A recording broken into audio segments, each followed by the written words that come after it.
ವದನ ದೇವ ಸುಶೀಲ ಸುಗುಣ ಸದನಾಯ ದಿನವ ದಿನವತ್ತೈ ತೊಂದವ ದಿನವತ್ತೈ ದಿನವ ದಿನವತ್ತೈ ದಿನವತ್ತೈ ದಿನವತ್ತೈ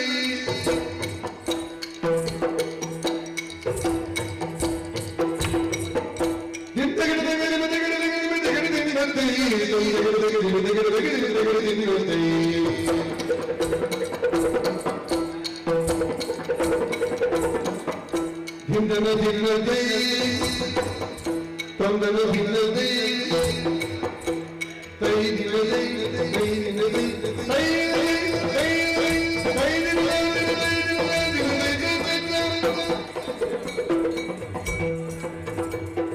ಒಂದೇ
Ambika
ಹಾಗೆ ತಿಳಿದಂತ ಜ್ಞಾನಿಗಳಾಡಿದ ಮಾತು.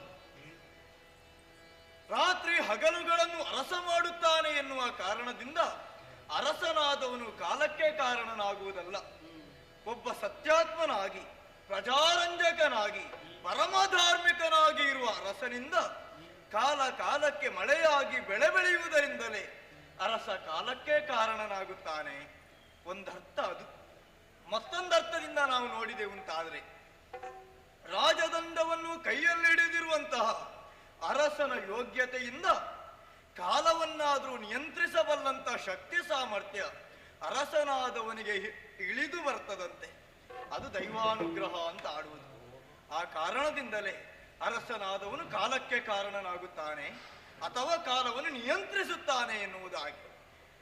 ನಮ್ಮದಾದಂಥ ಈ ಕಳಿಂಗ ದೇಶವನ್ನು ವೀರಸೇನನಾದಂಥ ನಾನು ಧರ್ಮದಿಂದಲೇ ಆಳ್ವಿಕೆಯನ್ನು ಮಾಡಿಕೊಂಡು ಬಂದ ಕಾರಣದಿಂದಲೇ ಪ್ರಜಾವರ್ಗ ತುಂಬಿದ ಸಂತೋಷದಿಂದ ಜಯಕಾರವನ್ನು ಮಾಡುತ್ತಾ ಇದೆ. ಸಂತೋಷವೇ ಹೌದು. ಮಂತ್ರಿ ಮಾಂಡಲಿಕರು ಸಕಾಲದಲ್ಲಿ ಒದಗಿಸಿಕೊಟ್ಟಂತಹ ಸೂಚನೆಗಳು, ಪುರದ ಹಿತವನ್ನೇ ಬಯಸಬಲ್ಲಂತ ಉತ್ತಮರಾದಂತಹ ಪುರೋಹಿತರು, ಅರಸನಾಡಿದಂತಹ ಮಾತುಗಳನ್ನು ನಡೆಸಬಲ್ಲಂತಹ ಪ್ರಜಾವರ್ಗ, ಇದಕ್ಕಿಂತ ಹೆಚ್ಚಿನದು ಅರಸನಾದವನಿಗೆ ಬೇರೇನು ಬೇಕು? ಹೀಗೆ ಸಂತೋಷದಿಂದಲೇ ಇರುವಂತಹ ಕಾಲದಲ್ಲಿ, ಪ್ರಾಯ ಪ್ರಬುದ್ಧನಾಗುವಂತಹ ವೇಳೆಯಲ್ಲಿ ತಂದೆಯವರು ಯೋಗ್ಯರಾದಂಥ ಗುರುಮಠಕ್ಕೆ ಕಳುಹಿಸಿ ವಿದ್ಯಾಭ್ಯಾಸಗಳನ್ನು ಕೊಡಿಸಿದರು. ಆ ಬಳಿಕ ನನ್ನಲ್ಲಿ ಆಡಿದ್ದು, ಮಗನೇ ನಿನಗೆ ಮದುವೆ ಪ್ರಾಯ ಆಗಿದೆ, ಮದುವೆ ಆಗಬೇಕು ಅಂತ. ಆದಿ ತಪ್ಪಯ್ಯ, ನೀವು ನೋಡಿದ ಹೆಣ್ಣನ್ನು ಮದುವೆ ಆಗುತ್ತೇನೆ ಅಂತ ಆಡಿದೆ. ನೋಡಿ, ತಮ್ಮ ಕುಲದ ಹೆಣ್ಣನ್ನೇ ತಂದು ನನಗೆ ಮದುವೆ ಮಾಡಿಕೊಟ್ಟವರಿದ್ದಾರೆ. ಕನಕಗಂಧಿನಿ. ನಾವು ಪೀಠದಲ್ಲಿ ಒಟ್ಟಿಗೆ ಕೂತಾಗ ನಮ್ಮವರೆಲ್ಲ ಆಡುವುದು, ಇಂದ್ರ ಸಚಿಯರು ಕೂತ ಹಾಗೆ ಉಂಟು ಅಂತ. ಹಾಗಾದ್ರೆ ಪ್ರಜಾವರ್ಗಕ್ಕೆ ಸಂತೋಷವನ್ನು ಉಣಿಸಿದ್ದೇವೆ ಎನ್ನುವುದರಲ್ಲಿ ಎರಡು ಮಾತಿಲ್ಲ. ಸ್ವಾಮಿ, ಎಷ್ಟೇ ಇದ್ದರೂ ಏನು, ಒಂದು ಕೊರತೆಯಾಗಿ ಕಾಣುತ್ತಾ ಉಂಟಲ್ಲ ನನ್ನ ಬದುಕಿನಲ್ಲಿ.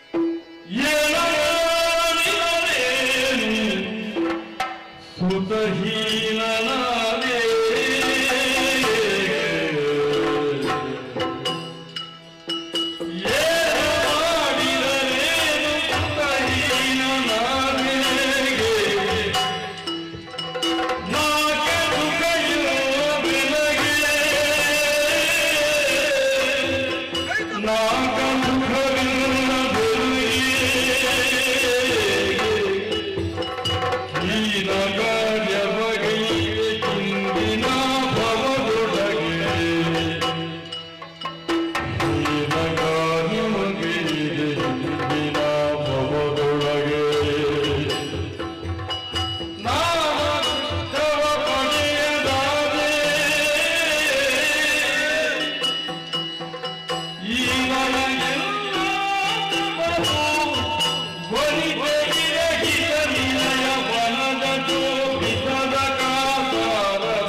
ಆಕಾಶವನ್ನು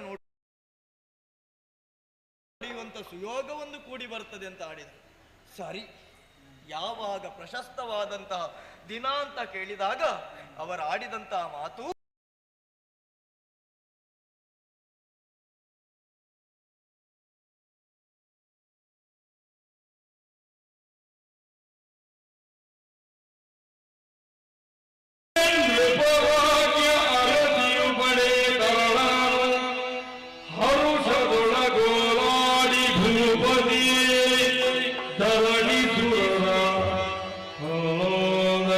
ದಿನ ಕರೆಸಿ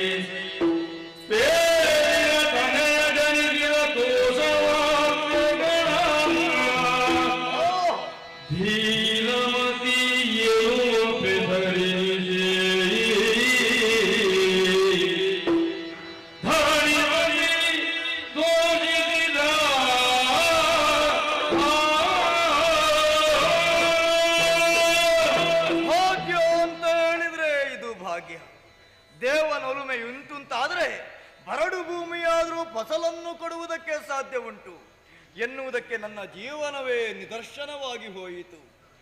ಮಂಗಳ ಗೌರಿ ವ್ರತವನ್ನು ನಾವು ಶ್ರಾವಣ ಮಾಸದಲ್ಲಿ ಮಾಡಿದ್ದೇ ತಡ. ಆ ಮಂಗಳಾಂಬಿಕೆಯ ಕೃಪೆ ನಮಗೆ ಒದಗಿ ಬಂತು. ಶಕ್ತಿ ಸ್ವರೂಪಿಣಿಯಾದಂತಹ ಪಾರ್ವತೀ ದೇವಿ ನಮ್ಮ ಮೇಲೆ ಕರುಣೆಯನ್ನು ಬೀರಿದವಳಿದ್ದಾಳೆ.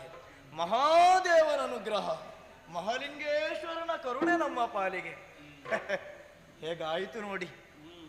ನವ ಮಾಸವನ್ನು ಮಗುವನ್ನು ಹೊತ್ತು ಪ್ರಸವಿಸಿದ್ದಾಳೆ. ಸಂತೋಷ ಸಂತೋಷ ಸಂತೋಷ. ಭಾಗ್ಯೋದಯ ಎನ್ನುವುದು ಇದಕ್ಕೆ ಅಂತ ಆಡುವುದು. ಎಂದೂ ನನ್ನ ಜೀವನದಲ್ಲಿ ಕಾಣದಂಥ ಅಮಿತಾನಂದವನ್ನು ನಾನು ಅನುಭವಿಸಿದೆ. ಯೋಗ್ಯರಾದಂತಹ ಜ್ಯೋತಿಷ್ಯರನ್ನು ಕರೆಸಿ, ಪುರೋಹಿತ ಗಣನವನ್ನು ಕರೆಸಿ ಮಗನಿಗೆ ನಾಮಕರಣದ ವ್ಯವಸ್ಥೆಯನ್ನು ಆಯಿತು.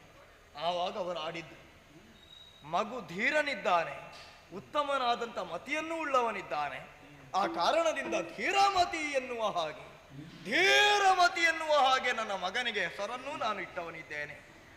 ನನ್ನ ಮಗನ ಆಟೋಟಗಳನ್ನು ನೋಡುವಾಗ ಮನಸ್ಸಿಗೆ ಸಂತೋಷವಾಗುತ್ತದೆ. ಸಣ್ಣ ಕಂದಮ್ಮ, ಸಣ್ಣ ಕಾಲುಗಳನ್ನು ಇರಿಸಿ ನಮ್ಮದಾದಂಥ ಅರಮನೆಯಲ್ಲಿ ಆ ಕಡೆ ಈ ಕಡೆ ಹೋಗುವಾಗ ಒಮ್ಮೆ ತಪ್ಪಿ ಮುದ್ದಾಡಬೇಕು ಅಂತ ಆಸೆ ಆಗುತ್ತದೆ. ಮತ್ತೆ ದೂರದಲ್ಲಿ ನಿಂತು ಆ ಮಗನ ಚಂದವನ್ನು ನೋಡುವುದು. ನೋಡಿದ್ರ ನೀವು? ಪುಟ್ಟ ಕಾಲುಗಳನ್ನು ಇರಿಸಿ ಓಡುವುದು, ಮತ್ತೆ ಬೀಳುವುದು. ಏನು ಅಂದ ಸ್ವಾಮಿ, ಏನು ಸಂತೋಷ. ಕೆಲವೊಮ್ಮೆ ಅಪ್ಪಯ್ಯ ಅಂತ ಹತ್ತಿರ ಬರುವುದು. ಯಾವತ್ತು ಅಮ್ಮ, ಆ ಮಗುವಿನ ಅಮ್ಮ ಬೇಕಾದ ಹಾಗೆ ತಿನಿಸನ್ನು ಕೊಡ್ತಾ ಇದ್ದದ್ದು. ಈಗ ನಾನು ವ್ಯವಸ್ಥೆ ಮಾಡಿದ್ದೆ. ಮಗನ ಜೊತೆ ಇರ್ಲಿಕ್ಕೆ ಆಗುವುದಿಲ್ಲ, ರಾಜಕೀಯದ ಒತ್ತಡ. ಮಗನಿಗೆ ಏನಾದ್ರೂ ಹೊಟ್ಟೆ ಕೊಡುವಾಗಾದ್ರೂ ಇರಬಹುದಲ್ಲ, ಅದಕ್ಕೆ ಬೇಕಾಗಿ ಪುಟ್ಟ ಕಂದಮ್ಮನನ್ನು ಎತ್ತಿಕೊಂಡು ಬೇಕಾದ ಹಾಗೆ ಆಹಾರವನ್ನು ಕೊಡುತ್ತಾ ಬಂದೆ.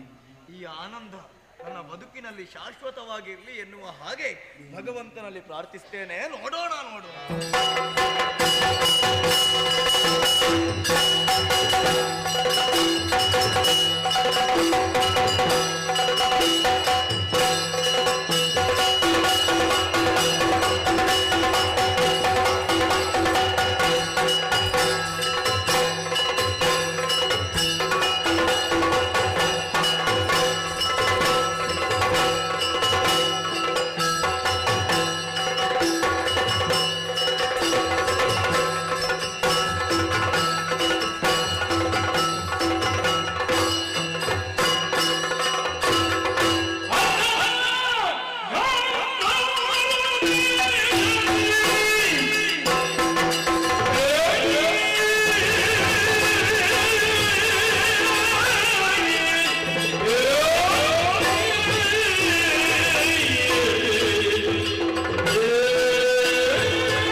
ಬಲಶಾಲಿ ಇದ್ದಾರೆ ಎನ್ನುವ ರಾಜಕೀಯ ವಿಚಾರವಾಗಿ ಯೋಚಿಸುವುದಿದ್ರೆ ನಾವು ಮಹತ್ವಾಕಾಂಕ್ಷಿ ಉಳ್ಳಂತಹ ಓರ್ವ ಅರಸ ಅನ್ನುವುದರಲ್ಲಿ ಯಾವುದೇ ಸಂದೇಹವಿಲ್ಲ. ಕೇವಲ ನಮ್ಮದಾದಂತಹ ಆಳ್ವಿಕೆ ಗಾಂಧಾರಕ್ಕೆ ಮಾತ್ರ ಸೀಮಿತವಾಗಿರಬಾರದು. ಆರ್ಯಾವರ್ತವನ್ನು ಗೆಳೆದು ಚಕ್ರವರ್ತಿ ಎನಿಸಿಕೊಳ್ಳಬೇಕು ಎನ್ನುವಂತಹ ಆಕಾಂಕ್ಷೆ ನಮ್ಮ ಮನದಲ್ಲಿದೆ. ಆದರೆ ಅದಕ್ಕಾಗಿ ನಾವು ದಿಗ್ವಿಜಯವನ್ನು ಮಾಡುವವರಲ್ಲ. ನಮ್ಮ ಒಂದು ಕ್ರಮ ಉಂಟು. ಹೇಗೆ ಕಡಿಮೆ ಅಸಲು ಹಾಕಿ ಹೆಚ್ಚು ಲಾಭವನ್ನು ಪಡೆಯಬೇಕು, ಕಡಿಮೆ ಪರಿಶ್ರಮವನ್ನು ಪಟ್ಟು ಹೆಚ್ಚಿನದ್ದಾದಂತಹ ಪ್ರತಿಫಲವನ್ನು ಪಡೆಯಬೇಕು. ಯುದ್ಧವನ್ನು ಮಾಡಿಯೋ ದಿಗ್ವಿಜಯವನ್ನು ಗೈದು ಚಕ್ರವರ್ತಿ ಎನಿಸಿಕೊಳ್ಳುವುದಲ್ಲ. ಅದಕ್ಕೊಂದು ಹೊಸ ಯೋಜನೆಯನ್ನು ನಾನು ಹಾಕಿಕೊಂಡಿದ್ದೇನೆ. ನಾನಲ್ಲದೆ ಆರ್ಯಾವರ್ತದಲ್ಲಿರುವಂತಹ ಎಲ್ಲ ರಾಜರುಗಳ ಒಂದು ಪಟ್ಟಿಯನ್ನು ನಾನು ಮಾಡಿದ್ದೇನೆ. ಯಾವ ರಸನಿಗೆ ಯಾವ ದುರ್ಬಲತೆ ಇದೆ, ಅವನಿಗೆಷ್ಟು ಪ್ರಾಯವಾಗಿದೆ, ಅವನಿಗೆಷ್ಟು ಮಕ್ಕಳಿದ್ದಾರೆ, ಅವನಲ್ಲಿ ಎಷ್ಟು ಸೈನಿಕರಿದ್ದಾರೆ, ಎಲ್ಲ ವಿಚಾರಗಳನ್ನು ತಿಳಿದು ಯಾವ ಅರಸ ದುರ್ಬಲರಿದ್ದಾರೆ ಅಲ್ಲಿಗೆ ಹೊಂಚು ಹಾಕಿ ಯಾವ ಕಷ್ಟವನ್ನು ಪಡದೆ ಆ ರಾಜ್ಯವನ್ನು ಸ್ವಾಧೀನ ಮಾಡುವುದೇ ನಮ್ಮದಾದಂತಹ ಯೋಜನೆ. ಇದರಿಂದಾಗಿ ನಮ್ಮ ಸೈನಿಕರ ನಾಶ ತಪ್ಪುತ್ತದೆ. ಅಷ್ಟು ಮಾತ್ರವಲ್ಲ, ಆರ್ಥಿಕವಾದಂತಹ ಹೊರೆಯು ನಮಗೆ ಬೀಳುವುದಕ್ಕೆ ಸಾಧ್ಯವಿಲ್ಲ. ಹೀಗೆ ಆರ್ಯಾವರ್ತದ ಒಂದೊಂದೇ ರಾಜ್ಯವನ್ನು ಸ್ವಾಧೀನ ಮಾಡಿಕೊಂಡು ಈಗ ನನ್ನ ಸ್ವಾಧೀನದಲ್ಲಿ 7-8 ರಾಜ್ಯಗಳಿವೆ ಎನ್ನುವಲ್ಲಿ ಮನಸ್ಸಿಗೆ ಸಮಾಧಾನ ಇದೆ. ಇನ್ನು ಒಂದು ರಾಜ್ಯ ಆದಷ್ಟು ಬೇಗನೆ ನಮ್ಮ ಸ್ವಾಧೀನಕ್ಕೆ ಬರ್ತದೆ. ಬೇರೆ ಯಾವ ರಾಜ್ಯವೂ ಅಲ್ಲ, ಕಳಿಂಗ ಅರಸ ವೀರಸೇನ ಸಂಬಂಧದಲ್ಲಿ ನನಗೆ ಮಾವನಿದ್ದಾನೆ, ಆದರೆ ಮಕ್ಕಳಿಲ್ಲ. ನಾಳೆಯೋ ನಾಡಿದ್ದಾಗಿಯೋ ಅವ ಸಾಯುವುದಕ್ಕೆ ಸಾಧ್ಯವಿದೆ. ಆ ಸಂದರ್ಭದಲ್ಲಿ ಕಳಿಂಗದ ಅರಸನಾಗಿಯೂ ನಾನು ಮೆರೆಯುವುದಕ್ಕೆ ಸಾಧ್ಯವಿದೆ. ಬೇಹುಗಾರರನ್ನು ಇಡೀ ಭರತ ಖಂಡದ ಉದ್ದಗಲಕ್ಕೂ ಕಳುಹಿಸಿದ್ದೇನೆ. ಏನಾದರೂ ವಿಶೇಷ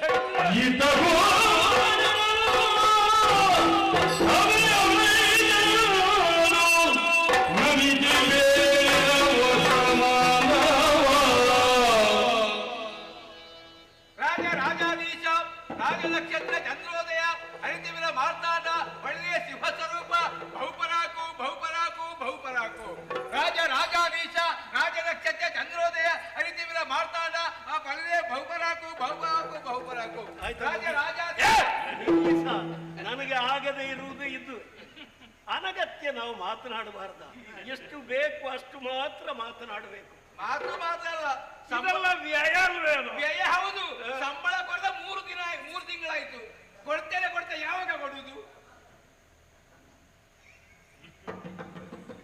ಕೊಡಬೇಕಾದ್ರೆ ಕೊಡ್ಲಿಕ್ಕಿಲ್ಲ. ನಿಮ್ಮದೆಲ್ಲ ಚಿಪ್ಪುಣ ತಡವೆ. ನಾವು ದುಡಿಯುವುದೇ, ನಮಗೆ ಬರ್ಲಿಕ್ಕಿಲ್ಲ. ಹೋಗು ಹೋಗು. ಯಾವತ್ತೂ ನಿನಗೆ ಇಲ್ಲ.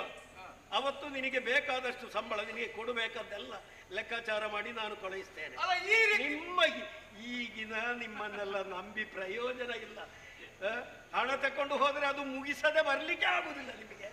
ಅಲ್ಲ, ಈ ರೀತಿ ಮಳೆ ಬರುವಾಗ ಈಗಲೂ ಕೊಡಿದ್ರೆ ಮತ್ತೆ ಯಾವಾಗ ಕೊಡ್ತೇನೆ. ಏನು ವಿಶೇಷ ಹೇಳಿ. ಮತ್ತೆ ನಾನು ಹೇಳಿದ್ದು ನೀವು ಕೊಡೋದಿನಿಂದ 1 ವಾರ ರಜೆ ನಿನಗೆ. ಹೌದಲ್ಲ? ನೀವು ಹೋದ ವಿಷಯ ಏನಾಯ್ತು? ಹೋದ ವಿಷಯ ನೀವು ಹೇಳಿದ್ದಲ್ವ. ಕೆಲವರು ಇದ್ದಾರೆ, ಅವರು ಹೇಗಿದ್ದಾರೆ ತಿಳಿದಾಗ ಆಗುದಿಲ್ಲ. ಅಂದ್ರೆ ಎದುರಿಂದ ಮಾತಾಡ್ತಾರೆ, ಹಿಂದಿಯಿಂದ ಚೂರಿ ಆಗ್ತಾರೆ. ಅಂತವರನ್ನು ಹೇಳಿದ್ದಾರೆ, ಹೇಗಿದ್ದಾರೆ ತಿಳಿಯಬೇಕೆಂಬಾಗ ಗುಪ್ತ ಚಾರಕನ ಹಾಗೂ ಎಂಬಾಗ ನಾನು ಕಳಿಸಿಕೊಟ್ಟವರಲ್ಲ. ನಿಜ. ಹೋದೆ, ತಿಳಿದೆ, ಬಂದೆ, ತಂದೆ. ಏನು ವಿಶೇಷ?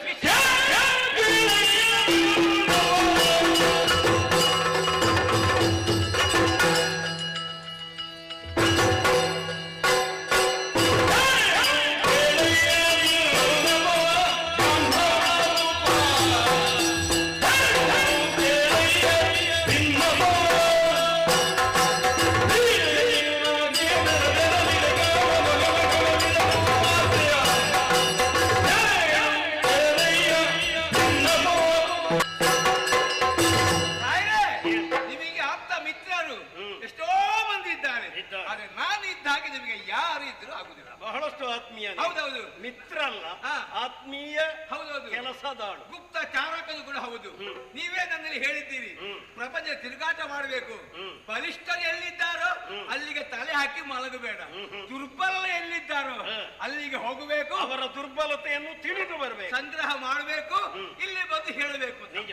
1-2 ಊರಲ್ಲ ರಾಯರೇ, ಕೆಲವು ಊರನ್ನೆಲ್ಲ ಸುತ್ತಿದೆ. ಅಲ್ಲಿದ್ದ ವಿಚಾರ ಎಲ್ಲ ಸಂಗ್ರಹ ಮಾಡಿದೆ. ನೀವು ಮನಸ್ಸು ಮಾಡಿದ್ರೆ ನಮ್ಮಲ್ಲಿ ಇರುವುದೇ ಸೈನ್ಯ ಕಡಿಮೆ. ಆದ್ರೆ ಕೆಲವರು ಹೇಳ್ತಾರೆ ನನ್ನಲ್ಲಿ ಅದುಂಟು, ನನ್ನಲ್ಲಿ ಇದುಂಟು, ಆಚೆದುಂಟು, ಈಚೆದುಂಟು. ಎಲ್ಲ ಬಾಯಿಲಿ ಅವ್ರಿಗೆ ಇಲ್ಲಿಗೆ ಎಂತದಿಲ್ಲ. ಹೌದಪ್ಪ. ಅಲ್ಲಿಗೆ ನೀವು ಮುತ್ತಿಗೆ ಹಾಕಿದ್ರೆ ಯಾವುದೇ ಒಂದು ಆತ ಹೋಗಿ ಅವರನ್ನು ಯುದ್ಧದಲ್ಲಿ ಸೋಲಿಸಿ ಆ ಊರು ನಿಮ್ಮ ಸ್ವಾಧೀನ ಮಾಡುವುದಕ್ಕೆ ಒಳ್ಳೆ ಅವಕಾಶ ಉಂಟು. ಸರಿ. ಕೆಲವೂರಲ್ಲ ಸದ್ಯಕ್ಕೆ ನಮ್ಮ ಒಟ್ಟಿಗೆ ಆಗುವ ತೀರ್ಮಾನ ಉಂಟು. ಆದರೆ ಏನು ತಿರುಗಾಟ ಹೊಡ್ತಾ ಹೋಗ್ತಾ ಹೋಗ್ತಾ ಮುಂದೆ ಮುಂದೆ ಹೋದಾಗ ಆ ಊರಿಗೆ ಅದು ಹೋಗದೇ ಇದ್ರೆ ಮನಸ್ಸಿಗೆ ಸ್ವಲ್ಪ ಬೇಸರ ಆದಿತ್ತು ಅಂತ ಹೇಳಿ ಯಾವ ಊರು? ನಿಮ್ಮ ಮಾವ ಹಾ. ವೀರಸೇನನವರು ಕಳಿಂಗ. ಕಳಿಂಗ ಅವರಿಗೆ ನನ್ನ ಮೇಲೆ ಬಹಳ ಪ್ರೀತಿ. ಇಲ್ಲಿಗೆ ಬಂದ್ರೆ ತಲೆ ತುರಿಸಿದಾಗ ಏನಾದ್ರೂ ಕೊಡದೆ ಹೋಗೋ ಸ್ವಭಾವ ಅವರದಲ್ಲ. ನಿನಗೆ ಮತ್ತೆ ಈ ತಲೆ ತುರಿಸುವ ಅಭ್ಯಾಸ ಇನ್ನು ಬಿಡ್ಲಿಲ್ಲ ಅಲ್ವೇ ನನಗೆ? ಅದು ಅಪ್ಪ ಕಲಿಸಿದ್ದು. ಅಲ್ಲಿ ಹೋಗಿ ತಲೆ ತುರಿಸಿದೆಯಾ? ತುರಿಸಲಿಲ್ಲ. ಅದು ಅಲ್ಲಿ ಹೋದ ಮೇಲೆ ವಿಶೇಷವಾದ ವರ್ತಮಾನ ತಿಳಿಯಿತು. ವರ್ತಮಾನ? ಹೌದೌದು. ಏನು ವಿಶೇಷ? ನೀವು ಇದುವರೆಗೆ ಏನು ತಿಳಿದಿದ್ದೀರಾ ಅದೆಲ್ಲ ಮಣ್ಣಾಗಿ ಹೋಯ್ತು. ಯಾಕೆ? ಬೇರೆ ಏನಿಲ್ಲ, ನೀವು ಹೇಳಿದ್ದಲ್ಲ ಅವನಿಗೆ ಮಕ್ಕಳಿಲ್ಲ, ಮಕ್ಕಳೇ ಇಲ್ಲ. ಹಿಂದೆಲ್ಲ ನಾಳೆಯಾದ್ರೂ ಕಳಿಂಗ ರಾಜ್ಯ ನಮ್ಮ ಸ್ವಾಧೀನ ಆಗದ ಧರ್ಮಕ್ಕೆ ಸಿಗುತ್ತದೆ ಅಂತ. ಇನ್ನು ಮಕ್ಕಳಾಗುವುದಕ್ಕೆ ಸಾಧ್ಯವೇ ಇಲ್ಲ. ಅವನಿಗೆ ಪ್ರಾಯ ಎಷ್ಟಾಯ್ತು ಗೊತ್ತುಂಟಾ? ಎಷ್ಟು? 60 ಕಳೆಯಿತು. ಇನ್ನು ಮಕ್ಕಳಾಗುವುದಕ್ಕೆ ಸಾಧ್ಯ ಉಂಟೇನೋ? ನನ್ನ ಅಜ್ಜನಿಗೆ 70 ಆದ ಮೇಲೆ ಮಕ್ಕಳಾಗಿದೆ ಗೊತ್ತು ನನಗೆ. ರಾಯ್ರೆ ಇನ್ನು ಅಜ್ಜನಿಗೆ ಆದತ್ತ? ಅವ್ರಿಗೆ ಹೇಳಿದ್ದಾರೆ ಮತ್ತೆ ಗೊತ್ತಿಲ್ಲ. ಬಿಡು ಬಿಡು, ಅದು ವಿಷಯ ಅಲ್ಲ. ನೀವು ಎಣಿಸಿದಲ್ಲ ಅವರಿಗೆ ಮಕ್ಕಳಿಲ್ಲ ಅಂತ. ರಾಯ್ರೆ ನಿಮಗೆ ಗೊತ್ತಿಲ್ಲ, ಅಲ್ಲಿ ಕಥೆಯೇ ಬೇರೆ ಆಗಿದೆ. ಏನಾಗಿದೆ? ನಿಮ್ಮ ಮಾವನಿಗೆ ಮಗ ಹುಟ್ಟಿ ವರ್ಷ 15 ಆಯ್ತು.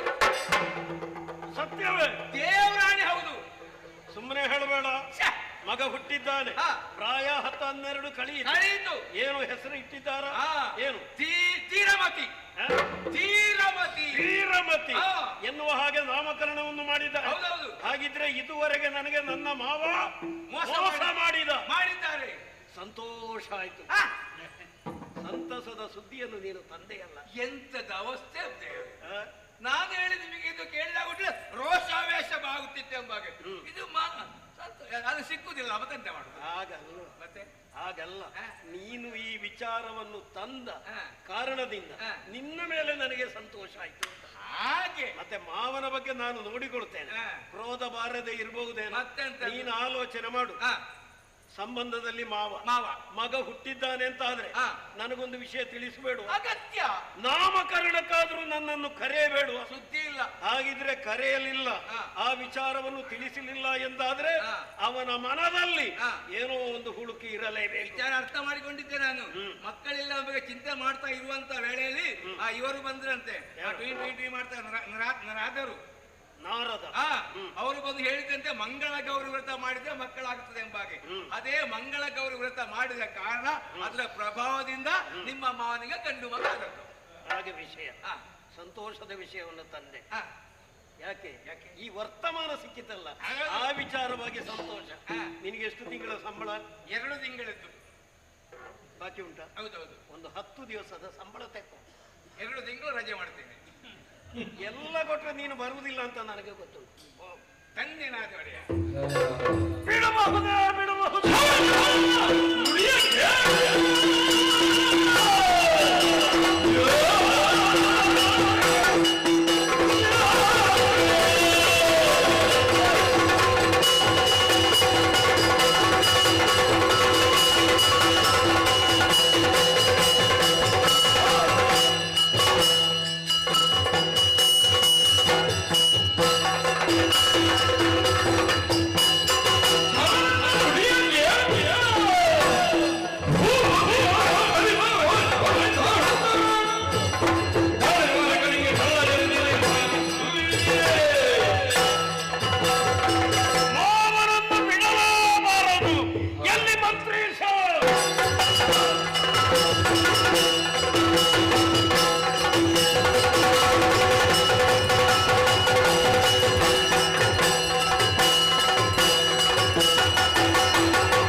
ಯಾಕೆ ಪ್ರಭು ಏನಾಯ್ತು?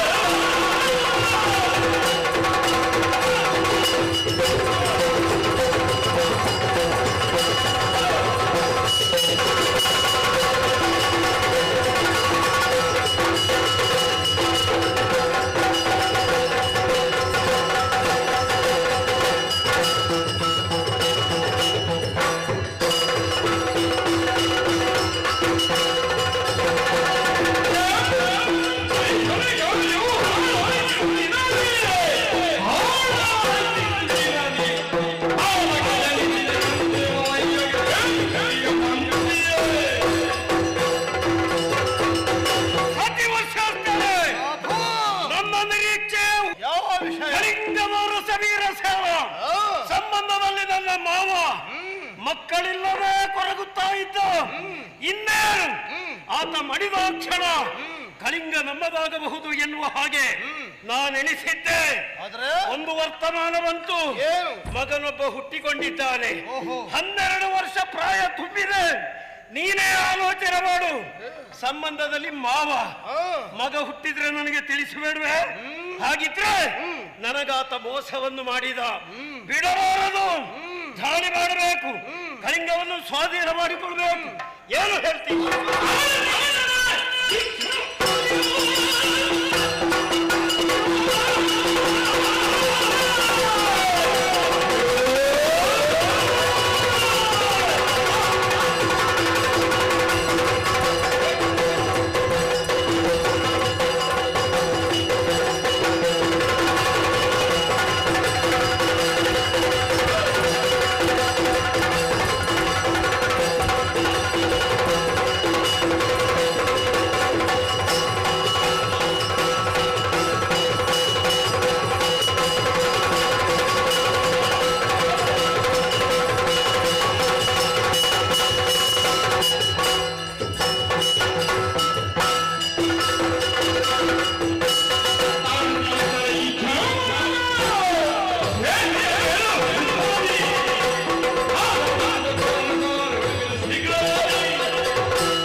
ಅದನ್ನು ಪ್ರತಿಭಟಿಸಲಾಬೇಕು. ಸರಿ, ಅವನು ನಿಮಗೆ ಮಾಡಿದ ಅನ್ಯಾಯ, ಅದು ನನಗೆ ಮಾಡಿದ ಅನ್ಯಾಯ ಹಾಗಾಗುತ್ತಾ ಉಂಟು.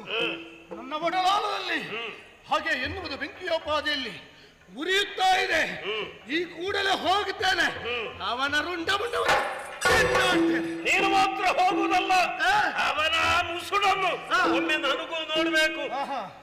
ಜೈನ ಸಮೇತನಾಗಿ ಮುಂದುವರಿಯೋಣ.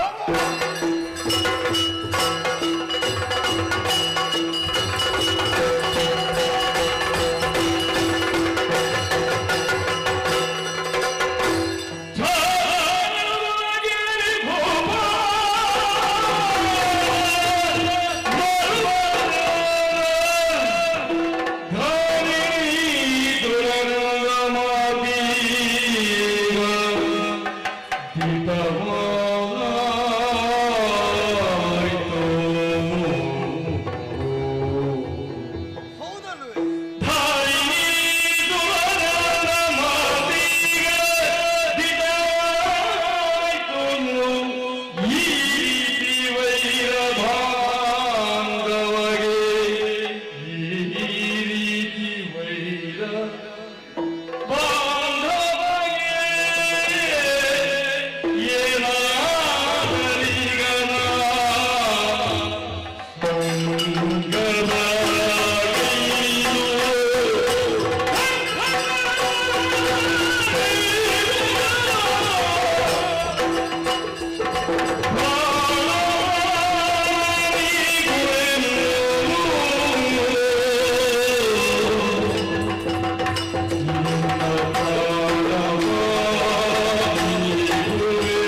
ಬಂದು ಆಡಿದಂತಹ ಮಾತು ದಾಳಿಯಾಗಿದೆ ನಮ್ಮ ಪುರದ ಮೇಲೆ.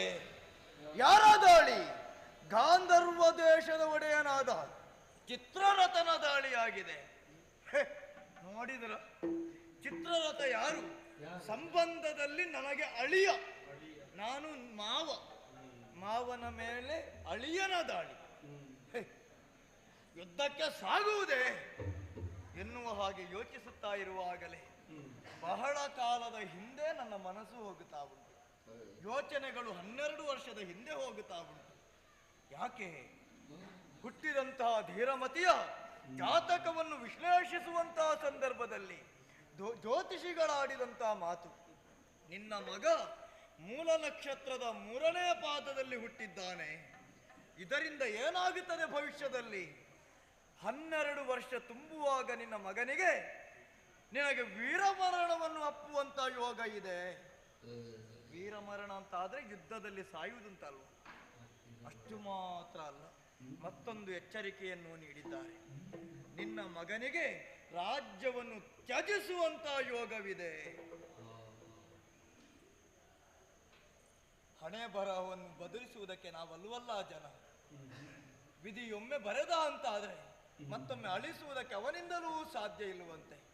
ಇನ್ನು ಸಾಮಾನ್ಯರಾದಂತಹ ಮನುಜರಿಂದ ಸಾಧ್ಯ ಉಂಟೆ? ತೊಂದರೆ ಇಲ್ಲ. ಬರುತ್ತಾ ಇರುವಂತಹ ಮರಣವನ್ನು ಪ್ರೀತಿಯಿಂದ ಅಪ್ಪುವುದಕ್ಕೆ ನಾನು ಹೊರಟಿದ್ದೇನೆ. ವೀರಮರಣವನ್ನು ಪಡೆಯುವುದು ಕ್ಷತ್ರಿಯನಾದವನಿಗೆ ಸಂದರ್ಭೋಚಿತವಾಗಿ ಅದು ಬೇಕಾದದ್ದೇ, ಅದಕ್ಕೆ ಯೋಗ ಅಂತ ಹೆಸರು. ಹಾಗೆಂದು ನನ್ನ ಮಗ ಇನ್ನು ಸಣ್ಣವನಿದ್ದಾನೆ, 12 ವರ್ಷದ ಮಗನಿದ್ದಾನೆ. ಅವನನ್ನು ಹೀಗೇ ಬಿಟ್ಟು ಹೋದೆಂತಾದ್ರೆ ಪ್ರಾಣಕ್ಕೆ ಅವನದ್ದೂ ಆಪತ್ತು ಬಂದಿತು. ಅದಕ್ಕೆ ಬೇಕಾಗಿ ಸಮಾಧಾನ ಪಡಿಸಿ ವ್ಯವಸ್ಥೆಯೊಂದನ್ನು ಮಾಡಬೇಕು. ಮಗನೇ ಧೀರಮತಿ,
ಒಳ್ಳೆ ನಿದ್ದೆಯಲ್ಲಿದ್ದೆ.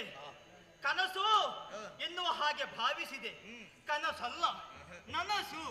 ನಿಮ್ಮ ದೀರ್ಘವಾದಂತಹ ಧ್ವನಿ, ಮಗನೇ ಧೀರವಾಗಿ ಈ ಕಡೆ ಬಾ ಎನ್ನುವ ಹಾಗೆ. ಅಪ್ಪಯ್ಯ, ಆಶ್ಚರ್ಯವಾಯಿತು. ಯಾವಾಗಲೂ ಕೂಡ ಮಗನಾದವನಲ್ಲಿ ನನ್ನಲ್ಲಿ ಮಾತಾಡುವಂತಹ ವೇಳೆ ಯಾವುದು? ನಿಮ್ಮ ರಾಜಕೀಯ ಸಭಾ ಕಾರ್ಯಕ್ರಮಗಳನ್ನೆಲ್ಲ ಮುಗಿಸಿ ನನ್ನ ಜೊತೆ ಸಮಯವನ್ನು ಕಳೆಯುವುದಕ್ಕಾಗಿಯೇ ಸಮಯವನ್ನು ಮೀಸಲಿಡಬಹುದು ಅಲ್ವೇ? ಆದರೂ ಕೂಡ ರಾಜಕೀಯ ಇಲ್ಲ. ಈ ಹೊತ್ತು ಮಲಗಿದಂತಹ ನನ್ನನ್ನು ಕರೆಯಬೇಕಾದ್ರೆ ಏನು ಕಾರಣ? ಆದ್ರೆ ಒಂದು, ಯಾವಾಗಲೂ ಕೂಡ ಮಗನಾದವ ನಾನು ನಿಮ್ಮ ಹತ್ತಿರಕ್ಕೆ ಬರುವಾಗ ನನ್ನನ್ನು ಸಂತೋಷದಿಂದ ಎತ್ತಿ ಮುತ್ತಿಸುವವರು ನೀವು. ಆದ್ರೆ ಇವತ್ತು ಹಾಗಲ್ಲಪ್ಪಯ್ಯ, ನೆಲ ನೋಟಕರಾಗಿದ್ದೀರಿ. ಚಿಂತೆ ಮುಖದಲ್ಲಿ ಕಾಣುತ್ತಾ ಇದೆ. ಅಪ್ಪಯ್ಯ, ಯಾಕಪ್ಪಯ್ಯ, ಏನಾಯ್ತು? ನನ್ನನ್ನು ಕರೆದದ್ದು ಯಾಕೆ ಹೇಳುವಿರಾ?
ಸುಖವನ್ನೇ ಅನುಭವಿಸುತ್ತಾ ಹೋದೆ ಅಂತಾದ್ರೆ ಸುಖದ ಕೊನೆಯಾಗುವುದು ದುಃಖದಲ್ಲಿ ಎನ್ನುವಂತ ಪ್ರಜ್ಞೆಯು ನಮಗಿರಬೇಕು ಮಗ. ಆದ್ರೂ ನಮ್ಮದು ಈಗ ಕೊನೆ ಆಗ್ಲಿಲ್ಲಲ್ಲ, ಪ್ರಾರಂಭ ಆದಷ್ಟೇ ಅಲ್ಲ.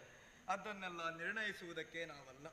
ಅದು ಹೌದು ಮಗನೇ, ನಿನ್ನನ್ನು ಕರೆಯುವುದಕ್ಕೆ ಕಾರಣ ಉಂಟು. ಏನಪ್ಪಯ್ಯ? ನಿದ್ದೆ ಹಾಳಾಯಿತು ಅಂತ ಬೇಸರ ಮಾಡಬೇಡ. ಅಯ್ಯೋ, ಅಪ್ಪ ಕರೆಯುವಾಗ ಯಾವ ಮಕ್ಕಳು ಎಷ್ಟು ನಿದ್ದೆಯಲ್ಲಿದ್ರು ಕೂಡ ಎದ್ದು ಬರ್ತಾರೆ.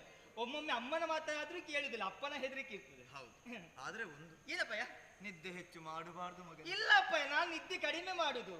ಎಷ್ಟು ಆಟ ಆಡಿದ್ದೇನೆ, ಬೆಳಗಿನ ಆಟ ಆಡಿದ್ದೆ, ಅದು ಕೂಡ ನೀರಲ್ಲಿ ಆಟ ಆಡಿದ್ದೆ. ಆದ್ರೆ ಒಂದು, ಕೆಲವೊಮ್ಮೆ ಹಗಲಿನಲ್ಲಿ ನಿದ್ದೆ ಮಾಡುವುದು ದೊಡ್ಡ ವಿಷಯ ಅಲ್ಲ. ರಾತ್ರಿಯಲ್ಲಿ ನಿದ್ದೆ ಮಾಡುವಾಗ ಸ್ವಲ್ಪ ಯೋಚನೆ ಮಾಡಬೇಕು. ನಿದ್ದೆ ಬರ್ತಾ ಇತ್ತು ಅಷ್ಟೇ. ಮರು ದಿವಸ ನಾವು ಯಾವುದಕ್ಕೆ ತೊಡಗಿಕೊಳ್ಳುವುದಕ್ಕೆ ಉಂಟು ಎನ್ನುವಂತ ಪ್ರಜ್ಞೆಯಲ್ಲಿ ಮಲಗಿರಬೇಕು. ಹೌದಪ್ಪಯ್ಯ, ನಾನು ಅದೇ ಯೋಚನೆ ಮಾಡ್ತಾ ಇದ್ದೆ. ಇವತ್ತು ಈ ಆಟ ಆಯಿತು, ಇನ್ನು ಎಷ್ಟು ದಿನ ಆಟ ಉಂಟು, ಎಷ್ಟು ದಿನ ಯಾವ ರೀತಿಯಲ್ಲಿ ಆಟ ಆಡುದು ಯೋಚನೆ ಮಾಡ್ತಾ ಇದ್ದೆ. ಆಟ ಮುಗಿದ ಮೇಲೆ ಏನು ಮಾಡುದು, ಎಲ್ಲಿಗೆ ಹೋಗುದು, ಅದೇ ಯೋಚನೆಯಲ್ಲಿ ಇದ್ದೆ ನಾನು. ಅದೇ ಮಗನೇ, ನಾನು ಯೋಚಿಸುವುದು ಹಾಗೆ. ಏನು? ನೀನು ತಿರುಗಾಟಕ್ಕೆ ಹೊರಡಬೇಕು ಅಂತ.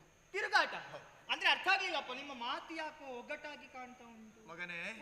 ನಮ್ಮದಾದಂತ ಈ ಪುರಕ್ಕೆ ವೈರಿಗಳ ದಾಳಿ ಆಗಿದೆ. ಯಾರಪ್ಪಯ್ಯ? ವೈರಿಗಳು ಅಂತ ಹೇಳಿದ್ರೆ ದಾಳಿ ಮಾಡಿದ ಕಾರಣದಿಂದ ವೈರಿಗಳು ಅಂತ ಆಡಿದ್ದು. ನಮಗೂ ವೈರಿಗಳಿದ್ದಾರೆಯೇ?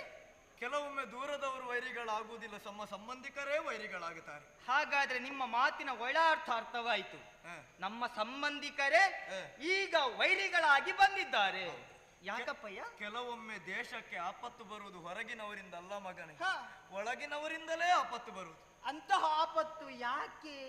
ನಮ್ಮ ಸಂಬಂಧದಲ್ಲಿ ನನ್ನ ಅಳಿಯನಾದಂತಹ ಗಾಂಧಾರ ದೇಶವನ್ನು ಆಳುತ್ತಾ ಇರುವ ಚಿತ್ರರಥಾಖ್ಯನ ದಾಳಿಯಾಗಿದೆ. ಅವು ಬಂದದ್ದಲ್ವಾ? ದಾಳಿ ಮಾಡಿದ್ದ? ದಾಳಿ ಮಾಡಿದ್ದು. ನಿಮ್ಮನ್ನು ನೋಡ್ಲಿಕ್ಕೆ ಬಂದದಲ್ವಾ? ಮಾಡ್ಲಿಕ್ಕೆ ಬಂದದಲ್ಲ. ದಾಳಿ ಯಾಕಪ್ಪ ಮಾಡಿದ್ದು? ಯಾವುದೋ ಒಂದು ಉದ್ದೇಶ ಇರಬಹುದು ಮಗನೇ. ಕೆಲವೊಮ್ಮೆ ನಮ್ಮದಾದಂತ ಪ್ರಗತಿಯನ್ನು ಕಂಡು ಕೆಲವರಿಗೆಲ್ಲ ಸಹಿಸಿಕೊಳ್ಳುವುದಕ್ಕಾಗುವುದಿಲ್ಲ. ಅದು ಹೌದು. ಈ ಪ್ರಪಂಚದಲ್ಲಿ ಯಾರು ಒಳ್ಳೆಯವರಾಗುತ್ತಾರೆ ಎನ್ನುವುದಾಗಿ ಗೊತ್ತಾಗ್ತದೋ ಯಾವಾಗ ಎಷ್ಟೊತ್ತಿಗೆ ಅವರನ್ನು ತುಳಿದ ಹಾಕುವ ಯೋಚನೆಯಲ್ಲಿ ಇರ್ತಾರೆ. ಅದಕ್ಕೆ ಹೇಳುವುದು, ಕೆಲವೊಮ್ಮೆ ಹೆಚ್ಚು ಪ್ರಚಾರಕ್ಕೆ ಬರಬಾರ್ದು. ಹೆಚ್ಚು ಪ್ರಚಾರಕ್ಕೆ ಹೊರಟಿತ ಇನ್ನೊಬ್ಬನ ಕಣ್ಣಿಗೆ ಬಿತ್ತು ಅಂತ ಅರ್ಥ. ಮತ್ತೆ ಒಂದಪ್ಪಯ್ಯ, ನೀವಾಗಿ ಪ್ರಚಾರ ಮಾಡಿದ್ದಲ್ಲ, ಪ್ರಜೆಗಳಿಂದ ಪ್ರಚಾರ ಆದದ್ದು. ಅದನ್ನು ನೋಡಿ ಸಹಿಸಿಕೊಳ್ಳುವುದಕ್ಕಾಗ್ಲಿಲ್ಲ. ಹಾಗಾಗಿ ದಾಳಿಯನ್ನು ಮಾಡಿದ್ದಾನೆ. ದಾಳಿಯನ್ನು ಮಾಡಿದಂತೆ ಈ ವೇಳೆಯಲ್ಲಿ ಪ್ರತಿದಾಳಿಯನ್ನು ಸಂಘಟಿಸಬೇಕಾದದ್ದು ನನ್ನ ಕರ್ತವ್ಯ. ಅದೌದು ಎನ್ನುವ ಕಾರಣದಿಂದ ನಾನೇ ಯುದ್ಧಕ್ಕೆ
ಕೂಡ ವೈರತ್ವವನ್ನು ಸಾಧಿಸಿದವರು ನಾವಲ್ಲ. ನಮ್ಮಷ್ಟಕ್ಕೆ ನಾವು ಇರುವಂತಹ ವೇಳೆಯಲ್ಲಿ ನಮ್ಮಲ್ಲಿ ವೈರತ್ವವನ್ನು ಸಾಧಿಸಿ ಈ ಹೊತ್ತು ನಮಗೆ ಬೇಕಾದವರು ನಮ್ಮ ಸಂಬಂಧಿಗಳೇ. ಸಂಬಂಧದಲ್ಲಿ ಮಾವ ಅಲ್ವಾ? ಮಾವನ ಮೇಲೆ ಅಳಿಯ ದಾಳಿ ಮಾಡುವುದಿಲ್ಲ, ಅದು ಉಂಟ? ತಲೆ ಸರಿ ಉಂಟು ಅವನಿಗೆ? ಮಾಡಬಾರದು. ಸಂಬಂಧದ ಬೆಲೆ ಗೊತ್ತುಂಟು ಅವನಿಗೆ. ಒಂದು ವೇಳೆ ಈ ರೀತಿ ಗೊತ್ತಿರ್ತಿದ್ರೆ ದಾಳಿ ಮಾಡ್ತಾ ಇರ್ಲಿಲ್ಲ. ಆದ್ರೂ ಬಂದಂತಹ ಅವನಿಗೆ ತಕ್ಕ ಪಾಠವನ್ನು ಕಲಿಸಲೇಬೇಕು. ಏನು? ಯುದ್ಧಕ್ಕೆ ನಾನು ಹೊರಟಿದ್ದೆ. ಯಾರು? ನಾನು. ಮತ್ತೆ ನಾಳೆ ಇರೋದು ಯಾಕೆ? ನೀನು ಆಟ ಆಡುವುದಕ್ಕೆ. ಆಟ? ಮತ್ತೆ ಏನು ಕೆಲಸ ಇಲ್ಲ ಅಂತ ಆಟ ಆಡಿದ್ದು. ಅಪ್ಪಯ್ಯ, ನೀವು ಚಿಂತಿಸಬೇಡಿ. ನಿಮ್ಮ ಎದೆ ಎತ್ತರಕ್ಕೆ ಬೆಳೆದ ಮಗ ನಾನಿದ್ದೇನೆ. ನನಗೊಂದು ಅವಕಾಶ ಕೊಡು. ನಿಮ್ಮ ಅಳಿಯನ ಸೊಕ್ಕನ್ನು ಮುರಿದು ನಾನು ಮಾಡ್ತೇನೆ. ನೀನು ಸಣ್ಣವಲ್ವ ಮಗು?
ನಿನಗೆ ಧೀರಮತಿ ಅಂತ ಹೆಸರಿಟ್ಟದ್ದೇ ಅದಕ್ಕೆ ಮಗನೇ. ಯಾಕಪ್ಪಯ್ಯ? ನಿನ್ನಲ್ಲಿ ಧೀರತ್ವ ಉಂಟು, ಮತಿಯಲ್ಲಿ ಪ್ರಬುದ್ಧತೆ ಉಂಟು ಎನ್ನುವ ಕಾರಣ. ಎಷ್ಟಾದ್ರೂ ನಿಮ್ಮ ಮಗನಲ್ವೇ ಅಪ್ಪ. ನೀವು ಇಷ್ಟು ಮಾತಾಡುವಾಗ ನಾನು ಸ್ವಲ್ಪ ಆದ್ರೂ ಮಾತಾಡಬೇಡ. ಹೆಸರಿಗೆ ತಕ್ಕುದಾಗಿ ನಡೆದೆ ಮಗ. ನನ್ನ ಪ್ರಾಯದಲ್ಲಿ ನೀವು ಎಷ್ಟು ಕುಣಿದಿದ್ದೀರಿ, ಎಷ್ಟು ಹಾರಾಟ ಮಾಡಿದ್ದೀರಿ. ಈಗ ಕೂಡುದಿಲ್ಲ ಅಷ್ಟೇ. ನನಗೀಗ ತುಂಬಾ ಪ್ರಾಯ ಆಯ್ತು ಅಂತ. ಅಲ್ಲ, ಆದರೂ ಹಾಗೆ ಮಗು ಬುದ್ಧಿಮತ್ತತೆಯಲ್ಲಿ ವರಿಷ್ಠನಿದ್ದಿ ಎನ್ನುವ ಹಾಗೆ ನಿನ್ನ ಮಾತುಗಳನ್ನು ಕೇಳುವಾಗ ಅರ್ಥ ಆಗುತ್ತದೆ. ಅಷ್ಟು ಮಾತ್ರವಲ್ಲದೆ ನಿನ್ನದಾದಂತ ರಕ್ತದ ಹನಿಗಳಲ್ಲಿ ಹರಿದಾಡುತ್ತಾ ಇರುವುದು ಕ್ಷಾತ್ರ ತೇಜ ಎನ್ನುವ ಹಾಗೆ ನೀನು ಆಚರಿಸಿಕೊಂಡು ಬಂದಂತ ನಡೆಗಳಲ್ಲಿ ಅರ್ಥ ಆಗುತ್ತದೆ. ನೀನು ಧೀರತ್ವವನ್ನು ಹೊಂದಿದವ. ಹಾಗೆಂದು ಸಮರ ಭೂಮಿಗೆ ನಿನ್ನನ್ನು ಕಳುಹಿಸಿಕೊಟ್ಟೆ ಅಂತಾದ್ರೆ ಎಳೆಯ ಕಂದ ಮಗನೇ, 12 ವರ್ಷ ಪ್ರಾಯ ಮಾತ್ರ ಆದದ್ದು. ಸಂಪೂರ್ಣ ಯುದ್ಧದ ವಿದ್ಯೆಗಳನ್ನು ನೀನು ಚೆನ್ನಾಗಿ ಅರಿತವನಲ್ಲ. ಅದು ಸ್ವಲ್ಪ ಸ್ವಲ್ಪ ಗೊತ್ತುಂಟಪ್ಪ. ಸ್ವಲ್ಪ ಗೊತ್ತಿದ್ರೆ ಒಳ್ಳೆಯವರ ಜೊತೆ ಯುದ್ಧ ಮಾಡುವುದಕ್ಕಾದೀತು. ನನಗೆ ಗೊತ್ತಿದ್ದದ್ದು ಅವನಿಗೆ ಗೊತ್ತಿರ್ಲಿಕ್ಕಿಲ್ಲ. ಅದು ನೀನು ಭಾವಿಸು. ನಿನಗೆ ಗೊತ್ತಿಲ್ಲದ್ದು ಅವನಿಗೆ ಗೊತ್ತಿಲ್ಲದಿದ್ರು ಅವನಿಗೆ ಗೊತ್ತಿರುವುದು ನಿನಗೆ ಗೊತ್ತಿಲ್ಲ. ಆದ್ರೆ ಅವನನ್ನು ಸೋಲಿಸ್ತೇನೆ ನಾನು. ಯಾವುದು ಗೊತ್ತಿಲ್ಲ. ಮಕ್ಕಳಿಗೆ ಕಪಟ ಅಂದ್ರೆ ಏನು ಅಂತ ಗೊತ್ತಿಲ್ಲ. ಹಾಗೆಂದು ಗಾಂಧಾರವನ್ನು ಆಳುವಂತ ಆ ದುರುಳನಿಗೆ ಕಪಟ ಏನೆನ್ನುವ ಹಾಗೆ ಚೆನ್ನಾಗಿ ಗೊತ್ತುಂಟು. ಹಾಗಾದ್ರೆ ಒಂದು ಅರ್ಥವಾಯಿತು. ಜೀವನ ಪೂರ್ತಿ ಅವ ಸತ್ಯತೆ ಯಾವುದು ಮಾಡುದಿಲ್ಲ, ಬೇಡದ್ದೇ ಮಾಡುದು. ಬೇಡದ್ದೇ ಆಚರಿಸಿಕೊಂಡು ಬಂದ ಕಾರಣದಿಂದಲೇ ನಿನ್ನನ್ನು ಆ ಕಡೆಗೆ ಕಳುಹಿಸುವುದಕ್ಕೆ ನನಗೆ ಭಯವಾಗುತ್ತಾ ಇರುವುದು. ಒಳ್ಳೆಯ ದಾರಿಯಲ್ಲಿ ಮುಂದುವರಿತಿದ್ರೆ ಇಲ್ಲಿಗೆ ದಾಳಿ ಮಾಡುತ್ತಿದ್ನ? ಖಂಡಿತವಾಗಿಲ್ಲ. ಇಷ್ಟು ಚೆನ್ನಾಗಿರುವಂತ ಬುದ್ಧಿ ಅವನಿಗೆ ಸ್ವಲ್ಪವಾದ್ರೂ ದೇವರು ಕೊಡ್ತಾ ಇದ್ರೆ ಇಷ್ಟು ಕಷ್ಟ ಪಡ್ಲಿಕ್ಕಿತ್ತ. ಆ ಕಾರಣದಿಂದ ಯುದ್ಧಕ್ಕೆ ಹೋಗುತ್ತೇನೆ ಎನ್ನುವ ಹಾಗೆ ದುಡುಕಬೇಡ. ಚೆನ್ನಾಗಿ ಬಾಳಿ ಬದುಕಬೇಕಾದಂತ ನೀನು ಇನ್ನಷ್ಟು ಕಾಲ ಈ ಭೂಮಿಯಲ್ಲಿ ಇರಬೇಕು. ಅದಕ್ಕೆ ಬೇಕಾಗಿ ಸಂಗ್ರಾಮಕ್ಕೆ ನಾನೇ ಹೋಗುತ್ತೇನೆ. ನಾನು ಸಣ್ಣವನ ಏನಪ್ಪಯ್ಯ?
ನೀವು ಹೇಳಿದ ಮಾತು ಸರಿಯೇ. ಮಕ್ಕಳಾದವರು ಎಷ್ಟು ಎತ್ತರಕ್ಕೆ ಬೆಳೆದರೂ ಕೂಡ ಹೆತ್ತವರಿಗೆ ಮಕ್ಕಳೇ. ಅಪ್ಪ, ಸಣ್ಣವ ಎನ್ನುವಂತಹ ಯೋಚನೆ ಬೇಡ. ಒಂದು ಬೆಂಕಿಯ ಕಿಡಿಯು ಸಣ್ಣದಾದರೂ ಕೂಡ ಪ್ರಪಂಚವನ್ನು ಸುಟ್ಟು ಬಿಡುವಂತಹ ಸಾಮರ್ಥ್ಯವನ್ನು ಹೊಂದಿರುತ್ತದೆ. ಅಂಕುಶವೆಂಬ ಆಯುಧ ಸಣ್ಣದಾದರೂ ದೊಡ್ಡ ಪ್ರಾಣಿಯಾದ ಆನೆ ನಿಯಂತ್ರಿಸುತ್ತದೆ. ಮತ್ತೆ ನಾನು ಸಣ್ಣವನಾದ್ರೂ ಇರ್ಲಿ, ನಿಮಗೆ ಗೊತ್ತಿಲ್ಲಪ್ಪಯ್ಯ, ಏನು? ನಾನು ಎಷ್ಟೆಲ್ಲ ಕಲ್ತಿದ್ದೇನೆ. ಏನೆಲ್ಲ ಕಲ್ತಿದ್ದಿ ಮಗನೇ? ಯಾವ ರೀತಿಯ ವಿದ್ಯೆ ಉಂಟು, ಯುದ್ಧ ವಿದ್ಯೆ ಎಲ್ಲವನ್ನು ಕಲ್ತಿದ್ದೇನೆ. ಯಾವ ರೀತಿ ಬಾಣವನ್ನು ಪ್ರಯೋಗ ಮಾಡಬೇಕು, ಕತ್ತಿ ವರಸೆ, ಬೇಕಾದ್ದನ್ನೆಲ್ಲ ಕಲ್ತಿದ್ದೇನೆ. ಅಪ್ಪಯ್ಯ, ನೀನು ಮೋಸ ಮಾಡುವುದನ್ನು ಕಲ್ತಿದ್ದೀಯಾ? ಇಲ್ಲ, ಅದೇ ನಮಗೆ ಸಮಸ್ಯೆ. ಅದು ಅಪ್ಪಯ್ಯ, ಏನು ಹೆದರಬೇಡಿ. ಮತ್ತು ನನಗೊಂದು ಆಸೆ ಉಂಟಪ್ಪಯ್ಯ. ನಾನು ಎಷ್ಟು ಕಲಿತಿದ್ದೇನೆ, ಯಾವುದನ್ನೆಲ್ಲ ಕಲಿತಿದ್ದೇನೆ ಎನ್ನುವುದು ನಿಮ್ಗೆ ಗೊತ್ತುಂಟೋ? ನಾನು ನೋಡ್ಲಿಲ್ಲ ಮಗ. ಅಲ್ವಾ? ಪ್ರದರ್ಶನಕ್ಕೆ ಅವಕಾಶವೂ ಸಿಗ್ಲಿಲ್ಲ. ಹಾಗಾಗಿ ನಾನು ಕಲಿತಂತಹ ವಿದ್ಯೆಯ ಪ್ರದರ್ಶನಕ್ಕೆ ಇದು ಒಂದು ಅವಕಾಶ. ಈ ಅವಕಾಶವನ್ನು ನೀವು ಕಲ್ಪಿಸಿ ಕೊಟ್ಟರೆಂದಾದರೆ ನಿಮ್ಮ ಮಗನಾದಂತಹ ಈ ಧೀರಮತಿಯ ಸಾಮರ್ಥ್ಯ, ಪರಾಕ್ರಮ ಶಕ್ತಿ ಏನು ಎಂಬುದನ್ನು ತಂದೆಯಾದ ನಿಮಗೆ ತಿಳಿಯೋದಕ್ಕೆ ಸಾಧ್ಯ. ಅಪ್ಪ, ಸಣ್ಣವ ಎನ್ನುವ ಹಾಗೆ ಮನೆಯೊಳಗೆ ಕುಳಿತರೆ ಕೀರ್ತಿ ಬರುವುದಕ್ಕೆ ಸಾಧ್ಯವಿಲ್ಲ. ಕೀರ್ತಿ ಬರಬೇಕಾದ್ರೆ ನಾವು ಯುದ್ಧಕ್ಕೆ ಹೋಗಬೇಕು. ಅಪ್ಪಯ್ಯ, ಅಪ್ಪಯ್ಯ, ಒಂದು ಅವಕಾಶ ಕೊಡು ಅಪ್ಪಯ್ಯ.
ಅಪ್ಪಯ್ಯ, ಏನಪ್ಪಯ್ಯ?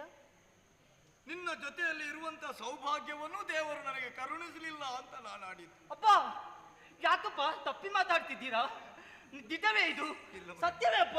ಇಲ್ಲ ಮಗನೇ, ಬಂದಂತ ಆಪತ್ತಿನ ಕಡೆಗೆ ನಿನಗೆ ಲಕ್ಷ್ಯ ಇಲ್ಲದಿದ್ರು ಏನಾಗುತ್ತದೆ ಅಂತ ನನಗೆ ಗೊತ್ತುಂಟು. ಜ್ಞಾನಿಗಳಾಡಿದಂತಹ ಮಾತೊಂದುಂಟು, ಗುಡಿಯಲ್ಲಿರುವ ಶಿಲೆಗಳೆಲ್ಲ ದೇವರಂತೆ, ಗುಣವಿರುವ ಮನುಜರೆಲ್ಲ ಮಕ್ಕಳಂತೆ. ದೇವರಿಗೂ ಮಕ್ಕಳಿಗೂ ಭೇದವಿಲ್ಲ, ಇಬ್ಬರ ಮನದಲ್ಲೂ ಕಪಟವಿಲ್ಲ. ಕಪಟ ರಾಹಿತ್ಯವನ್ನು ಹೊಂದಿದಂತ ನೀನು ದೇವರಿಗೆ ಸಮಾನ ಮಗನೇ. ಹಾಗೆಂದು ನೀನು ದೇವರಾಗಿಯೇ ಉಳಿಬೇಕು. ನಮ್ಮದಾದಂತೆ ಯವನಿಯಲ್ಲಿರುವಂತಹ ಪ್ರಜಾಸಂದೋಹಕ್ಕೆ ನೀನು ಅರಸನಾಗಿಯೇ ಬಾಳಬೇಕೆನ್ನುವುದು ನನ್ನ ಮನಸ್ಸಿನ ಆಸೆ ಮಗನೇ. ಅದಕ್ಕೆ ಯಾಕಪ್ಪ ಈ ರೀತಿ ಮರುಕ? ಆದ್ರೆ ಇಷ್ಟೇ ಆಗಬೇಕು ಅಂತ ಇದ್ರೆ ನೀನು ಇಲ್ಲಿ ದೀರ್ಘ ಸಮಯ ಇಲ್ಲಿ ಇರುವ ಹಾಗೆ ಇಲ್ಲ.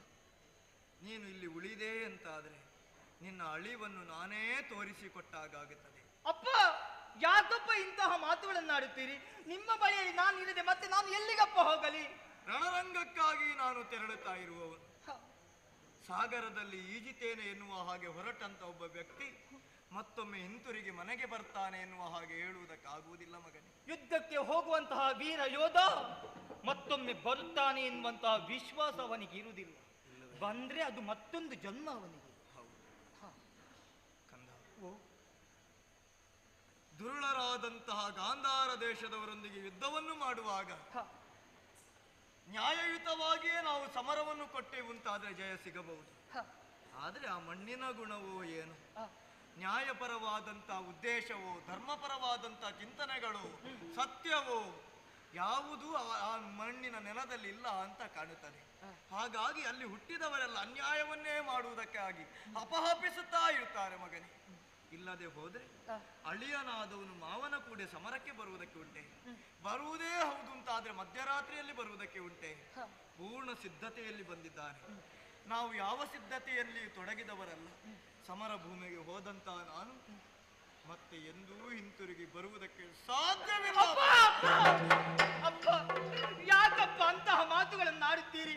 ಯುದ್ಧಕ್ಕೆ ನೀವು ಹೋಗ್ಬೇಡಿ ಅಪ್ಪಯ್ಯ, ನಾನು ಹೋಗ್ತೀನಿ. ನನ್ನಲ್ಲಿ ಪರಾಕ್ರಮ ಉಂಟು ಅಪ್ಪಯ್ಯ.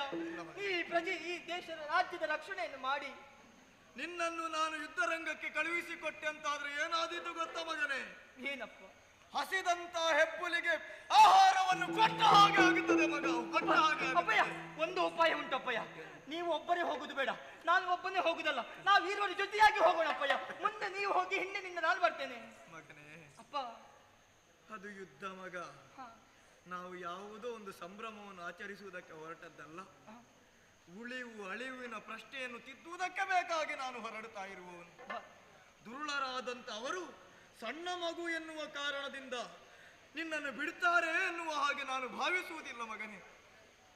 ಸಂಬಂಧದ ಗೊಡವೇ ಇಲ್ಲದಂತವರು ನಿನ್ನನ್ನು ಬಿಟ್ಟಾರೋ ಹೇಳು? ಅದಕ್ಕೆ ಬೇಕಾಗಿ ಪ್ರೀತಿ ನಿನಗೆ ತಂದೆ ಮೇಲೆ ಉಂಟೋ ಇಲ್ವೋ? ಖಂಡಿತ ಉಂಟಪ್ಪ. ನಿಮ್ಮ ಮಾತನ್ನು ಇಷ್ಟರ ತನಕ ತಪ್ಪಿ ನಡೆದವ ನಾನಲ್ಲ. ತಂದೆಯ ಮಾತನ್ನು ನಡೆವೇರಿಸುತ್ತೀಯ ಮಗನೇ? ತಂದೆಯ ಮಾತನ್ನು ಮಕ್ಕಳಾದವರು ಕೇಳಲೇಬೇಕಪ್ಪಯ್ಯ. ಏನು ಮಾಡ್ಬೇಕು ಹೇಳಪ್ಪಯ್ಯ, ಏನ್ ಮಾಡ್ಬೇಕು ನಾನು ಮಾಡ್ತೇನೆ, ನಾನು ಪೂರೈಸ್ತೇನೆ. ಕೇಳುತ್ತೀಂತಾದ್ರೆ ನಾನು ಆಡುವಂತ ಒಂದು ಮಾತನ್ನು ನೆರವೇರಿಸಿ ಕೊಡಬೇಕು ಮಗನೇ. ಅಪ್ಪಯ್ಯ, ಒಂದು ಮಾತಲ್ಲ 10 ಮಾತನ್ನು ಹೇಳಿ ನಾನು ನೆರವೇರಿಸಿ ಕೊಡುತ್ತೇನೆ. ಈ ಕೂಡಲೇ ಈ ಕಳಿಂಗ ದೇಶವನ್ನು ತೊರೆದು ಕಾನನವನ್ನು ಸೇರಬೇಕು. ಅಪ್ಪ, ಮಗನೇ, ಒಂದು ಮಾತನ್ನು ನೆರವೇರಿಸಿ ಕೊಡುತ್ತೆಯೇ ಎನ್ನುವ ಹಾಗೆ ಕೇಳುವಾಗ ನಾನು ಯಾವುದೋ ಏನೋ ಎನ್ನುವ ಹಾಗೆ ಕಲ್ಪಿಸಿ ಬಿಟ್ಟೆ. ಆದ್ರೆ ಏನಪ್ಪ ನಿಮ್ಮ ಬಾಯಿಂದ ಇಂತಹ ಮಾತೆ? ಯಾವ ತಂದೆಯೂ ಕೂಡ ಮಗನಿಗೆ ಇಂತಹ ಮಾತುಗಳನ್ನು ಆಡುವುದಿಲ್ಲ. ಮಕ್ಕಳಾದವರು ಯಾವತ್ತಿದ್ರೂ ಕೂಡ ತಂದೆ ತಾಯಿಯ ಬಳಿಯಲ್ಲೇ ಇರಬೇಕಂತೆ. ಅಪ್ಪಯ್ಯ, ನಾನು ನಿಮ್ಮ ಬಳಿ ಏನಪ್ಪಯ್ಯ, ಬೇಡಪ್ಪಯ್ಯ, ಅಂತಹ ಮಾತುಗಳನ್ನು ಆಡಬೇಡಪ್ಪಯ್ಯ. ಕಾನನಕ್ಕೆ ಸೇರುವಂತ ನಿನಗೆ ಒಂದು ಕರ್ತವ್ಯವನ್ನು ನಾನು ಕೊಡ್ತೇನೆ. ಏನಪ್ಪಯ್ಯ?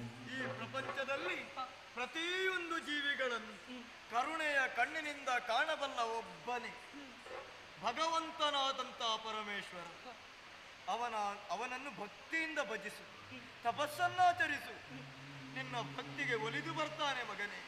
ಯಾವುದೇ ಕಾರಣದಿಂದಲಾದರೂ ಎಂಥ ದುಸ್ಥಿತಿಯೇ ಒದಗಿ ಬಂದ್ರು ಆ ಮಹಾದೇವನ ಚರಣವನ್ನು ತೊರೆಯಬೇಡ ಮಗು. ಕಾನನವನ್ನು ಸೇರುಕಂದ, ಹೋಗು ಮಗನೇ, ಮಹಾದೇವನ ಅನುಗ್ರಹ ಆಗಲಿ. ಹೋಗು ಹೋಗು ಅಪ್ಪಯ್ಯ, ಅಪ್ಪ, ಮಗನೇ. ಈ ರಾಜ್ಯದ ರಕ್ಷಣೆಗೆ ಬೇಕಾಗಿ, ನಮ್ಮ ನಾಡಿನ ಪ್ರಜೆಗಳ ರಕ್ಷಣೆಗೆ ಬೇಕಾಗಿ, ನನ್ನ ರಕ್ಷಣೆ ಈ ರಾಜ್ಯವನ್ನು ತೊರೆಯುವುದರ ಮುಖೇನ ಹೋಗ್ಲೇಬೇಕಪ್ಪಯ್ಯ. ಹೋಗಬೇಕು ಮಗು. ಅಪ್ಪಯ್ಯ, ನಾನು ನಿಮ್ಮ ಜೊತೆ ಬಂದ್ರೆ ಆಗ್ಲಿಕ್ಕಿಲ್ವ ಅಪ್ಪಯ್ಯ?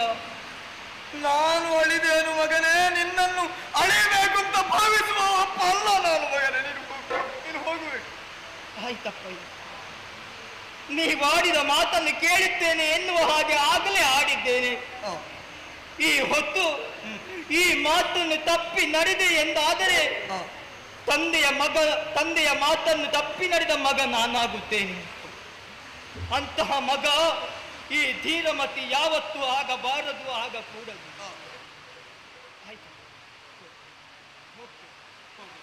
ಅಪ್ಪಯ್ಯ, ಈ ಪ್ರಪಂಚದಲ್ಲಿ ಮಗನಾದವ ಈ ಧೀರಮತಿ ಯಾವುದೇ ರೀತಿಯ ಸಾಧನೆಯನ್ನು ಮಾಡಬೇಕಾದರೆ ಹೆತ್ತವರ ಆಶೀರ್ವಾದ ಬೇಕು. ಅಪ್ಪ, ನಿಮ್ಮ ಆಶೀರ್ವಾದ ಬೇಕು. ಹೋಗಿ ಬಾ ಮಗನೇ, ಹೋಗಿ ಬಾ ಮಗ.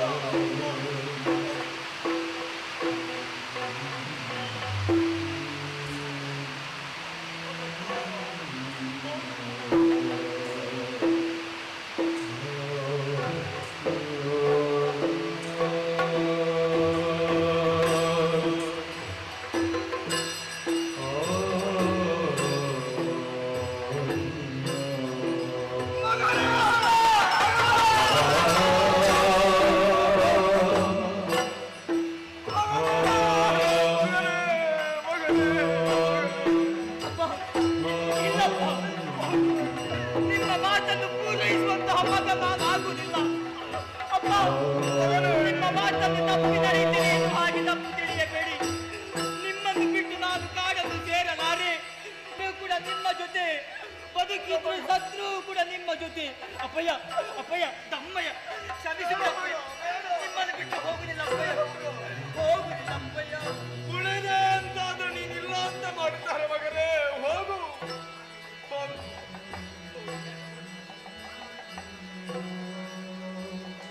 ಅಪ್ಪನಿಗೆ ಬೇಕಾಗಿ ಹೋಗು ಮಗ. ನಮ್ಮ ಪ್ರಜಾವರ್ಗಕ್ಕೆ ಬೇಕಾಗಿ ಹೋಗು. ಮಹಾದೇವನ ಅನುಗ್ರಹವನ್ನು ಪಡೆ. ಶುಭವಾಗುತ್ತದೆ, ಶುಭವಾಗುತ್ತದೆ. ಮಗನೇ,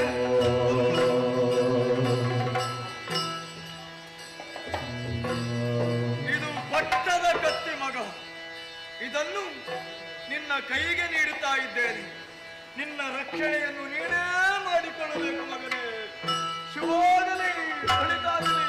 ಹೋಗಲೇಬೇಕಪ್ಪಯ್ಯ, ಹೋಗು ಮಗ, ಹೋಗಲೇಬೇಕೆ? ಹೋಗು, ಈ ರಾಜ್ಯವನ್ನು ತೊರೆದು ಕಾಡನ್ನು ಸೇರಲೇಬೇಕೆ? ಹೋಗು.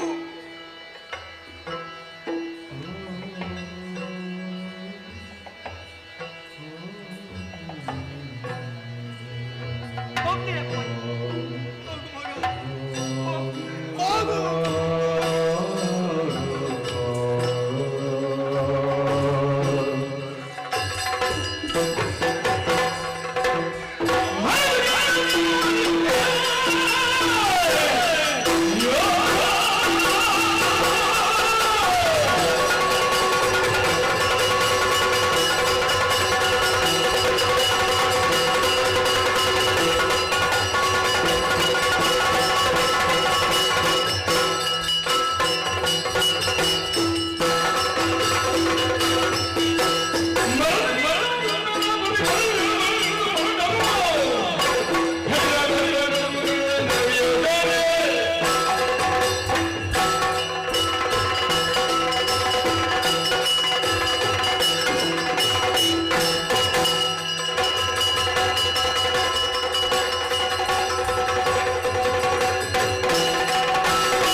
ನಮ್ಮದಾದಂತ ಕಳಿಂಗ ದೇಶಕ್ಕೆ ದಾಳಿಯನ್ನು ಮಾಡಿದೆ.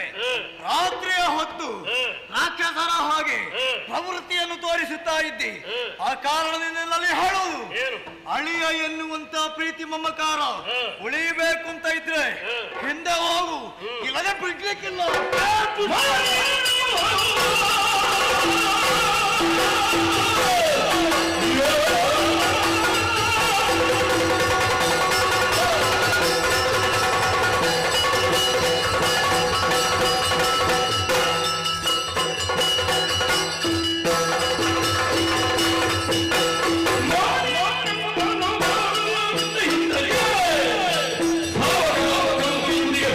Yeah.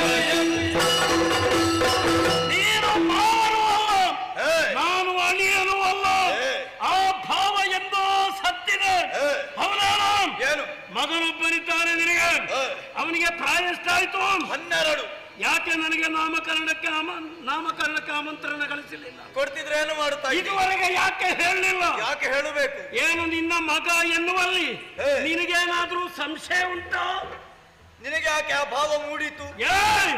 ಈಗ ಬಂದಿರುವುದು ಯಾಕೆ ಬಲ್ಲ? ಯಾಕೆ? ಮಾವನನ್ನು ಕಾಣಬೇಕು ಎನ್ನುವ ಉದ್ದೇಶದಿಂದ ಬಂದದ್ದಲ್ಲ, ಮತ್ತೆ ವಿರೋಧಿಯ ಸನಿಹಕ್ಕೆ ಬಂದಿದ್ದೆ. ನಿನ್ನ ರಾಜ್ಯವನ್ನು ಬಿಟ್ಟು ಮತ್ತೆ ಶೇಷಾಯುಷ್ಯವನ್ನು ನನ್ನ ಅನುಗ್ರಹದಲ್ಲಿ ನಿನಗೆ ಕಳೆಯಬಹುದು. ಇಲ್ಲ ಅಂತ ಆದ್ರೆ ನಿನ್ನ ಎದೆ ಸೀಳಿಯನು. ವಿನಾಕಾರಣ ದಾಳಿಯನ್ನು ಮಾಡಿದ ನಿನ್ನನ್ನು ಮಹಾದೇವನ ಕರುಣಿಂದ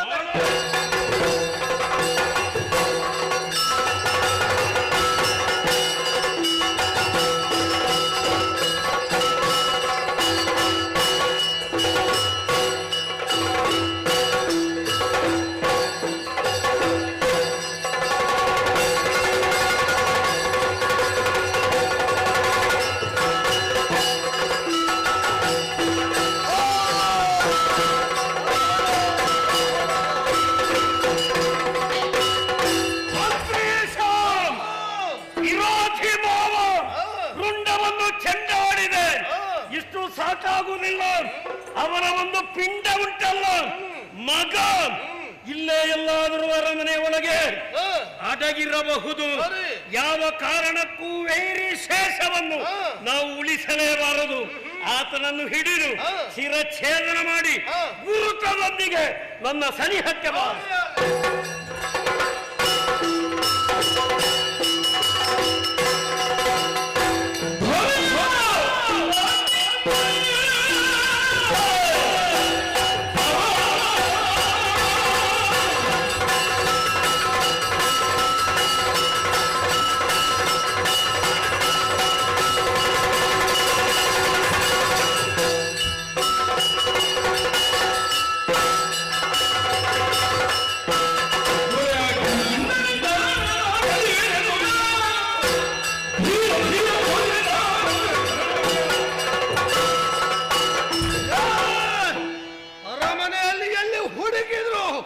ಹುಡುಗನ ಸುಳಿವಿಲ್ಲ. ಹಾಗಿದ್ರೆ ಎಲ್ಲಿಗೋ ಪಲಾಯನ ಮಾಡಿರಬೇಕು. ಎಲ್ಲಿಗೆ ಹೋಗಿರಬಹುದು? ಕಾನನವನ್ನೇ ಸೇರಿರಬೇಕು. ತಡ ಮಾಡುವುದಿಲ್ಲ.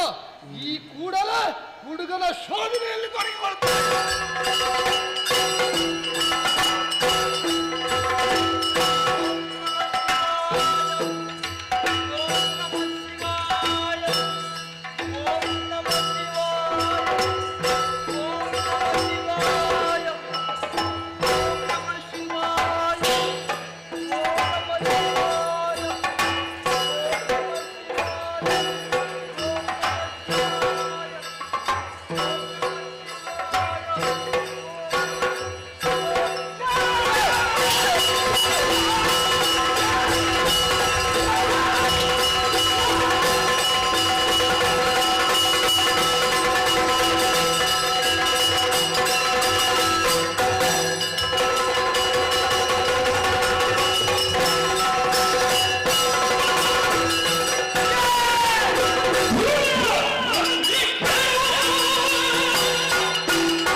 ತಂಟೆಗೂ ಬಾರದೆ ಯಾವುದು ಬೇಡ ಎಲ್ಲವನ್ನು ಬಿಟ್ಟು ಈ ಕಾಡು ದಾರಿಯಲ್ಲಿ ಆ ಶಿವನ ಜಪವನ್ನು ಹೇಳುತ್ತಾ ಮುಂದುವರಿಯುತ್ತಂತಹ ವೇಳೆ ರಾತ್ರಿಯ ಹೊತ್ತು ನನ್ನ ಹಿಂದಿನಿಂದ ಬಂದು ನನ್ನನ್ನು ಕೊಲ್ಲುವುದಕ್ಕಾಗಿ ಪ್ರಯತ್ನ ಮಾಡ್ತಾ ಇದ್ದೀನಿ.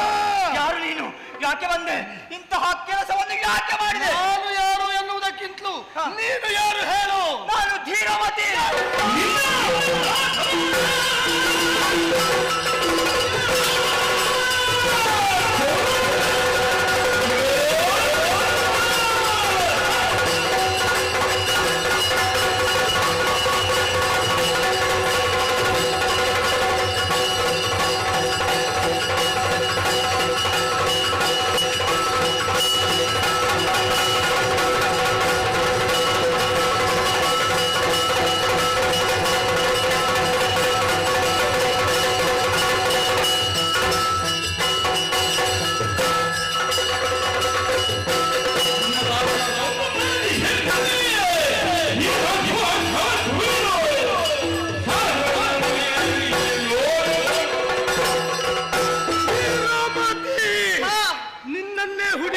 ಬಂದವ, ನನ್ನನ್ನು ಹುಡುಕಿಕೊಂಡು ಬಂದವ. ಪ್ರವೇಶ ಮಾಡಿದ್ದೆವು, ಹಾ. ದಾಳಿಗೈದಿದ್ದೆವು. ಈಗ ನನ್ನ ಪರಿಚಯ ಉಂಟ ನಿನಗೆ? ಎಲ್ಲ ತಿಳಿದಿದ್ದೇನು. ನಿನ್ನ ಪರಿಚಯ ನನಗಿಲ್ಲಲ್ಲ. ನನ್ನ ಪರಿಚಯ ನಿನಗೆ ಆಗ್ಬೇಕಾಗತ್ತೇ ಇಲ್ಲ. ನಿನ್ನ ಪರಿಚಯ ನನಗಾಯ್ತಲ್ಲ, ಆಹಾ. ಇನ್ನು ನಿನ್ನ ಕತೆ ಮುಗಿಯಿತು ಅಂತಲೇ ತಿಳಿ. ಏನು ಏನ್ ಮಾಡಿದೆ? ಗಾಂಧಾರರಾಧಿಪ ಹಾ. ಚಿತ್ರರಥನ ಒಡಗೂಡಿ ಬಂದ ಮಂತ್ರಿ ನಾನು. ಪುರ ಪ್ರವೇಶ ಮಾಡಿದವರು ನಾವು. ಆ ಕಾಲಕ್ಕೆ ಅಲ್ಲಿಂದ ಪಲಾಯನಗೈದು ಈ ಕಾನನವನ್ನು ಸೇರಿದೆಯಲ್ಲ. ಹೌದು. ಪುರದಲ್ಲಿ ನಾನು ಏನಾಯ್ತು? ಏನು ಮಾಡಿದ್ದೇನೆ ನಿನ್ಗೆ? ನೀನು- ನಾನು ನನ್ನಷ್ಟಕ್ಕೆ ಓಡಿ ಬರ್ತಾ ಇದ್ದೆ. ನೀನು ಏನು ಮಾಡಿದ್ದಿ ಅಂತ ಮುಖ್ಯ ಅಲ್ಲ. ಸ್ವಲ್ಪ ಕೂಡ ನಿನ್ನ- ಕರುಣೆ ಇಲ್ಲ ನಿನಗೆ. ನಿನ್ನ ಅಪ್ಪ ಏನು ಮಾಡಿದ್ದಾನೆ ಅನ್ನೋದು ಮುಖ್ಯ. ನನ್ನ ಅಪ್ಪ ಈ ಬೇಡ, ಅಪ್ಪನ ಜೊತೆ ತೆಗಿಬೇಡ. ಹೌದಾ? ನಾನು ಈ ರೀತಿ ಒಬ್ಬನೇ ಬರುವುದಕ್ಕೆ ಕಾರಣ, ಹಾ. ಅಪ್ಪನ ಮನಸ್ಸು ನೋಯುವುದಕ್ಕೆ ಕಾರಣ ಹಾ. ಅವ ಇದ್ದಾನೆ ಒಬ್ಬ ನನಗೆ ಕೆಟ್ಟವ. ನೀನು ಇಷ್ಟು ಬೇಗ ಆಳಬೇಡ. ಇನ್ನೂ ನಾನೊಂದು ವಿಷಯ ಹೇಳಿದ ಮೇಲೆ ಮತ್ತೆ ನೀನು ತುಂಬಾ ಅಳುವುದಕ್ಕುಂಟು. ಈಗ ಸ್ವಲ್ಪ ಸೈರಿಸಿತು ನೋಡು. ನಾವು ಪುರ ಪ್ರವೇಶ ಮಾಡಿ ಏನು ಮಾಡಿದೆವು ವಲ್ಲಯ್ಯ? ನಿನ್ನಪ್ಪನಲ್ಲಿ ದುರವನ್ನು ಕೊಟ್ಟೆವು. ಪರಿಣಾಮ ಏನಾಯಿತು ಗೊತ್ತೋ? ನಿನ್ನಪ್ಪನನ್ನ ಕೊಂದು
ಏನಾಡಿದೆ? ನಿನ್ನಪ್ಪನ ಮರಣವಾಗಿದೆ. ಏನಾಡಿದೆ? ಕೊಂದವರು ನಾವುಗಳೇ. ಏನಾಡಿದೆ? ನಿನ್ನಪ್ಪನ ಮರಣ. ನನ್ನಪ್ಪನನ್ನು ಕೊಂದಿದ್ದೇವೆ. ನನ್ನಪ್ಪನನ್ನು ಕೊಂದಿದ್ದೇವೆ. ನನ್ನನ್ನು ತಪ್ಪಲಿಯಾಗಿ ಮಾಡಿದೆಯೋ? ನನ್ನನ್ನು ಅನಾಥನಾಗಿ ಮಾಡಿದೆಯೋ? ಮಾಡಿದೆಯೋ? ನನ್ನ ತಂದೆಯನ್ನು ಕೊಂದೆಯೋ? ನನ್ನ ತಂದೆಯ ಆಸ್ಪತ್ರೆ ಜಾತಿ ನಿನ್ನನ್ನೇ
ಎನ್ನುವ ಹಾಗೆ ಬಂದ್ರೆ ಅವನೇ ನನ್ನನ್ನು ಕೊಲ್ಲುವುದಕ್ಕೆ ಮುಂದಾಗಿದ್ದಾನೆ.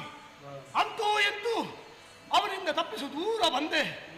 ನನ್ನೊಡೆಯ ಹೇಳಿದ್ದಾನೆ, ಕುರುಹು ತಂದುಕೊಡಬೇಕೆಂದು. ಹುಡುಗನನ್ನು ಕೊಲ್ಲಲಾಗಲಿಲ್ಲ. ಕುರುಹನ್ನು ಹೇಗೆ ತಂದುಕೊಡಲಿ? ಹೇಗೆ ಹೇಗೆ ಹೇಗೆ? ಹಾ ಅಲ್ಲೊಂದು ಕಪಿ ಕಾಣುತ್ತಾ ಉಂಟು. ಕಪಿಯನ್ನೇ ಕೊಂದು ಅದರ ರಕ್ತವನ್ನೇ ಕೊಂಡು ಹೋಗಿ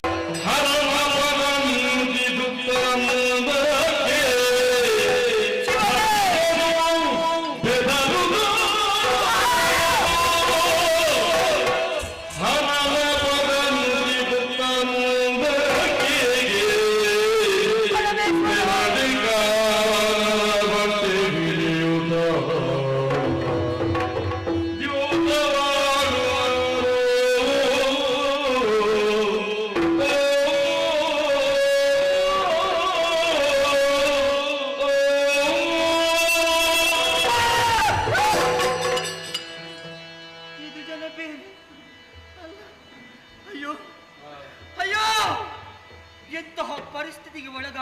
ನಾನು? ಯಾರೋ ಏನು ಏನು ಅನ್ಯಾಯ ಮಾಡಿದ್ದೇವೆ? ವ್ಯರ್ಥವಾಗಿ ನನ್ನ ತಂದೆಯರನ್ನು ಕೊಂದು ಬಿಟ್ಟರಲ್ಲ. ತಂದೆಯನ್ನು ಕೊಂದಂತಹ ಅವರಿಗೆ ನಾನೇನು ಮಾಡಿದ್ದೇನೆ? ಕೋಪ ಇರುವುದು ತಂದೆಯಲ್ಲಿ. ಯಾವುದೇ ಕೋಪ ಇರದಂತಹ ನನ್ನ ಮೇಲೆ ನನ್ನನ್ನು ಕೊಲ್ಲುವುದಕ್ಕಾಗಿ ಹೂಡಿಕೊಂಡು ಹಿಂಬಾಲಿಸಿ ಬರ್ತಾ ಇದ್ದಾರೆ. ಅಂತೂ ಇಂತೂ ಪರಮೇಶ್ವರನ ಅನುಗ್ರಹವೋ ಏನು, ಅವ ಎಲ್ಲಿ ಹೋದ, ಯಾವ ಕಡೆ ಹೋದ ಅಂತ ಗೊತ್ತಿಲ್ಲ. ಈ ಘೋರವಾದಂತಹ ಕಾಡಿನಲ್ಲಿ ಸುತ್ತಲೂ ನೋಡಿದ್ರೆ ಕತ್ತಲು, ಒಬ್ಬರೇ ಒಬ್ಬರು ಕಾಣುವುದಿಲ್ಲ. ಹಾಗಾದ್ರೆ ನನ್ನನ್ನು ರಕ್ಷಿಸುವವರು ಯಾರು? ಪರಮೇಶ್ವರ, ಮಹಾಲಿಂಗೇಶ್ವರ, ಕಾಪಾಡುದು. ಓಹೋಯ್, ಏನೋ ಒಂದು ಮಾತಾಡುವಂತಹ ಶಬ್ದ ಕೇಳುತ್ತಾ ಇದೆ. ಕೇಳುವಂತಹ ಶಬ್ದ ಯಾವ ಕಡೆಯಿಂದ ಎನ್ನುವ ಹಾಗೆ ಯೋಚಿಸಿದ್ರೆ, ಓಹೋ, ಅನತಿ ದೂರದಲ್ಲಿ ತುಂಬ ಮಂದಿ ಇದ್ದಾರೆ. ಸರಿ, ಆ ಕಡೆಗೆ ಹೋಗ್ತೇನೆ.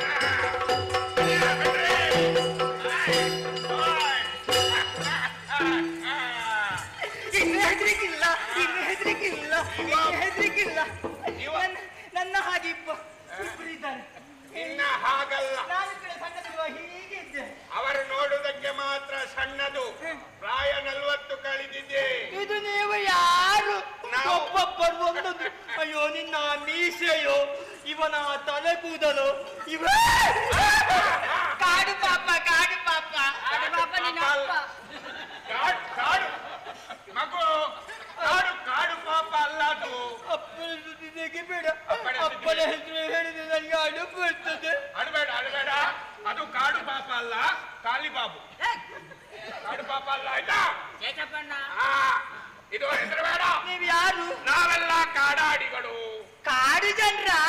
ಜನರಂದ್ರೆ ಕಾಡಿನಲ್ಲೇ ಇರುವವರಲ್ಲ. ಮತ್ತೆ ಮೊದಲು ನಿನ್ನ ಹಾಗೆ ನಾಡಿನಲ್ಲಿದ್ದದ್ದು. ಈ ನಾಡಿನಲ್ಲಿ ಸಂಸಾರ, ತಲೆ ಬಿಸಿ ಎಲ್ಲ ಶುರುವಾಗಿ ಉಂಟಲ್ಲ, ಆ ಬೇಸರವೇ ಬೇಡ ಅಂತ ಹೇಳಿ ಕಾಡಿನಲ್ಲಿ ಬಂದು ಈಗ ವಾಸ ಮಾಡುದು. ಈ ಕಾಡಿನಲ್ಲಿ ಏನು ಮಾಡುದು? ನಾವು ಕಾಡಿನಲ್ಲಿ ನಮಗೊಂದು ಮನಃಶಾಂತಿ ಸಿಗುವುದು ಈ ಕಾಡಿನಲ್ಲಿ. ನಾನು ಕೂಡ ಆಗ್ಲೇ ಬಂದು ಓಡೋಡಿಕೊಂಡು ಯಾರಾದ್ರೂ ಸಿಗ್ತಾರೋ ಎನ್ನುವ ಹಾಗೆ ಮತ್ತು ಮುಂದುವರಿದು ಬರುವಾಗ ನಿಮ್ಮನ್ನು ನೋಡಿದೆ. ಈಗ ಸ್ವಲ್ಪ ಸಮಾಧಾನ ಆಯ್ತು. ನೀನು ಹೆದರಿಕೊಂಡವನ ಹಾಗೆ ಕಾಣುತ್ತಿ. ಇಲ್ಲ, ಈಗ ಹೆದರಬೇಡ. ಈಗ ಹೆದರಿಕೆಲ್ಲ ನಿನ್ನ ಮುಖ ಕಾಣುವಾಗ ಮುಟ್ಟಬೇಡ, ಅದೆಲ್ಲ ಮುಟ್ಟಬೇಡ. ಅವನದಿರ್ಲಿ, ಏನೋ ಬೇಸರ, ಏನೋ ಒಂದು ಬೇಜಾರು,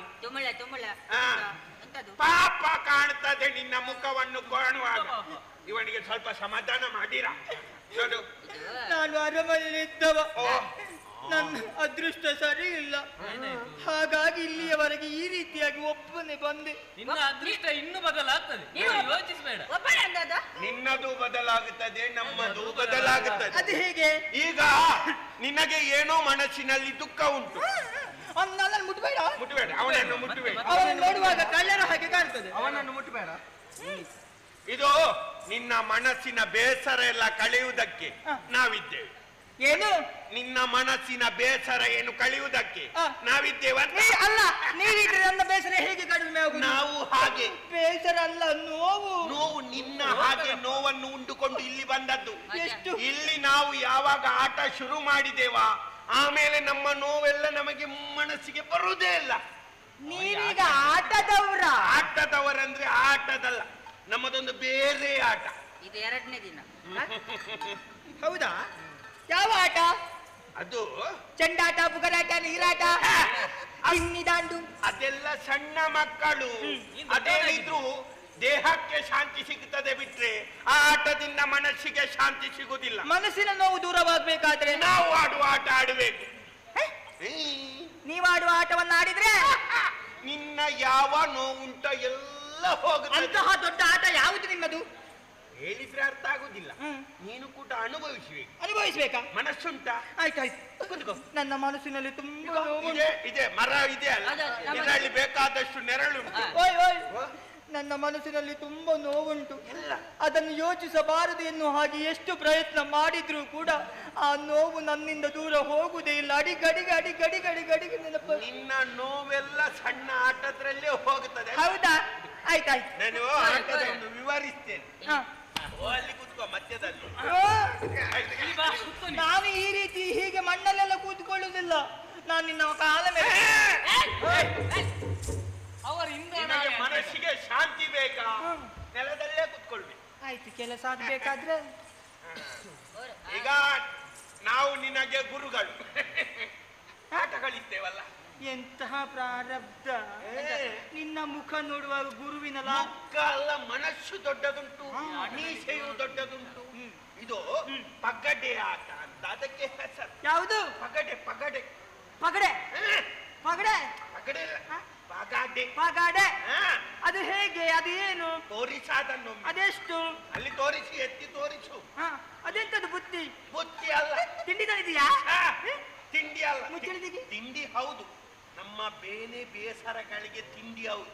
ಓ, ಆ ರೀತಿ. ಆ ರೀತಿ. ಅದು ಯಾಕೆ ಬುತ್ತಿ? ಇದು ಇದರ ಒಳಗೆ ಒಂದು ಹಾ. ಕಾಯಿ ಉಂಟು. ಯಾವ ಕಾಯಿ? ಅದಕ್ಕೆ ಹೆಸರು ಪಗಡೆಕಾಯಿ ಅಂತ. ಪಗಡೆ ಆಟ, ಪಗಡೆ ಕಾಯಿ. ತೋರಿಸ. ಅದೇ ಕಾಯಿ ಮಗ. ನೋಡು, ಈ ಕಾಯಿಂದ ಏನು? ಅದು ಯಾಕೆ ಒಳಗಿಡೋದು? ಈ ಕಾಯಿಯಲ್ಲಿ ಎರಡು ಮುಖ ಉಂಟು. ಯಾವುದು? ಎರಡು ಮುಖ. ಮುಖ. ಹಾ. ಹಾ. ಒಂದು ಹರೆ, ಹಾ. ಮತ್ತೊಂದು ಜಿತೆ. ಏ, ಒಂದೇ ಮುಖ ಇರುದಲ್ವಾ? ಎರಡು ಮುಖ ಯಾಕ? ಇಲ್ಲ, ಉಂಟು ಅಂತ. ಹಾ, ಹಾ. ಆಟಕ್ಕೆ ಬೇಕು. ಹಾ, ಹಾ. ಈ ಕಾಯಿಯನ್ನು ಕರಡಿಗೆ ಒಳಗೆ ಹಾಕಿ ಹಾ. ನಾವು ಹೀಗೆ ಕುಣಿಸಿ. ಹುಡುಕಿಸಿ, ಕುಣಿಸಿ ಅಲ್ಲ, ಕುಣಿಸುವುದಲ್ಲ, ಹುಡುಕಿಸಿ ಇದನ್ನು ಹೀಗೆ ಹಾಕು. ಹಾಕುವಕ್ಕಿಂತ ಮೊದಲು ನನ್ನ ಕೇಳು, ನಮ್ಮದು ಹರೆಯ ಜಿತೆಯ ಅಂತ. ಹರ್ರೆ ಅಂದ್ರೆ ಏನು? ಜಿದ್ದೆ ಅಂದ್ರೆ ಏನು? ಹರ್ರೆ ಅಂತ ನೀನು ಹೇಳಿದ್ರೆ ಸೋಲುವುದ ಗೆಲ್ಲುವುದು? ಅಲ್ಲ, ಹಾ. ನೀನು ಹರ್ರೆ ಅಂತ ಹೇಳಿ ಈ ಮುಖ ಮೇಲ್ಭಾಗದಲ್ಲಿ ಹರ್ರೆ ಬಂದ್ರೆ ನೀನು ಗೆದ್ದ ಹಾಗೆ. ನೀನು ಹರೆ ಅಂತ ಹೇಳಿ ಮುಖ ಇಲ್ಲಿ ಜಿದ್ದೆ ಅಂತ ಬಂದ್ರೆ ನೀನು ಸೋತ ಹಾಗೆ. ಹರ್ರೆ ಅಂದ್ರೆ ಸೋಲು, ಜಿದ್ದೆ ಅಂದ್ರೆ ಗೆಲುವು. ಹೌದೌದು. ಆಯ್ತಾಯ್ತು. ನನ್ನ ನಿನ್ನ ಮನಸ್ಸಿನ ನೋವೆಲ್ಲ ಹೋಗುತ್ತದೆ. ಈಗ ನಾವು ಆಟ ಪ್ರಾರಂಭಿಸುವ. ಆಯ್ತಾಯ್ತು. ಈಗ ನಾನು ಹೇಳಿದ್ದು ಗೊತ್ತಾಯ್ತಲ್ಲ? ಆಯ್ತಾಯ್ತು. ನೀನೇ ಪ್ರಾರಂಭಿಸು. ನಿಲ್ಲು. ಹರೆಯ ಜಿತೆಯ ನೀನು ಹೇಳು. ಆಡೋನು ಹೇಳು. ನನಗೆ ಹರಿ. ಹ? ಹೇಳು, ನನಗೆ ಹರ್ರೆ. ಈಗ ನಿಮ್ಮದೊಂದು ಪಂಗಡ, ನಮ್ಮದೊಂದು ಪಂಗಡ. ಒಂದೆರಡು ಮೂರು ಮೂರು ನಾಲ್ಕು ಐದು. ಏ, ಆ ಕಡೆ ಹೋಗು. ಸರಿ ಉಂಟು, ಸರಿ ಉಂಟು. ನೀನು ಈ ಕಡೆ ಬಾ. ನೀನು ಮುಂದೆ ಬಾ. ನಿಮ್ಮದೊಂದು ತಂಡ, ನಮ್ಮದೊಂದು ತಂಡ, ನಿಮ್ಮದೊಂದು ತಂಡ. ಹೇಳಿಕೊಡ್ಬೇಕಾಯ್ತಾ? ನೀನಾಡು, ನೀನು ಮೊದಲು ಆಡು, ಮತ್ತೆ ನಾನು ನೋಡ್ತೇನೆ. ಯಾವ್ದು ಯಾವ್ದು? ನನಗೆ ಜಿತೆ. ಜಿತೆ. ನಿಲ್ಲು. ನೀನು ಆಡು, ನೀನು ಆಡು. ನೀನು ಎತ್ತು. ಅವ ಹಾಕಲಿ.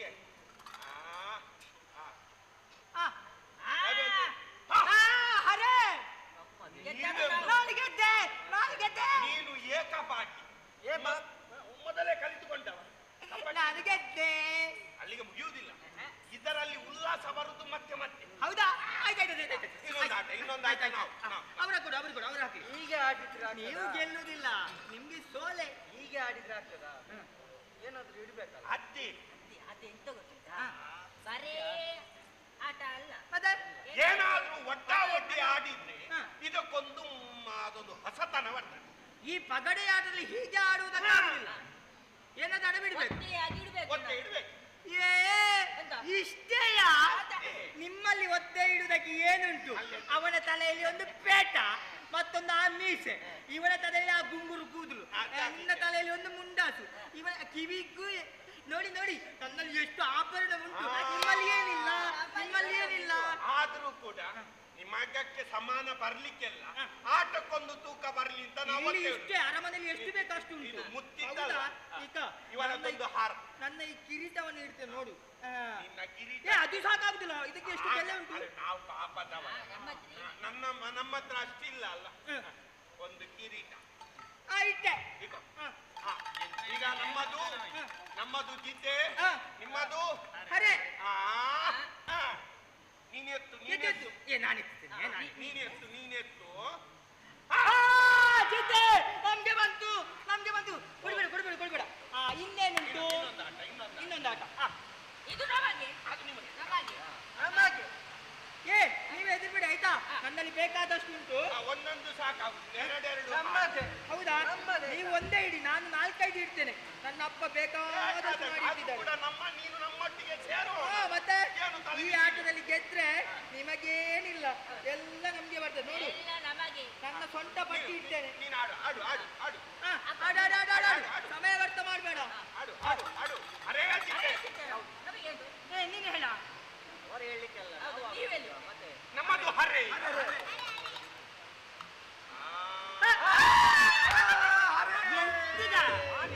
ಸರಿ, ಹಾಕ್ಲಿಕ್ಕೆ ಆಗಲ್ಲ, ಹೋಯ್ತಲ್ಲ ಈಗ. ನೋಡುವ. ಹೌದಾ? ಆಯ್ತು, ಹೋದ್ರೆ ಹೋಗ್ಲಿ. ಇಡು ಇಡು, ನಿನ್ನದಿಡ, ಅದು ಅಡ್ಡಿಗೆ ಇಡ. ಕೊಡು ಕೊಡು ಕೊಡು. ನಮ್ಮಲ್ಲಿ ನಮ್ಗೆ ಬೇಕಾದಷ್ಟು ಉಂಟು, ಆಯ್ತಾ? ನೋಡು, ನನ್ನ ಪದಕ ಹೊಡ್ತೇನೆ. ಇರ್ಲಿ ಎಲ್ಲ ಏನಿದ್ರು ನಮಗೆ. ನಿಮ್ಗೆ ಯಾವ್ದು ಹರೆ ಚಿಟ್ಟೆ? ಜೋರಿ ಹೇಳು, ಕೇಳುದಿಲ್ಲ. ನನಗೆ ಚಿತ್ತೆ. ಹೌದಾ? ಹಾಕು, ಮುಂದೆ ಹಾಕು, ಹಾಕು, ಎತ್ತು ಹಾಕು. ಹಾಕು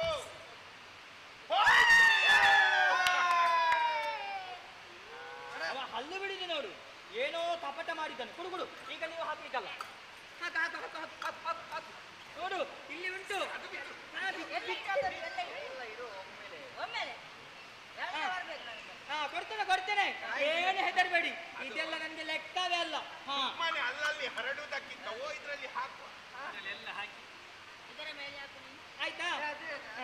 ನೋಡು, 1 2 3, ಇದೆ ಸ್ವಲ್ಪ ಬಿಚ್ಚ ಸಿಗುವುದಿಲ್ಲ. ನೋಡು, 4. ಈಗ ಅಷ್ಟು ಸಾಕು. ಆಯ್ತಲ್ಲ? ಈಗ ಯಾರಿಗೆ ನೋಡು.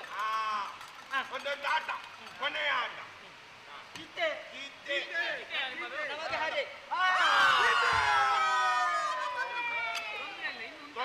ತೊಂದ್ರೆ ಇಲ್ಲ ಬೇಡ, ಸೂರ್ಯ ಮುಳುಗುತ್ತಾ ಬಂದಿದ್ದಾನೆ. ಆಟ ಸಾಕು. ಅದೇ ನಮಗೂ ಇದರಲ್ಲಿ ಏನು ರುಚಿ ಇಲ್ಲ. ಸಾಕು ಅಂತ ಹೇಳಬಾರ್ದು. ನಾಳೆ ಸೂರ್ಯೋದಯದ ಹೊತ್ತಿಗೆ ನಾಳೆ ಪುನಃ ಪ್ರಾರಂಭಿಸೋಣ. ಈಗ ಸ್ವಲ್ಪ ಮರದ ಬೇರಿಗೆ ತಲೆಯನ್ನೊಡ್ಡಿ ಅಲ್ಲಿಗೆ ಸ್ವಲ್ಪ ಮಲಗಿ ಬಿಡುವ. ಬೇಗ ಹೇಳಬೇಕು. ಯಾರು ಈಗ ನೋಡು, ನಿಮಗಿಂತ ಮೊದಲು ನಾನು ಎದ್ದು ನಿಮ್ಮನ್ನು ಎಬ್ಬಿಸ್ತೇನೆ, ಆಯ್ತಾ?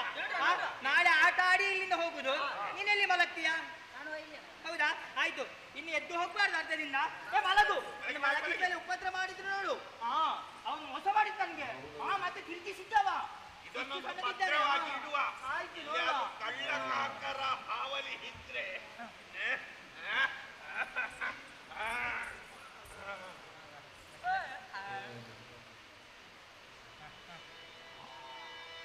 ಕರುಣಹೀನರು ಧೀರಮತಿಯನು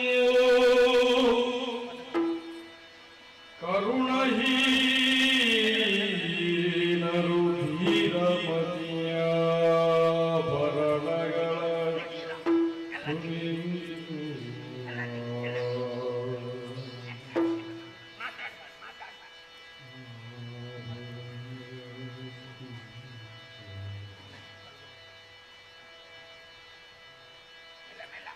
ಶಬ್ದ ಮಾಡಬೇಡಿ, ಶಬ್ದ ಮಾಡಬೇಡಿ.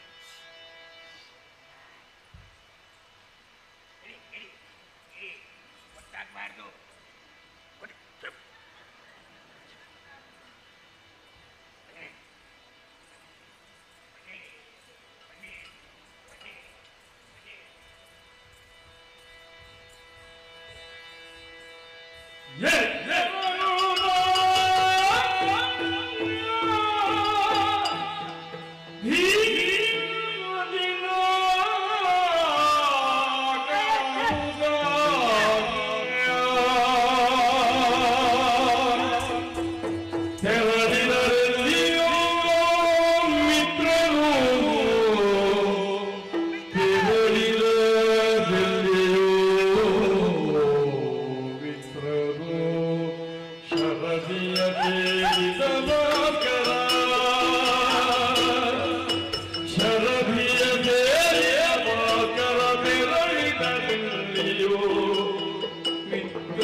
ಕ್ಷಮಿಸಿದರದೆ?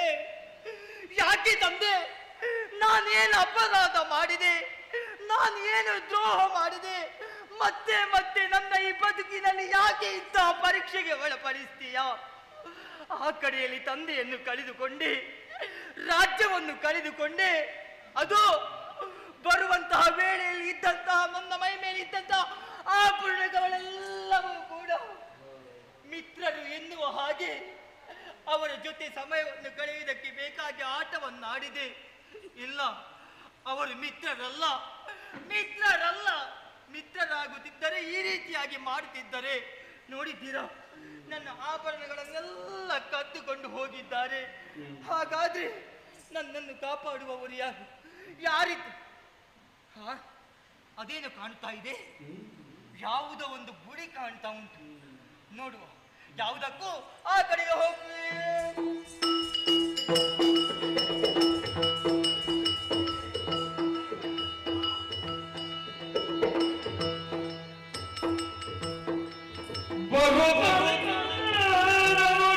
ಮಂದಿರವನು ಕಾಲನ ಮಧ್ಯದಿ ತರುಣನು ಅತ್ತಲಿಗೆಯುವ ಕರಣಿ ಕುಲರೊಡನೆಗೆ ಅತ್ತಲಿಗೆಯುವ ಕರಣಿ ಕುಲರೊಡನೆ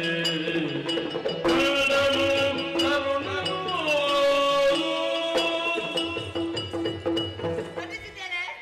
ಶುಭವಾಗಲಿ ಅಪ್ಪ. ಪರಮೇಶ್ವರ ರಕ್ಷಣೆ ಮಾಡ್ತಾನೆ. ಸ್ಥಿರವಾಗಿದ್ದೇನೆ. ಹೇಳು ಹೇಳು, ಉದ್ಧಾರವಾಗು.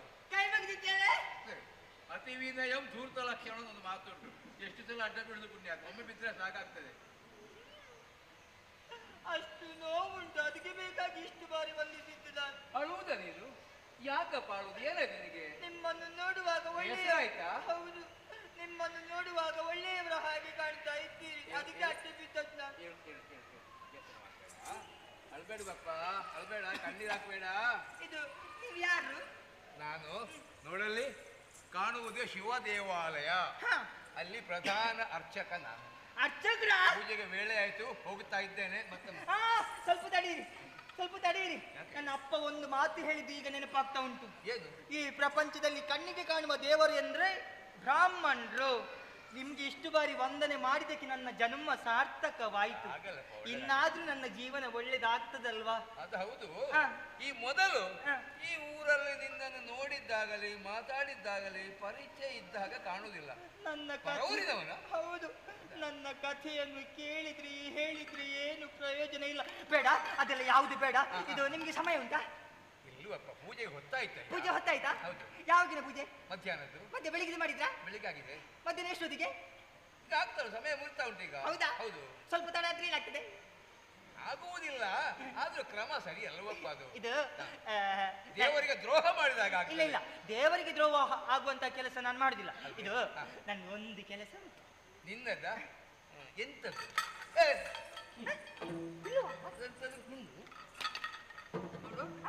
ಪುಣ್ಯಾತ್ಮ, ಅದು ಪಗಡೆ ಆಟದಲ್ವ? ಅಯ್ಯೋ ಗ್ರಾಜಲ್ಲೇ, ಎಳೆಯ ಮಗು ನೀನು, ನಿನಗೆಲ್ಲೇ ಬಿದ್ದು ಸಿಕ್ಕಿತ್ತು ಪುಣ್ಯಾತ್ಮ ಅದು. ಅದು ಅಲ್ಲಿ ನಾನು ಆಟ ಆಡ್ತಾ ಇದ್ದೆ. ಎದ್ದು ನೋಡುವಾಗ ಯಾರು ಇಲ್ಲ, ಎಲ್ಲ ಬಿಟ್ಟು ಹೋದ್ರು. ಬನ್ನಿ ಬನ್ನಿ, ನಿಮ್ಗೆ ಸಮಯ ಉಂಟಲ್ಲ, ಬನ್ನಿ ಬನ್ನಿ, ಒಂದು ಆಟ ಆಡುವ, ಒಂದು ಆಟ ಆಡುವ. ನನ್ನ ಮನಸ್ಸಿನಂದು ಎಲ್ಲ ಬೇಸರ ಎಲ್ಲ ದೂರ. ಯಾರು ಆಟ ಆಡ್ತಾ ಇದ್ದದ್ದು? ಅವರು ಅಲ್ಲಿ ಇದ್ರು ತುಂಬಾ ಜನ, ಪಗಡೆ ಆಟದವರು. ಅವರೆಲ್ಲ ನನ್ನಲ್ಲಿ ಇದ್ದಂತ ಆಭರಣಗಳೆಲ್ಲ ಕದ್ದುಕೊಂಡು ಹೋಗಿದ್ದಾರೆ. ಆದ್ರೂ ನನ್ನ ಮನಸ್ಸಿನಲ್ಲಿ ಬೇಸರ ಉಂಟು. ಈ ಬೇಸರವನ್ನು ದೂರ ಮಾಡುದಿದ್ರೆ ಈ ಪಗಡೆ ಆಟ ಮಾತ್ರವಂತೆ. ಬನ್ನಿ ಬನ್ನಿ ಬನ್ನಿ ಬನ್ನಿ ಬನ್ನಿ ಬನ್ನಿ, ಒಂದು ಆಟ ಆಡುವ. ಬನ್ನಿ ಬನ್ನಿ ಬನ್ನಿ. ನೀತಿಗಳ ಕೊರೆಮದು ಪರಿಪಾಲಿತು ತರುಣವೀರನಾರಿತು ನೀತಿಗಳ ಕೊರೆಮದು ಪರಿಪಾಲಿತು ತರಬಲ ವಿದ್ಯುತವು ತರಬಲ ವಿದ್ಯುತವು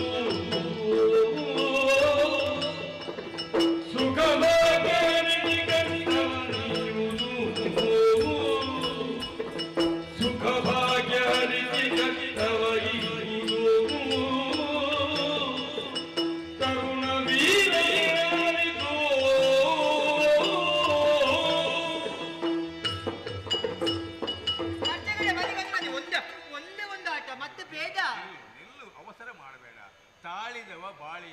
ಒಂದು ಮಾತುಂಟು. ಅಂದ ಹಾಗೆ ನಿನ್ನ ಹೆಸರು ಕೇಳಲಿಲ್ಲ ನಾನು. ಧೀರಮತಿ. ಧೀರಮತಿ, ನಿನ್ನ ಮುಖದ ವರ್ಚಸ್ಸನ್ನು ಕಾಣುವಾಗ ಉತ್ತಮ ಕುಲದಲ್ಲಿ ಹುಟ್ಟಿದಂತ ಮಗನಾಗಿ ಕಾಣುತ್ತಾ ಇದ್ದಿ. ಈಗ ಯಾವ ಕುಲವಿಲ್ಲ ಏನಿಲ್ಲ. ಆಗಲಿ, ಇದು ಎಲ್ಲಿ ಕಲ್ತೆಯಪ್ಪ ನೀನು? ಕಾಡ ದಾರಿಯಲ್ಲಿ ಬರುವಾಗ ಅಲ್ಲಿ ತುಂಬಾ ಜನ ಸಿಕ್ಕಿದ್ರು, ಅವರ ಜೊತೆ ಆಟವನ್ನಾಡಿದೆ. ಆದ್ರೆ ಬರುವಾಗ ಎಷ್ಟು ಇತ್ತು ನನ್ನ ಮೈ ಮೇಲೆ. ಅರಮನೆಯಲ್ಲಿ ಹುಟ್ಟಿದವಲ್ವೇ ನೀನು? ಅರಮನೆಯಲ್ಲಿ ಹುಟ್ಟಿದವ. ಈ ಕಾಡ ದಾರಿ ಯಾಕೆ ಬಂದಪ್ಪ? ನನ್ನ ಅದೃಷ್ಟ ಸರಿ ಇಲ್ಲ. ಕಾಡಲ್ಲಿ ಬರುವಾಗ ಯಾರೋ ನಿನಗೆ ತಾಗಿದ್ರು, ಇದ್ದನ್ನೆಲ್ಲ ಕಳ್ಕೊಂಡೆ. ಈಗ ಅದು ಹಠವೂ ಹೌದು, ಚಟವೂ ಹೌದು. ಇದು ಒಂದು ಮಾತ್ರ ಉಳಿದಿದೆ. ಬನ್ನಿ ಬನ್ನಿ ಒಂದು ಆಟ. ಅದು ಮತ್ತು ನಿನ್ನ ಜೀವ. ಅಯ್ಯ ಪುಣ್ಯಾತ್ಮ, ಪ್ರಪಂಚದಲ್ಲಿ ಬಾಳಿದಷ್ಟು ದಿನ ಒಳ್ಳೆಯವನಾಗಿ ಬದುಕಬೇಕಪ್ಪ. ಈ ದುಶ್ಚಟಕ್ಕೆ ಬಲಿಯಾದವರು ಎಂತೆಂಥವ್ರು ಏನಾಗಿದ್ದಾರೆ ಅಂತ ಪುರಾಣವನ್ನು ಓದಿದ್ರೆ ಅರ್ಥವಾಗುತ್ತೆ ಮಗು. ನಿನ್ನಂಥವ್ರು ಮಾಡಬೇಕಾದ ಕೆಲಸ ಅಲ್ಲ. ನೀನು ಮಾಡಬೇಕಾದೇನು?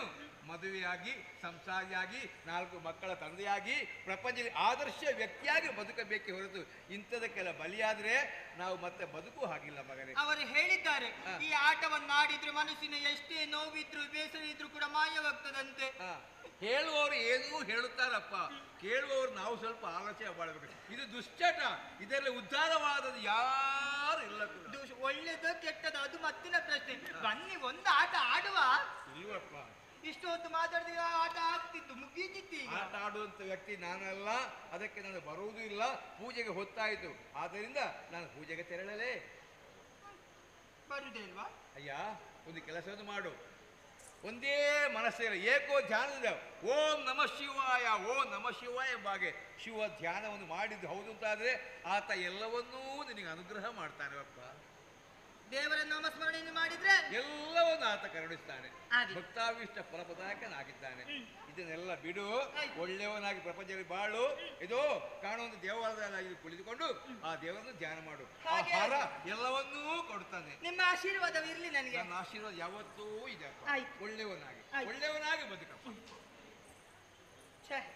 ಸುಮ್ಮನೆ ಸಮಯ ವ್ಯರ್ಥ ಮಾಡಿದ್ದು ನಾನು.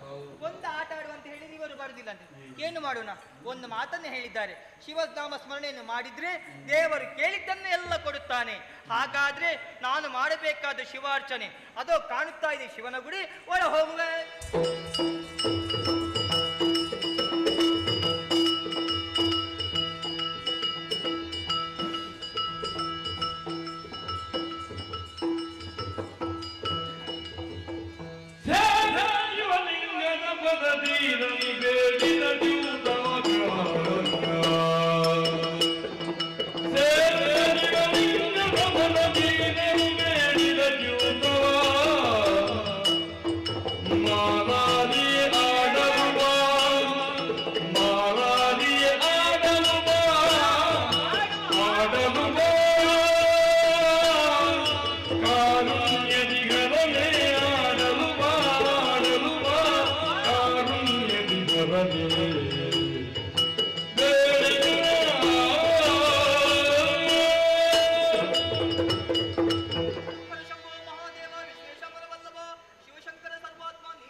ಕೊಡು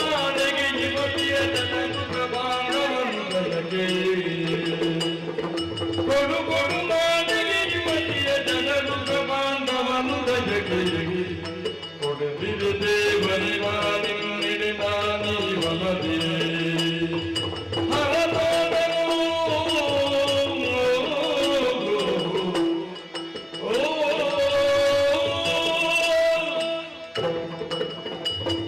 ನೋಡಿದ್ದೀರಾ ನನ್ನಂತಹ ಭಾಗ್ಯವಂತ ಯಾರಿದ್ದಾರೆ?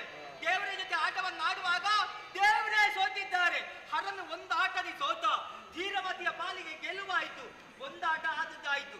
ನೋಡುವ ಎರಡನೇ ಆಟದಲ್ಲಿ ಗೆಲುವು ಯಾರಿಗೆ, ಸೋಲು ಯಾರಿಗೆ ನೋಡುವ. ದೇವ್ರೆ, ನಿಮಗೆ ಈಗ ಜಿತೆ, ನನಗೆ ಹರೆ. ಹಾಗಾದ್ರೆ ಎತ್ತುತ್ತೇನೆ. ಛೇ, ಮೊದಲಿನ ಆಟದಲ್ಲಿ ದೇವರಿಗೆ, ಈಗ ನನಗೆ ಸೋಲು. ಇರ್ಲಿ, ಒಂದರಲ್ಲಿ ನಾನು ಗೆದ್ದೆ, ಒಂದರಲ್ಲಿ ನೀವು ಗೆದ್ದಿದ್ದೀರಿ. ನೋಡುವ ಇನ್ನು ಮೂರನೆಯ ಆಟ.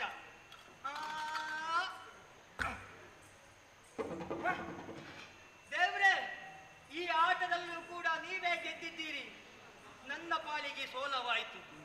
ಆದ್ರೆ ಎಲ್ಲವನ್ನು ಕೊಡುವ ಸಮರ್ಥರು ನೀವು. ಈ ಪ್ರಪಂಚದಲ್ಲಿ ದೇವರಾದಂತಹ ನೀವು.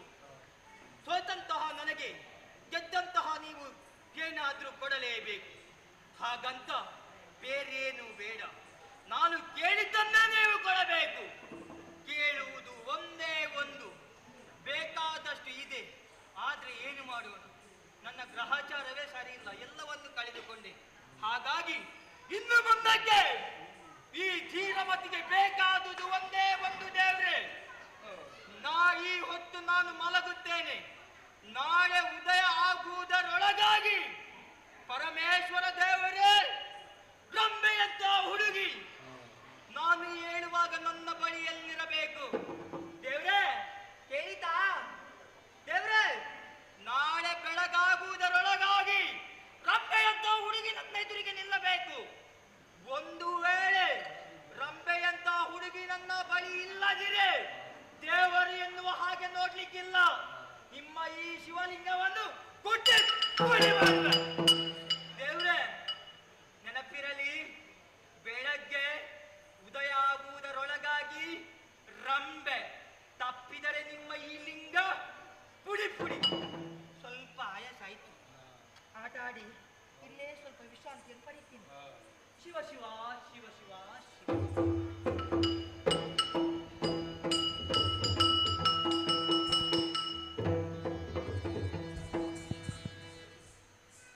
ಬಂದು ಸೇರಿದಂತಹ ಕಲಾಭಿಮಾನಿಗಳಿಗೆ ಶಿರಬಾಗಿ ವಂದಿಸುತ್ತ, ಆಧರಣೀಯ ಕಲಾಭಿಮಾನಿಗಳೇ, ಯಕ್ಷ ಸೇವೆಯ ಇಂದಿನ ಸೇವಾದಾರರಾದಂತಹ ಯಕ್ಷಧ್ರುವ ಪಟ್ಲ ಫೌಂಡೇಶನ್ ಟ್ರಸ್ಟ್ ಮೂಡಬಿದ್ರೆ ಘಟಕದ ಅಧ್ಯಕ್ಷರು, ಪದಾಧಿಕಾರಿಗಳು, ಸರ್ವ ಸದಸ್ಯರು, ಇವರಿಗೆ ಶ್ರೀ ಕ್ಷೇತ್ರ ಪಾವಂಜಿ ದೇವಸ್ಥಾನದ ಆಡಳಿತ ಮಂಡಳಿ ಹಾಗೂ ಅರ್ಚಕ ವೃಂದ ಇವರ ಪರವಾಗಿ, ಮೇಳದ ಸಂಚಾಲಕರಾದಂತಹ ಶಿವತಾ ಪಟ್ಲ ಸತೀಶ್ ಶೆಟ್ಟಿ ಇವರ ಪರವಾಗಿ, ಅದೇ ರೀತಿ ಮೇಳದ ಎಲ್ಲ ಕಲಾವಿದರ ಪರವಾಗಿ ಅನಂತ ಧನ್ಯವಾದಗಳನ್ನು ಅರ್ಪಿಸ್ತಾ ಇದ್ದೇವೆ. ಅದೇ ರೀತಿ ಈ ಕಾರ್ಯಕ್ರಮಕ್ಕೆ ಹೆಚ್ಚಿನ ಸಂಖ್ಯೆಯಲ್ಲಿ ಆಗಮಿಸಿದಂಥ ಎಲ್ಲ ಕಲಾಭಿಮಾನಿಗಳಿಗೂ ಕೂಡ ನಮ್ಮೆಲ್ಲರ ಪರವಾಗಿ ತುಂಬು ಹೃದಯದ ಧನ್ಯವಾದಗಳನ್ನು ಅರ್ಪಿಸುತ್ತಾ, ನಿಮಗೆಲ್ಲರಿಗೂ ಕೂಡ ನಾವು ನಂಬಿಕೊಂಡು ಬಂದಿರುವಂಥ ಪಾವಂಜಿ ಜ್ಞಾನಶಕ್ತಿ ಸುಬ್ರಹ್ಮಣ್ಯ ಸ್ವಾಮಿಯು, ಅದೇ ರೀತಿ ಸಾನ್ನಿಧ್ಯದಲ್ಲಿರುವಂಥ ಮಹಾಗಣಪತಿ ಮಹಾಲಿಂಗೇಶ್ವರ ದೇವರು ಸಕಲ ಆಯುರಾರೋಗ್ಯ ಐಶ್ವರ್ಯ ಸುಖ ಸಂಪತ್ತು ಸಮೃದ್ಧಿಯೊಂದಿಗೆ ಸಕಲ ಸನ್ಮಂಗಳವನ್ನುಂಟು ಮಾಡಲಿ ಎಂಬುದಾಗಿ ಆಶಿಸುತ್ತಾ ಪ್ರಾರ್ಥಿಸುತ್ತಾ, ಕಲಾಭಿಮಾನಿಗಳೇ, ಬರಬರಾತ್ರಿ ನಾವು ಮಂಗಳೂರಿನ ಪುರಭವನದಲ್ಲಿ ಈ ವರ್ಷದ ನೂತನ ಕಥಾನನ ಅಯೋಧ್ಯ ದೀಪ ಎನ್ನುವಂಥ ಆಖ್ಯಾನವನ್ನು ಆಡಿ ಅಭಿನಯಿಸಿ ತೋರಿಸುವುದಕ್ಕಿದ್ದೇವೆ. ನಾಡಿದ್ದು ಈ ವರ್ಷದ ಕೊನೆಯ ಸೇವೆಯಾಟ ಪಾವಂಜಿ ಕ್ಷೇತ್ರದಲ್ಲಿ, ಅದೇ ರೀತಿ ಬರುವಂಥ 26ರಂದು ಯಕ್ಷಧ್ರುವ ಪಟ್ಲ ಫೌಂಡೇಶನ್ ಟ್ರಸ್ಟ್ ರಿಜಿಸ್ಟರ್ಡ್ ಮಂಗಳೂರು ನಮ್ಮ ಸಂಸ್ಥೆಯ ವಾರ್ಷಿಕ ಮಹೋತ್ಸವ ಪಟ್ಲ ಸಂಭ್ರಮ 2024 ಮಂಗಳೂರಿನ ಅಡ್ಯರ್ ಗಾರ್ಡನ್ನಲ್ಲಿ ಬೆಳಗಿನಿಂದ ಸಂಜೆವರೆಗೆ ವಿವಿಧ ಸಾಂಸ್ಕೃತಿಕ ಕಾರ್ಯಕ್ರಮದೊಂದಿಗೆ ಸಂಪನ್ನಗೊಳ್ಳುವುದಕ್ಕಿದೆ. ಕಲಾಭಿಮಾನಿಗಳು ಹೆಚ್ಚಿನ ಸಂಖ್ಯೆಯಲ್ಲಿ ಆಗಮಿಸಿ ಕಾರ್ಯಕ್ರಮವನ್ನು ಚಂದಗಾಣಿಸಿಕೊಡಬೇಕಾಗಿ ಕೇಳಿಕೊಳ್ಳುತ್ತಾ, ಕೆಲವೇ ಕ್ಷಣದ ಒಂದು ಸಭಾ ಕಾರ್ಯಕ್ರಮದ ನಂತರ ಯಕ್ಷ ಸೇವೆಯನ್ನು ಮುಂದುವರಿಸಲಾಗುವುದು. ನಮಸ್ತೆ. ನಮ್ಮ ಇಂದಿನ ಈ ಒಂದು ಸಭಾ ಕಾರ್ಯಕ್ರಮ ಯಕ್ಷಧ್ರುವ ಪಟ್ಲ ಫೌಂಡೇಶನ್ನ ಮೂಡುಬಿದ್ರಿ ಘಟಕದ 8ನೇ ವರ್ಷದ ಒಂದು ಸಂಭ್ರಮದಲ್ಲಿ ನಾವಿದ್ದೇವೆ. ಈ ಒಂದು ಸಂಭ್ರಮಾಚರಣೆಯನ್ನು ಓರ್ವ ನೇಪಥ್ಯ ಕಲಾವಿದನಿಗೆ ಅಥವಾ ರಂಗ ಸಹಕಾರವನ್ನು ನೀಡುವವರಿಗೆ ನಾವಿವತ್ತು ಒಂದು ಸನ್ಮಾನವನ್ನು ಮಾಡಲಿಕ್ಕಿದ್ದೇವೆ.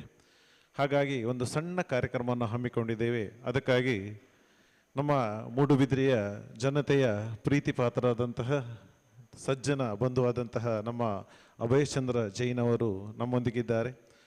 ಅವರು ಹಾಗೆಯೇ ಹಿರಿಯರಾದಂತಹ ಶ್ರೀಪತಿ ಭಟ್ ಅವರು ನಮ್ಮ ಯಕ್ಷಧ್ರುವ ಪಟ್ಲ ಫೌಂಡೇಶನ್ನ ಪೋಷಕರು ಹಾಗೂ ನಮ್ಮ ಮೂಡುಬಿದ್ರಿ ಘಟಕದ ಎಲ್ಲ ರೀತಿಯ ಕಾರ್ಯಗಳಿಗೂ ಸಹಕಾರವನ್ನು ನೀಡುವಂಥ ಓರ್ವ ಕಲಾಭಿಮಾನಿ ಬಂಧು ಹೌದು. ಹಾಗೆಯೇ ನಮ್ಮ ಈ ಒಂದು ಯಕ್ಷಗಾನ ನಡುವೆಯಲ್ಲಿ ನಮಗೆ ಸಂಪೂರ್ಣ ಸಹಕಾರವನ್ನು ನೀಡುತ್ತಾ ಪ್ರತಿ ವರ್ಷವೂ ಅಲಂಗಾರ್ನಲ್ಲಿ ನಡೆಯುವಂತೆ ಅವರು ಅನುಗ್ರಹವನ್ನು ನೀಡುತ್ತಿರುವಂತಹ ಈಶ್ವರ್ ಭಟ್ ಹಾಗೂ ಅವರ ಮಗನಾದಂತಹ ಸುಬ್ರಹ್ಮಣ್ಯ ಭಟ್, ಹಾಗೆಯೇ ನಮ್ಮ ಯಕ್ಷಧ್ರುವ ಪಟ್ಲ ಫೌಂಡೇಶನ್ ಹಾಗೂ ಪಟ್ಲ ಸತೀಶ್ ಶೆಟ್ಟರಯ್ಯರ ಅಭಿಮಾನಿಯಾದಂತಹ MCS ಬ್ಯಾಂಕಿನ ಪ್ರಬಂಧಕರಾದಂತಹ ಚಂದ್ರಶೇಖರ್ ಎಸ್ ಅವರು, ನಮ್ಮ ಪಟ್ಲ ಫೌಂಡೇಶನ್ನ ಅಭಿವೃದ್ಧಿಗಾಗಿ ಸದಾ ಶ್ರಮಿಸುತ್ತಿರುವಂತಹ ಸದಾಶಿವ ಶೆಟ್ಟಿಗಾರ್ ಅವರು, ಪಟ್ಲ ಫೌಂಡೇಶನ್ನ ಮೇಲಿನ ಪ್ರೀತಿಗೆ ಯಾವತ್ತೂ ಬೆಲೆ ಕೊಡುತ್ತಾ ನಮ್ಮ ಕಾರ್ಯಕ್ರಮಗಳಲ್ಲಿ ಯಶಸ್ವಿಯಾಗಿ ಭಾಗವಹಿಸ್ತಾ ಇರುವಂತಹ ಪುನೀತ್ ಕಟ್ಟೆಮಾರ್ ಇವರು, ಹಾಗೆಯೇ ನಮ್ಮವರೇ ಆದಂತಹ ಸದಾಶಿವ ನೆಲ್ಲಿಮಾರ್ ಅವರು, ನಮ್ಮ ಯಕ್ಷಧ್ರುವ ಪಟ್ಲ ಫೌಂಡೇಶನ್ ಮೂಡುಬಿದ್ರಿ ಘಟಕದ ಸಂಚಾಲಕರಾದ ನೀಲೇಶ್ ಶೆಟ್ಟಿ ಅವರು, ನಮ್ಮ ಯಕ್ಷಧ್ರುವ ಪಟ್ಲ ಫೌಂಡೇಶನ್ ಘಟಕದ ಸಂಚಾಲಕರು ಆದಂತಹ ಇನ್ನೋರ್ವರು ಪ್ರೇಮನಾಥ್ ಮಾರ್ಲಾ ಇವರು, ಹಾಗೆಯೇ ಯಕ್ಷ ಸಂಗಮದ ಅಧ್ಯಕ್ಷರಾದಂತಹ ಶಾಂತಾರಾಮ ಕುಡುವ ಇವರನ್ನೆಲ್ಲ ವೇದಿಕೆಗೆ ಕರೆದುಕೊಂಡು ಬರಬೇಕು ಅಂತ ನಮ್ಮ ಯಕ್ಷಧ್ರುವ ಪಟ್ಲ ಫೌಂಡೇಶನ್ನ ಕಾರ್ಯದರ್ಶಿ ಆದಂತಹ ಮನೋಜ್ ಶೆಟ್ಟಿ ಹಾಗೆಯೇ ನಮ್ಮ ಸದಸ್ಯರಾದಂತಹ ಅರುಣ್ ಕುಮಾರ್ ಇವರಲ್ಲಿ ವಿನಂತಿಸ್ತಾ ಇದ್ದೇನೆ. ಹಾಗೆಯೇ ಉಮೇಶ್ ಶೆಟ್ಟಿ ಅವರು ಕೂಡ ವೇದಿಕೆಗೆ ಬರಬೇಕು ಅಂತ ನಮ್ಮ ಸಂಚಾಲಕರ ವಿನಂತಿ.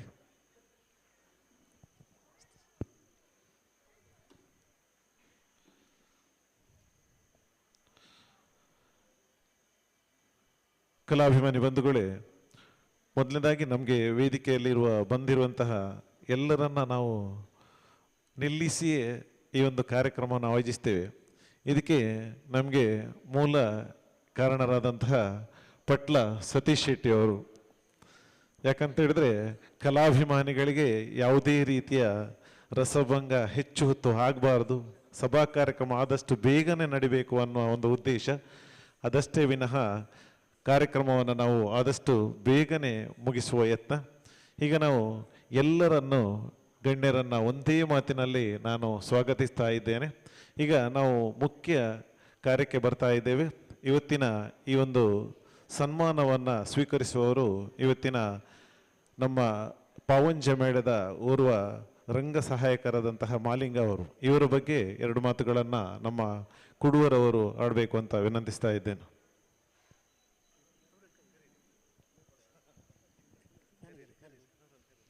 ಇಂದು ಸನ್ಮಾನಗೊಳ್ಳಲಿರುವ ಶ್ರೀಯುತ ಮಾಲಿಂಗ ನಾಯಕರವರು ವೇದಿಕೆಗೆ ಬಂದು ಅವರ ಸನ್ಮಾನ ವೇದಿಕೆ ಆಸನವನ್ನು ಸ್ವೀಕರಿಸಬೇಕಾಗಿ ಕೇಳಿಕೊಳ್ತಾ ಇದ್ದೇನೆ.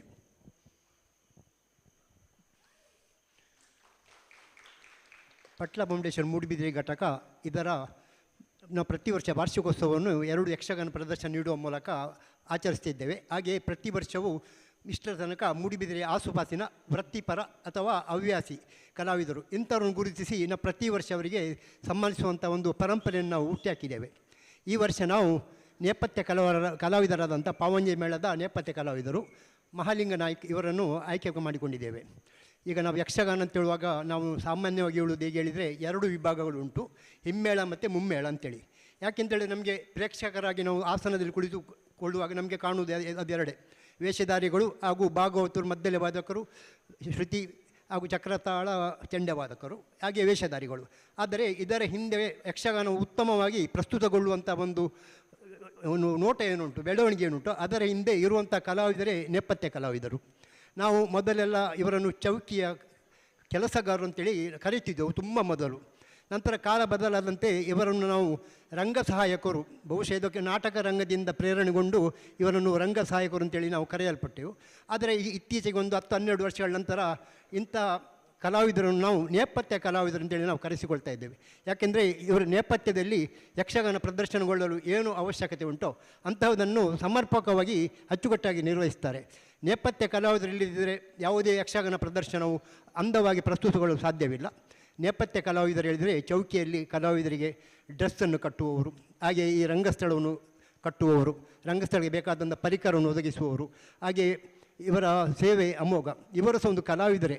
ಯಾಕೆಂತೇಳಿದರೆ ಇಂದು ಸನ್ಮಾನಗೊಳ್ಳುತ್ತಿರುವಂಥ ಮಹಾಲಿಂಗ ನಾಯಕರವರು ರಂಗಸ್ಥಳದ ನೇಪಥ್ಯ ಕಲಾವಿದರು. ಅಂದರೆ ರಂಗಸ್ಥಳವನ್ನು ನಿರ್ವಹಿಸುವಂಥ ಹೊಣೆಗಾರಿಕೆ ಅವರಿಗೆ. ಬೆಳಿಗ್ಗೆ ಬಂದು ರಂಗಸ್ಥಳವನ್ನು ಅದನ್ನು ಕಟ್ಟುವುದು, ಅದರಲ್ಲೊಂದು ಕ್ರಮ, ಇತ್ತೀಚೆಗೆ ಆ ಕ್ರಮ ಇಲ್ಲ. ಮೊದಲೆಲ್ಲ ಒಂದೊಂದು ದಿವಸ ಒಂದೊಂದು ದಿಕ್ಕು ರಂಗಸ್ಥಳ ಅಂತೇಳಿತ್ತು. ಈಗ ಸಮಯದ ಸ್ಥಳದ ಅಭಾವದಿಂದಾಗಿ ಅಂತಹ ಕ್ರಮ ಇಲ್ಲ. ಆದರೆ ಅದನ್ನೆಲ್ಲ ನೋಡಿಕೊಂಡು ಇವರು ಬೆಳಿಗ್ಗೆಯಿಂದಲೇ ರಂಗಸ್ಥಳವನ್ನು ಕಟ್ಟುವಂಥ ಕೆಲಸವನ್ನು ಮಾಡಬೇಕಾಗ್ತದೆ. ಹಾಗೆ ನಾವು ಮಹಾಲಿಂಗ ನಾಯಕರು 29/5/1966 ಕಾಸರಗೋಡು ಜಿಲ್ಲೆಯ ನೀರ್ಚಾಲ್ ಎಂಬಲ್ಲಿ ಕೃಷ್ಣನಾಯಕ್ ಹಾಗೂ ದೇವಕಿ ದಂಪತಿಗಳಿಗೆ ಸುಪುತ್ರರಾಗಿ ಜನಿಸಿದರು. ಇವರು ತಮ್ಮ 5ನೇ ತರಗತಿಯವರೆಗೆ ವಿದ್ಯಾಭ್ಯಾಸವನ್ನು ಪೂರೈಸಿ ನಂತರ ಜೀವನೋಪಾಯಕ್ಕಾಗಿ ವಿದ್ಯಾಭ್ಯಾಸವನ್ನು ಕುಂಠಿತಗೊಳಿಸಿದರು. ನಂತರ ಅವರು ತೋಟಗಾರಿಕೆ ಕೆಲಸದ ಮನ ಮಾಡಿದರು. ಹಾಗೆ ನಂತರ ನೀರ್ಚಾಲು ಅಂತೇಳಿದರೆ ಕಾಸರಗೋಡಿನ ಬದಿಯಡ್ಕ ಸಮೀಪದ ಪ್ರದೇಶ, ಯಕ್ಷಗಾನದ ಒಂದು ಅಂಗಣ ಅಂತ ಹೇಳ್ಬೋದು.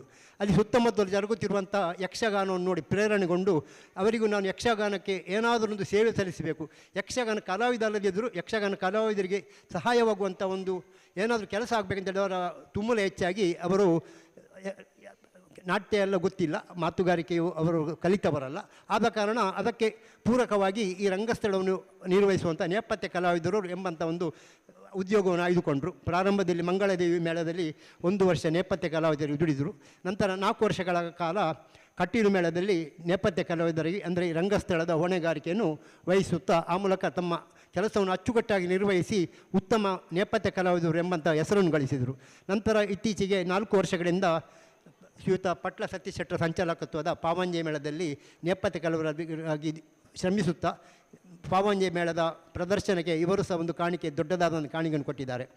ಈಗ ನಾವು ನೇಪಥ್ಯ ಕಲಾವಿದರು, ರಂಗಸ್ಥಳದ ಸಹಾಯಕರು, ನಮಗೆ ಅವರ ಪ್ರಯತ್ನ, ಅವರ ಶ್ರಮ ನಮಗೆ ಗೊತ್ತಾಗುವುದಿಲ್ಲ. ಆದರೆ ಅದಕ್ಕೆ ತುಂಬ ಕಠಿಣವಾದಂಥ ಪರಿಶ್ರಮವಿದೆ. ಯಾಕೆಂದರೆ ಒಂದು ಪ್ರಸಂಗದ ಸಂಪೂರ್ಣ ನಡೆಯನ್ನು ಭಾಗವತರು ಕಲಾವಿದರು ಬಲ್ಲಂತೆಯೇ ಈ ನೇಪಥ್ಯ ಕಲಾವಿದರು ಅರಿಯಬೇಕಾಗ್ತದೆ. ಒಂದು ಪ್ರಸಂಗದ ಪ್ರಸಂಗ ಆಗುವಾಗ ನಾವು ಚೌಕಿ ಹಿಂದೆ ನೋಡಿರ್ಬೋದು, ಆಯುಧಗಳ ರಾಶಿಯನ್ನು ಇಡ್ತಾರೆ. ಯಾವ ವೇಷಗಳಿಗೆ ಯಾವ ಆಯುಧ ಬೇಕು ಅದೆಲ್ಲವನ್ನು ಇವರು ಆಯಾಯ ಕಾಲಕ್ಕೆ ಆಯಾಯ ಕಲಾವಿದರಿಗೆ ಒದಗಿಸಿಕೊಡ್ಬೇಕಾಗ್ತದೆ. ಉದಾಹರಣೆ ದೇವೇಂದ್ರನ ಪಾತ್ರ ಅಂತಾದರೆ ದೇವೇಂದ್ರನ ಆಯುಧ ವಜ್ರಾಯುಧ, ಅದನ್ನು ಇವರು ಕೂಡಲೇ ಆ ದೇವೇಂದ್ರನ ಪಾತ್ರರಿಗೆ ವಜ್ರಾಯುಧವನ್ನು ಕೊಡ್ತಾರೆ. ಅಂದರೆ ಹಾಗೆ ರಕ್ಕಸ ಪಾತ್ರಗಳಿಗೆ ಬಿಲ್ಲು ಬಾಣ, ರಾಮಲಕ್ಷ್ಮಣರಿಗಾದರೆ ರಕ್ಕಸ ಪಾತ್ರಗಳಿಗೆ ಖಡ್ಗ, ಲಕ್ಷ್ಮಣರಿಗಾದರೆ ಬಿಲ್ಲು ಬಾಣ, ಹಾಗೆ ಭೀಮ, ವೀರಭದ್ರ ಮುಂತಾದವರಿಗೆ ಗದೆ, ಯಮನಿಗೆ ಯಮನ ಪಾಶ, ಈ ಮೊದಲಾದವನ್ನು ಅವರು ಮೊದಲೇ ಅಲ್ಲಿ ಅಚ್ಚುಕಟ್ಟಾಗಿ ಇರಿಸಿ ಆ ಸಮಯದಲ್ಲಿ ಕಲಾವಿದರಿಗೆ ಕೊಡ್ತಾರೆ. ಅಂದರೆ ಒಂದು ಪ್ರದರ್ಶನ ಒಂದು ಉತ್ತಮವಾಗಿ ಪ್ರಸ್ತುತಗೊಳ್ಳುವಲ್ಲಿ ಇಂತಹ ರಂಗಸಹಾಯಕರ ಕೊಡುಗೆ ಅಪಾರ. ಆ ನಿಟ್ಟಿನಲ್ಲಿ ಇಂದು ಇವರನ್ನು ಸನ್ಮಾನಿಸಿದ್ದು ನಮ್ಮ ಯಕ್ಷಧ್ರುವ ಪಟ್ಲ ಫೌಂಡೇಶನ್ ಮೂಡುಬಿದಿರೆ ಘಟಕದ ಉತ್ತಮ ಕೆಲಸ ಅಂತ ನಾನು ಹೇಳಿಕೊಳ್ತಾ ಇದ್ದೇನೆ. ಹಾಗೆ ಮಹಾಲಿಂಗ ನಾಯಕರವರಿಗೆ ಇನ್ನಷ್ಟು ಪಾವಂಜೆ ದೇವರು, ಹಾಗೆ ಮಹಾಗಣಪತಿ ದೇವರು, ಹಾಗೆ ಕಲಾಮಾತೆಯು ಆಯುರಾರೋಗ್ಯ ಭಾಗ್ಯ ದೀರ್ಘ ಆಯುಷ್ಯವನ್ನು ಕೊಟ್ಟು ಸರ್ವ ಸಂಪತ್ತನ್ನು ಕರುಣಿಸಲಿ ಅಂತೇಳಿ ಹಾರೈಸುತ್ತಾ ಇವರಿಗೆ ಸನ್ಮಾನ ಮಾಡಲು ನಾನು ಮಾಡಿಕೊಡ್ತಾ ಇದ್ದೇನೆ. ಯಕ್ಷಧ್ರುವ ಪಟ್ಲ ಫೌಂಡೇಶನ್ ಮೂಡುಬಿದಿರೆ ಘಟಕದ ವತಿಯಿಂದ ನೇಪಥ್ಯ ಕಲಾವಿದರಾದಂತಹ ಮಹಾಲಿಂಗ ಅವರಿಗೆ ಹಿರಿಯರಾದ ನಮ್ಮವರೇ ಆದಂತಹ ಶ್ರೀಪತ್ ಭಟ್ ಅವರು ಶಾಲು ಹೊದಿಸಿ, ಅಭಯಚಂದ್ರರು ಪೇಟವನ್ನು ತೊಡಿಸಿ, ಚಂದ್ರಶೇಖರಯ್ಯರು ಹಾರವನ್ನು ಹಾಕಿ, ಮೇನಕ ಭಟ್ರು ಹಣ್ಣು ಹಂಪಲನ್ನು ನೀಡಿ ಹಾಗೂ ಸುಬ್ರಹ್ಮಣ್ಯರವರು ಕಾಣಿಕೆಯನ್ನು ನೀಡಿ ಗೌರವಿಸಿದ್ದಾರೆ.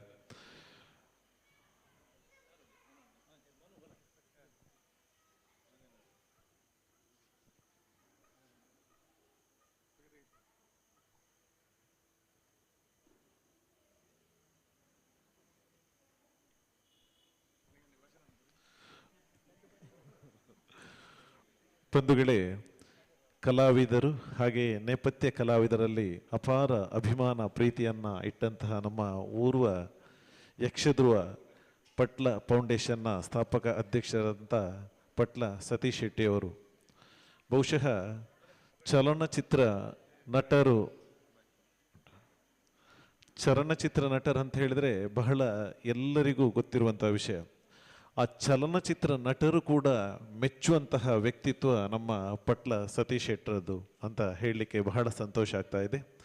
ಈಗ ನಮ್ಮ ಇವತ್ತಿನ ಕಾರ್ಯಕ್ರಮದಲ್ಲಿ ಕೇಂದ್ರ ಬಿಂದುವಾಗಿ ಬಂದಂತಹ ನಮ್ಮ ಮಾಜಿ ಶಾಸಕರು ಮಾಜಿ ಸಚಿವರಾದಂತಹ ಅಭಯಚಂದ್ರ ಜೈನ್ ಅವರಿಂದ 2 ನುಡಿಗಳು. ನಮ್ಮ ತುಳುನಾಡಿನ ಶ್ರೇಷ್ಠ ಯಕ್ಷಗಾನ ಭಾಗವತರು ಆಗಿರುವಂಥ ಪಟ್ಲ ಸತೀಶಣ್ಣ ಅವರೇ, ಇವತ್ತು ಒಂದು ನೂತನವಾದಂತಹ ನಮ್ಮ ಪಾವಂಜೆ ಮೇಳದ ಸಂಚಾಲಕರಾಗಿ ಅದನ್ನು ಪ್ರಾರಂಭಿಸಿ ಇವತ್ತು ಬಹಳ ಗುಣಮಟ್ಟದ ಯಕ್ಷಗಾನವನ್ನು ನಮ್ಮ ನಾಡಿನ ಜನತೆಗೆ ಕೊಡಮಾಡಿದಂತಹ ಸತೀಶ್ ಶೆಟ್ಟರಿಗೆ ಅಭಿನಂದನೆಗಳನ್ನು ಸಲ್ಲಿಸುತ್ತಾ, ಇವತ್ತೊಂದು ಮೇಳವನ್ನು ನಡೆಸುವುದಂದರೆ ಭಾಳ ಸುಲಭದ ಕೆಲಸ ಅಲ್ಲ. ಭಾಳ ವೆಚ್ಚಗಳು ಇದಕ್ಕೆ ಭರಿಸಬೇಕಾಗ್ತದೆ. ಅದನ್ನೆಲ್ಲ ಭರಿಸಿ ಇವತ್ತು ಕಲಾವಿದರಿಗೆ ಒಂದು ಶಕ್ತಿ ತುಂಬುವಂಥ ಕೆಲಸ ಒಂದು 7-8 ವರ್ಷಗಳಿಂದ ಪಟ್ಲ ಸತೀಶಣ್ಣ ಮಾಡಿಕೊಂಡು ಬಂದಿದ್ದಾರೆ. ನಾಳ್ದು 26ನೇ ತಾರೀಕಿಗೆ ಭಾಳ ಒಂದು ಕರ್ನಾಟಕ ರಾಜ್ಯದಲ್ಲಿ ಒಂದು ಶ್ರೇಷ್ಠವಾದಂಥ ಕಾರ್ಯಕ್ರಮವನ್ನು ಅಡ್ಯಾರ್ ಗಾರ್ಡನ್ನಲ್ಲಿ ಮಾಡಲಿಕ್ಕಿದ್ದಾರೆ. ನಾನಿಲ್ಲಿ ನೋಡುವಾಗ ಕಿಚ್ಚ ಸುದೀಪ್ ಆ ಕಾರ್ಯಕ್ರಮ ಬರ್ತಾರೆ ಎಂಬ ಸಂದೇಶವನ್ನು ಕೇಳಿ ಭಾಳ ಸಂತೋಷವಾಯಿತು. ಇವತ್ತು ಅಂತಹ ಕಲಾವಿದರನ್ನು ಕೂಡ ಸಿನಿಮಾ ಕಲಾವಿದರು, ಯಾಕೆಂದರೆ ಇವತ್ತಿನ ಕಾಲಘಟ್ಟದಲ್ಲಿ ಸಿನಿಮಾ ನಟರನ್ನು ಬಹಳ ಪ್ರೀತಿಸುವಂಥ ಜನ ಇದ್ದಾರೆ. ಆದ್ದರಿಂದ ಅವರನ್ನು ಆ ಕಾರ್ಯಕ್ರಮಕ್ಕೆ ಪಟ್ಲ ಸಂಭ್ರಮ ಕಾರ್ಯಕ್ರಮಕ್ಕೆ ಕರೆಸುವಂಥ ಕೆಲಸ ಕೂಡ ಸತೀಶಣ್ಣ ಮಾಡಿದ್ದಾರೆ. ಇವತ್ತು ಒಬ್ಬ ಕಲಾವಿದನನ್ನು ಅವನು ಒಂದು ಸಣ್ಣ ನೇಪಥ್ಯ ಅಂದರೆ ಪಥ್ಯ ಇಲ್ಲದಂಥ ಅವರನ್ನು ಕಡೆಗಣಿಸುವಂಥ ಕೆಲಸ ಅವರನ್ನು ಯಾವಾಗಲೂ ನಾವು ಕಡೆಗಣಿಸ್ತೇವೆ. ಅಂಥವನನ್ನು ಗುರುತಿಸಿ ಅವನಿಗೆ ಸನ್ಮಾನ ಮಾಡುವಂಥ ಕೆಲಸ ಮಾಡಿದ್ದಾರೆ. ಇಂತಹ ಒಂದು ಶ್ರೇಷ್ಠ ಮನಸ್ಸಿನ ಸತೀಶಣ್ಣ ಅವರಿಗೆ, ಅವರ ಈ ಅಭಿಮಾನಿಗಳಿಗೆ ಎಲ್ಲರಿಗೂ ಕೂಡ ಅಭಿನಂದನೆಗಳನ್ನು ಸಲ್ಲಿಸಿ ನನ್ನ ಮಾತಿಗೆ ವಿರಾಮ ಹಾಡ್ತೇನೆ. ನಮ್ಮ ಯಕ್ಷಧ್ರುವ ಪಟ್ಲ ಫೌಂಡೇಶನ್ನ ಪಟ್ಲ ಸತೀಶ್ ಶೆಟ್ಟರಿಗೆ ಹಾಗೂ ನಮ್ಮ ಘಟಕಕ್ಕೆ ಅಭಯದ ಮಾತುಗಳನ್ನು ನೀಡಿದಂತಹ ಅಭಯಚಂದ್ರರಿಗೆ ವಂದಿಸುತ್ತಾ, ಈಗ ನಮ್ಮ ಹಿರಿಯರಾದಂತಹ ಶ್ರೀಪತಿ ಭಟ್ ಅವರು 2 ಹಿತನುಡಿಗಳನ್ನು ಆಡಬೇಕು ಅಂತ ವಿನಂತಿಸ್ತಾ ಇದ್ದೇನೆ.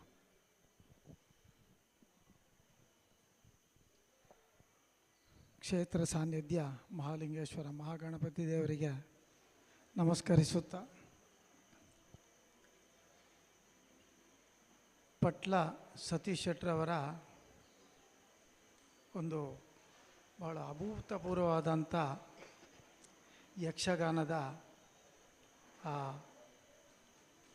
ನಡೆ ನುಡಿಗಳು ಹಾಗೂ ಅವರು ನಡೆದು ಬಂದಂಥ ಈ ವರ್ಷಗಳನ್ನು ನಾವೆಲ್ಲ ನೋಡಿದ್ದೇವೆ.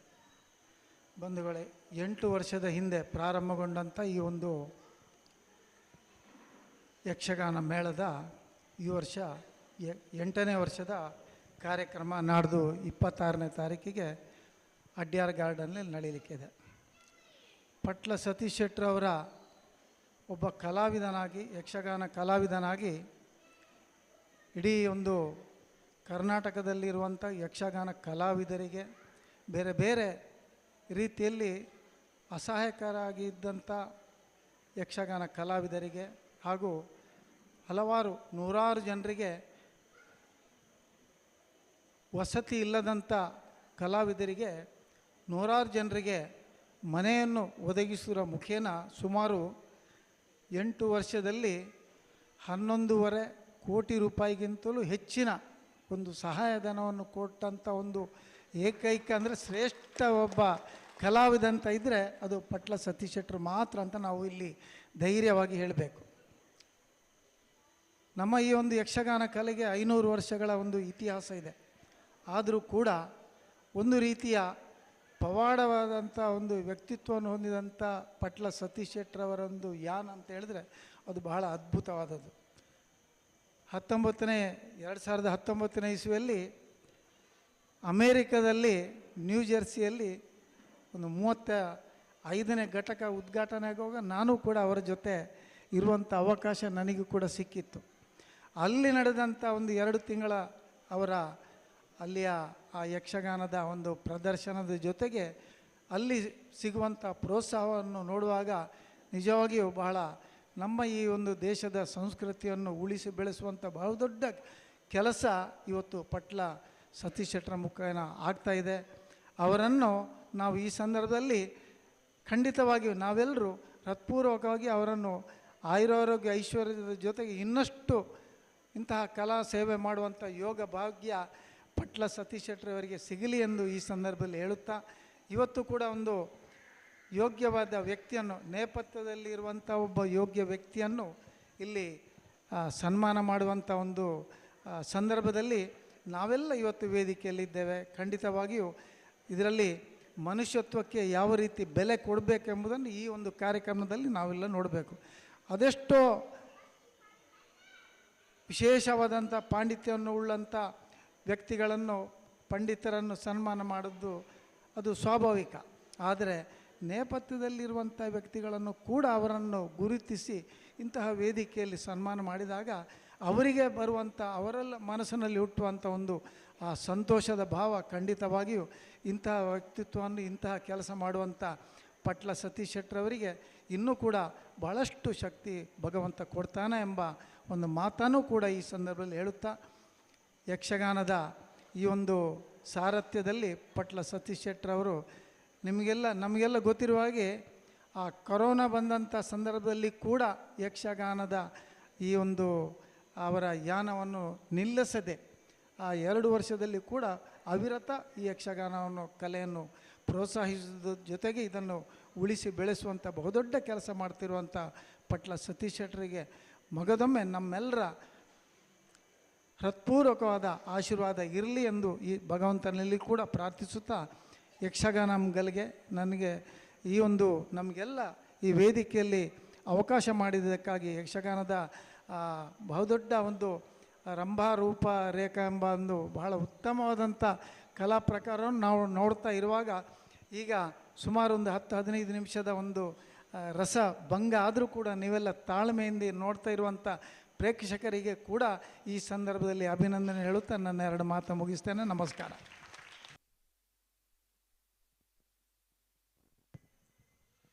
ಬಹುಶಃ ಯಕ್ಷಧ್ರುವ ಪಟ್ಲ ಫೌಂಡೇಶನ್ ನಡೆಸುವಂತಹ ಒಳ್ಳೆಯ ಕಾರ್ಯ ಯಾವತ್ತೂ ಅದಕ್ಕೆ ನಮ್ಮೆಲ್ಲರ ಸಹಕಾರ ಇದೆ ಅಂತ ನೋಡುವಾಗ ನಮ್ಮ ಕಲಾಭಿಮಾನಿ ಬಂಧುಗಳಲ್ಲಿ ಕಾಣ್ತಾ ಇದೆ. ಎಷ್ಟೊಂದು ಮೌನವಾಗಿ ಈ ಕಾರ್ಯಕ್ರಮವನ್ನು ವೀಕ್ಷಿಸ್ತಿದ್ದಾರೆ ಅಂತ ಹೇಳಿದರೆ ಅದು ನಮ್ಮ ಸತೀಶ್ ಶೆಟ್ಟರ ಮೇಲಿನ ಅಭಿಮಾನ. ಈ ಅಭಿಮಾನ ನಮ್ಮ ಕೀರ್ತಿಶೇಷರಾದ ಪುನೀತ್ ರಾಜ್ಕುಮಾರ್ ಅಲ್ಲಿ ನಾವು ಕಂಡಿದ್ದೇವೆ. ಓರ್ವ ಸಜ್ಜನ ವ್ಯಕ್ತಿತ್ವದ ನಮ್ಮ ಸತೀಶ್ ಶೆಟ್ಟರು ಮಾಡುವಂತಹ ಒಳ್ಳೆಯ ಕೆಲಸಕ್ಕೆ ಅವರು ನನ್ನ ದೇಣಿಗೆ ಕೂಡ ಇರಬೇಕು, ನೀವು ಮಾಡುವಂಥ ಒಳ್ಳೆಯ ಕೆಲಸದಲ್ಲಿ ನಾನು ಯಾವತ್ತೂ ಭಾಗಿಯಾಗಿದ್ದೇನೆ ಅಂತೇಳಿ ಆಶೀರ್ವಾದ ರೂಪಕವಾಗಿ 5 ಲಕ್ಷ ದೇಣಿಗೆಯನ್ನು ನೀಡಿದಂತಹ ಸಂದರ್ಭವನ್ನು ನಾವು ಯಾವತ್ತೂ ಮರೀಲಿಕ್ಕಿಲ್ಲ. ಅಂತಹ ವ್ಯಕ್ತಿತ್ವವನ್ನು ಹೊಂದಿದ ಸತೀಶ್ ಶೆಟ್ಟರು ಇವತ್ತು ಫೌಂಡೇಶನನ್ನು ಸ್ಥಾಪಿಸಿದ್ದಾರೆ. ಯಾವ ರೀತಿಯ ಫೌಂಡೇಶನ್ ಅದು? ಕಲಾವಿದರ ಒಂದು ಜೀವನದ ಉದ್ಧಾರವನ್ನು ಮಾಡುವಂತಹ ಫೌಂಡೇಶನನ್ನು ಸ್ಥಾಪಿಸಿ ಇವತ್ತು ಪ್ರಪಂಚದಲ್ಲಿ ತಾನೋರ್ವ ಒಳ್ಳೆಯ ಸಜ್ಜನ ಬಂಧು ಆಗಬೇಕು ಅನ್ನುವ ನಿಟ್ಟಿನಲ್ಲಿ ಶ್ರಮಿಸ್ತಿರುವಂತಹ ನಮ್ಮ ಪಟ್ಲ ಸತೀಶ್ ಶೆಟ್ಟರಿಗೆ ವಂದಿಸುತ್ತಾ ನಾಡಿನ ಕಾರ್ಯಕ್ರಮದ ಬಗ್ಗೆ, ಇವತ್ತಿನ ಕಾರ್ಯಕ್ರಮದ ಬಗ್ಗೆ ಮಾತಾಡಬೇಕು ಅಂತ ಅವರಲ್ಲಿ ವಿನಂತಿಸ್ತಾ ಇದ್ದೇನೆ. ತಾಯಿ ಕಟಿಲೇಶ್ವರಿ, ಜ್ಞಾನಶಕ್ತಿ ಸುಬ್ರಹ್ಮಣ್ಯ ಸ್ವಾಮಿ ಹಾಗೂ ಮಹಾಲಿಂಗೇಶ್ವರ ಸ್ವಾಮಿಯನ್ನು ಸ್ಮರಿಸಿ, ವೇದಿಕೆಯಲ್ಲಿರುವ ಎಲ್ಲ ಗಣ್ಯರಿಗೆ ವಂದಿಸಿ, ಸೇರಿರುವ ಸಮಸ್ತ ಕಲಾಭಿಮಾನಿಗಳೇ, ಯಕ್ಷಧ್ರುವ ಪಟ್ಲ ಫೌಂಡೇಶನ್ ಮೂಡಬಿದ್ರೆ ಘಟಕದ ಎಲ್ಲ ಪದಾಧಿಕಾರಿಗಳೇ, ಪ್ರತಿ ವರ್ಷ ಕೂಡ ಬಹಳ ಅಚ್ಚುಕಟ್ಟಾಗಿ ಒಂದು ಆದರ್ಶಪ್ರಾಯವಾಗಿ ಮೂಡಬಿದ್ರೆ ಘಟಕ ಕಾರ್ಯಕ್ರಮವನ್ನು ಆಯೋಜಿಸ್ತಾ ಬಂದಿದೆ. ನನ್ನ ಮೇಲಿಟ್ಟಿರುವ ಪ್ರೀತಿ, ನಮ್ಮ ಫೌಂಡೇಶನ್ನ ಮೇಲಿಟ್ಟಿರುವ ಅಭಿಮಾನಕ್ಕೆ ನಾನು ಫೌಂಡೇಶನ್ ಘಟಕದ ಎಲ್ಲ ಪದಾಧಿಕಾರಿಗಳಿಗೂ ಕೂಡ ಆಭಾರಿಯಾಗಿದ್ದೇನೆ ಅಂತ ಹೇಳಲಿಕ್ಕೆ ಸಂತೋಷ ಪಡ್ತೇನೆ. ಪ್ರೇಮನಾಥ್ ಮಾರ್ಲಾ ಹಾಗೂ ನೀಲೇಶ್ ಅಣ್ಣನ ಅತ್ಯದ್ಭುತ ನಾಯಕತ್ವದಲ್ಲಿ ಇದು ಬಹಳ ಸಂಘಟಿತವಾಗಿ ಈ ಘಟಕ ನಡೀತಾ ಇದೆ. ನಮ್ಗೆ ಗೊತ್ತಿದೆ, ದಿವಾಕರ್ ಶೆಟ್ಟರು ಇದರ ಅಧ್ಯಕ್ಷರು, ಇವತ್ತು ಅನಿವಾರ್ಯ ಕಾರಣದಲ್ಲಿ ಅವರಿಗೆ ಬರಲಿಕ್ಕೆ ಆಗಿಲ್ಲ. ಆದರೆ ಹಾಗೂ ಎಲ್ಲ ಪದಾಧಿಕಾರಿಗಳು ಬಹಳ ಉತ್ಸುಕರಾಗಿ ಇದರ ಪ್ರತಿಯೊಂದು ಹೆಜ್ಜೆಯಲ್ಲಿ ಕೂಡ ಇದ್ದಾರೆ. ನಮ್ಮ ಮಂಗಳೂರಿನ ಒಂದು ಸಣ್ಣ ಮೀಟಿಂಗ್ ಆದರೂ ಕೂಡ ಅಲ್ಲಿಗೆ ಬಂದು ಸಹಕರಿಸಿ, ಅಡ್ಯಾರ್ ಗಾರ್ಡನಲ್ಲಿ ಪ್ರತಿ ಕಾರ್ಯಕ್ರಮದಲ್ಲಿ ಕೂಡ ಮೂಡಬಿದ್ರೆ ಘಟಕದ ಪಾತ್ರ ಬಹಳ ದೊಡ್ಡದಾಗಿರ್ತದೆ. ಬೆಳಿಗ್ಗೆ 7 ಗಂಟೆಗೆ ಬಂದರೆ ರಾತ್ರಿವರೆಗೆ ಅವರ ಏನು ಕೆಲಸ ಕಾರ್ಯಗಳಿದ್ರೂ ಕೂಡ ಅದನ್ನು ಬಹಳ ಚೊಕ್ಕವಾಗಿ ಮಾಡಿ ಆ ಘಟಕದ ಎಲ್ಲ ಸದಸ್ಯರು ಅದರಲ್ಲಿ ಪಾಲ್ಗೊಳ್ತಾ ಇರ್ತಾರೆ. ಅದಕ್ಕಾಗಿ ಮತ್ತೊಮ್ಮೆ ಮಗದೊಮ್ಮೆ ಅವರಿಗೆ ಅಭಿನಂದನೆಗಳನ್ನು ಸಲ್ಲಿಸುತ್ತಾ, ಅಭಯಣ್ಣ ನಮಗೆ ಪ್ರತಿ ವರ್ಷ ಕೂಡ ನನಗೆ ಘಟಕ ಫೌಂಡೇಶನ್ ಪ್ರಾರಂಭವಾದಾಗಿನಿಂದಲ್ಲ, ಕಟೀಲು ಮೇಳದಲ್ಲಿ ನಾನು ಭಾಗವತಿಕೆ ಮಾಡುವಾಗಲೇ ನನ್ನ ದೊಡ್ಡ ಅಭಿಮಾನಿ, ನಾನು ಅವರ ಭಕ್ತ. ಯಾಕಂತೇಳಿದ್ರೆ ಒಬ್ಬ ಸಜ್ಜನ ನನ್ನ ಮೇಲೆ ಬಹಳ ಪ್ರೀತಿ ಇಟ್ಟಿರುವಂತಹ ನನ್ನ ಬಹಳ ಪ್ರೀತಿ ಪಾತ್ರರು ಅಭಯಚಂದ್ರ ಜೈನ್ರವರು. ಅವರು ಮಿನಿಸ್ಟರ್ ಆಗಿರುವಾಗಲೂ, ನಾನು ಕೆಲವೊಂದು ವೇದಿಕೆಯಲ್ಲಿ ಹೇಳಿದೆ, ಮಿನಿಸ್ಟರ್ ಆಗಿರುವಾಗಲೂ ಕೂಡ ನಾನೊಬ್ಬ ಮಿನಿಸ್ಟ್ರ್, ನಾನು ಇಂತಿಷ್ಟೇ ಹೊತ್ತಿಗೆ ಬರುವುದು, ಇಂತಿಷ್ಟೇ ಹೊತ್ತಿಗೆ ಹೋಗುವುದು ಎಂಬ ಯಾವುದೇ ಒಂದು ಕಾರಣವನ್ನು ಯಾವುದೇ ಕಾರ್ಯಕ್ರಮಕ್ಕೆ ತೋರಿಸಿದ್ದಿಲ್ಲ. ಅಂತೂ ನಮ್ಮ ಕಾರ್ಯಕ್ರಮವಂತೂ ಯಾವತ್ತೂ ತೋರಿಸಿಲ್ಲ. ನಮ್ಮ ಮಂಗಳೂರಿನ ಫೌಂಡೇಶನ್ ಕಾರ್ಯಕ್ರಮಕ್ಕೆ ಕೂಡ 5 ಗಂಟೆಗೆ ಸಭಾ ಕಾರ್ಯಕ್ರಮ ಆದರೆ ಅವರು 4 ಗಂಟೆಗೆ ಬಂದು ರೆಡಿಯಾಗಿ ಎಲ್ಲ ಸಭಾ ಕಾರ್ಯಕ್ರಮ ಮುಗಿಸಿ ನಮ್ಮ ಜೊತೆ ಇದ್ದು ಅದನ್ನು ಸುಧಾರಿಸಿ ಹೋದಂತಹ ಒಬ್ಬರು ಅಪರೂಪದ ವ್ಯಕ್ತಿತ್ವವುಳ್ಳಂತಹ ಅಭಯಚಂದ್ರ ಜೈನ್ರ ಒಂದು ಉಪಸ್ಥಿತಿಯನ್ನು ನಾನು ಬಹಳ ಆದರಪೂರ್ವಕವಾಗಿ ನಾನು ಗೌರವಿಸಿ ಅವರ ಆಶೀರ್ವಾದವನ್ನು ಪಡೆಯುತ್ತೇನೆ. ಮತ್ತೂರೂರ ಹಿರಿಯರು ಶ್ರೀಪತಿ ಭಟ್ರು ಅವರೇ ಹೇಳಿದರು, ಅಮೆರಿಕಾದ ಹಿಡಿದು ನಮ್ಮ ಜೊತೆನೇ ಇದ್ದು ನಮಗೆ ಸಹಕಾರ ನೀಡಿದವರು. ಯಾವ ಹೊತ್ತಿಗೆ ಅವರನ್ನು ಕರೆದರೂ ಕೂಡ ಇಲ್ಲ ಸಲ್ಲ ಅಂತ ಹೇಳಿದವರಲ್ಲ, ನಮಗೆ ಎಲ್ಲ ರೀತಿಯಲ್ಲಿ ಸಹಕಾರ ನೀಡಿದ ಮಹಾದಾನಿಯೂ ಹೌದು. ಮೂಡಬಿದ್ರೆ ಪರಿಸರದ ಒಬ್ಬ ಸಜ್ಜನ ವ್ಯಕ್ತಿತ್ವವುಳ್ಳಂಥವರು. ಅವರು ನಮ್ಮ ಘಟಕದ ಗೌರವಾಧ್ಯಕ್ಷರು ಹೋಗ ಅವರ ಉಪಸ್ಥಿತಿಯನ್ನು ಕೂಡ ಗೌರವಿಸ್ತಾ ಇದ್ದೇನೆ. ಮತ್ತೊಬ್ಬರು ನಮ್ಮ ಬ್ಯಾಂಕಿನ ರಿಟೈರ್ಡ್ ಮ್ಯಾನೇಜರ್ ಚಂದ್ರಶೇಖರ್ ಅವರು ನನ್ನ ದೊಡ್ಡ ಅಭಿಮಾನಿಯೇ ಹೌದು. ಅಭಿಮಾನಿ ಅಂತ ಹೇಳಿದ ಕೂಡಲೇ ರಾಜ್ಕುಮಾರ್ ಅವರ ಮಾತು ನೆನಪಾಗ್ತದೆ, ಅಭಿಮಾನಿಗಳೇ ದೇವರು ಅಂತ ದೇವರೇ ಇಲ್ಲಿ ಇದ್ದ ಹಾಗೆ ಆಯಿತು. ಅವರ ಉಪಸ್ಥಿತಿಯನ್ನು ಗೌರವಿಸ್ತೇನೆ. ಅಲಂಗಾರ ಭಟ್ರು ಅವರ ಬಗ್ಗೆ ನಾನು ಹೇಳಬೇಕಾಗಿಲ್ಲ. ನಿನ್ನೆ ಕಾರ್ಯಕ್ರಮ ಆ್ಯಕ್ಚುಲಿ ಪುತ್ತಿಗೆ ದೇವಸ್ಥಾನದಲ್ಲಿ ಆಗಬೇಕಿತ್ತು, ನೀಲೇಶ್ ಅಣ್ಣನವರ ಕಾರ್ಯಕ್ರಮ. ಈ ಮಳೆಯ ಕಾರಣದಿಂದಾಗಿ ಅಲ್ಲಿಯ ಸ್ವಲ್ಪ ವ್ಯವಸ್ಥೆಯ ತೊಂದರೆಯಿಂದಾಗಿ ಬೆಳಿಗ್ಗೆ ಹೇಳಿದ ಕೂಡಲೇ ಸಂಜೆ ಇಲ್ಲಿ ರೆಡಿಯಾಗೇ ಇತ್ತು ಎಲ್ಲ. ಅದಕ್ಕೆ ಕಾರಣೀಕರ್ತರು ಅಲಂಗಾರನ ಭಟ್ರು. ಅದು ಪಾವಂಜೆ ಮೇಳ ಅಂತೇಳಿ ಅಲ್ಲ, ಯಾವುದೇ ಯಕ್ಷಗಾನದ ಮೇಳ ಆಗಲಿ, ಯಾವುದೇ ಕಲಾವಿದರಾಗಿರಲಿ, ಅಲಂಗಾರ ದೇವಸ್ಥಾನಕ್ಕೆ ಬಂದರೆ ಅದೊಂದು ದೊಡ್ಡ ಆಶಯ ಅವರಿಗೆ. ನಮಗೆ ಅದೊಂದು ಬಹಳ ಹೆಮ್ಮೆ, ಬಹಳ ಗೌರವ. ಆ ಅಲಂಗಾರನ ಅಣ್ಣನಿಗೆ ದೊಡ್ಡವರಿಗೂ ಸಣ್ಣವರಿಗೂ ಇಬ್ಬರಿಗೂ ನಾವು ಶಿರವಾಗಿ ನಾವು ವಂದಿಸ್ತಾ ಇದ್ದೇವೆ. ಅವರ ಉಪಕಾರವನ್ನು ಯಾವತ್ತೂ ಮರೆಯಲ್ಲ. ಎಲ್ಲ ಕುಡುವರ ಆದಿಯಾಗಿ ನಮ್ಮ ಮೇನಕದವರಿಂದ ಹಿಡಿದು ಎಲ್ಲ ನಮ್ಮ ಪುನೀತರಿಂದ ಹಿಡಿದು ಎಲ್ರಿಗೂ ಅಭಿನಂದನೆಗಳು. ನಾಡ್ದು 26ನೇ ತಾರೀಕು ನನ್ನ ಪರವಾಗಿ ಅಭಯಣ್ಣನೇ ನಿಮಗೆಲ್ರಿಗೂ ಹೇಳಿಕೆ ಕೊಟ್ಟರು. 26ನೇ ತಾರೀಕು ಬಹಳ ದೊಡ್ಡ ಕಾರ್ಯಕ್ರಮ, ಪ್ರತಿ ವರ್ಷ ನಡೆಯುವಂಥದ್ದು. ಪಟ್ಲ ಫೌಂಡೇಶನ್ ಸುಮಾರು 12ರಿಂದ 13 ಕೋಟಿ ರೂಪಾಯಿಯವರೆಗೆ ಕಲಾವಿದರಿಗೆ ಮನೆ ಕಟ್ಟುವುದರಿಂದ ಹಿಡಿದು ಅವರ ಅಶಕ್ತತೆ, ಅವರ ಮಕ್ಕಳ ವಿದ್ಯಾಭ್ಯಾಸ ಹಾಗೂ ಇನ್ಶೂರೆನ್ಸ್. ಈ ಸಲ ವಿಶೇಷವಾಗಿ ನಾವು ಮೊದಲಿಗೆ ಯಕ್ಷಗಾನ ಕಲಾವಿದರಿಗೆ ಅಂತೇಳಿ ಮಾಡಿದ್ದು ಎಲ್ಲ ಫೌಂಡೇಶನ್ನ ಸವಲತ್ತುಗಳು. ಆ ನಂತರ ಅದು ನಾಟಕ ರಂಗಭೂಮಿಯ ಕಲಾವಿದರು ವಿನಂತಿ ಮಾಡಿಕೊಂಡ್ರು, ಅವರಿಗೂ ಹೋಯಿತು. ಆನಂತರ ದೈವಾರಾಧನೆಯ ಕಲಾವಿದರು ವಿನಂತಿ ಮಾಡಿಕೊಂಡ್ರು, ಅವರಿಗೂ ಅದರ ಸತ್ಫಲವನ್ನು ಕೊಟ್ವಿ. ಈಗ ಕಂಬಳದ ಕ್ರೀಡೆಯವರಿಗೆ ಕೂಡ ಇದರ ಪ್ರಯೋಜನವನ್ನು ಪಡೆಯುವ ಹಾಗೆ ಕಂಬಳದ ಅಲ್ಲಿ ಯಾರೆಲ್ಲ ಕೆಲಸ ಮಾಡ್ತಾ ಇದ್ದಾರಾ ಅವರೆಲ್ಲರಿಗೂ ಉಚಿತವಾಗಿ ನಮ್ಮ ಫೌಂಡೇಶನ್ನ ಮೂಲಕ ಇನ್ಶೂರೆನ್ಸ್, ಆಕ್ಸಿಡೆಂಟಲ್ ಇನ್ಶೂರೆನ್ಸನ್ನು ಮಾಡಿಕೊಡುವಂಥ ವ್ಯವಸ್ಥೆಯನ್ನು ಈ ಸಲ ನಾವು ಮಾಡ್ತೇವೆ. ಇದಕ್ಕೆಲ್ಲ ಸಹಕಾರ ನಿಮ್ಮಂಥ ಸಜ್ಜನ ಬಂಧುಗಳದ್ದು ಬೇಕು. ನಾನು ಸಹಕಾರ ಕೇಳೋದು ನಿಮ್ಮ ಉಪಸ್ಥಿತಿಯನ್ನು. ದಯವಿಟ್ಟು ಎಲ್ಲರೂ ಬೆಳಗಿನಿಂದಲೇ ಬಂದು ಆ ಕಾರ್ಯಕ್ರಮದಲ್ಲಿ ಉಪಸ್ಥಿತರಾಗಿ ನಿಮ್ಮ ಕಿಂಚಿತ್ ಅಲ್ಲಿ ಏನು ನಿಮಗೆ ಕಾಣ್ತದೆ ಆ ಕೆಲಸಗಳನ್ನು ಮಾಡಿ ನಮ್ಮ ಜೊತೆ ಸ್ವಯಂ ಸೇವಕರಾಗಿ ನೀವುಗಳು ಪಾಲ್ಗೊಳ್ಬೇಕಾಗಿ ಈ ಮೂಲಕ ನಿಮ್ಮಲ್ಲಿ ವಿನಂತಿಸ್ಕೊಳ್ತಾ ಇದ್ದೇನೆ. ವಿಶೇಷವಾಗಿ ಇವರು ಹೇಳಿದಾಗೆ ಕಿಚ್ಚ ಸುದೀಪ್ ರವರು ಸಂಜೆ 3 ಗಂಟೆಗೆ ನಮ್ಮ ಜೊತೆ ಸೇರಿಕೊಳ್ಳಲಿಕ್ಕಿದ್ದಾರೆ. ನೀವೆಲ್ಲರೂ ಬಂದು ನಮ್ಮನ್ನು ಆಶೀರ್ವದಿಸಬೇಕು. ಈ ಘಟಕವನ್ನು, ಮೂಡಬಿದ್ರೆ ಘಟಕವನ್ನು ಪ್ರೋತ್ಸಾಹಿಸಬೇಕು.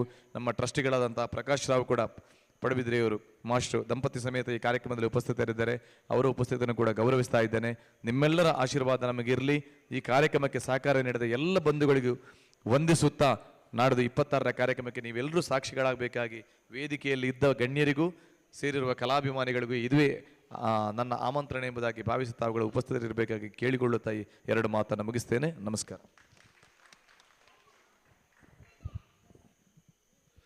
ಬಹುಶಃ ವೇದಿಕೆಯಲ್ಲಿರುವ ಎಲ್ಲ ಗಣ್ಯರು ನಗುಮೊಗದಿಂದ ತಮ್ಮ ಸತೀಶ್ ಶೆಟ್ಟರ ಮಾತಿನಿಂದ ಎಲ್ಲರೂ ತಮ್ಮ ಮಾತನ್ನು ಕೂಡ ಹೇಳಿದ್ದಾರೆ ಅಂತ ಅನಿಸ್ತಾ, ನಾವು ಯಕ್ಷಗಾನಕ್ಕಾಗಿ ತಾವೆಲ್ಲ ಕಾತರದಿಂದ ಕಾಯ್ತಾ ಇದ್ದೀರಿ. ಆದ್ದರಿಂದ ವೇದಿಕೆಯಲ್ಲಿರುವ ಎಲ್ಲ ಗಣ್ಯರಿಗೆ ಒಂದೇ ಮಾತಿನಲ್ಲಿ ಧನ್ಯವಾದವನ್ನು ಹೇಳುತ್ತಾ, ಯಕ್ಷಗಾನವನ್ನು ತಾವೆಲ್ಲ ಪೂರ್ತಿಯಾಗಿ ನೋಡಿ ನಮ್ಮ ಕಲಾವಿದರನ್ನು ಪ್ರೋತ್ಸಾಹಿಸಬೇಕು.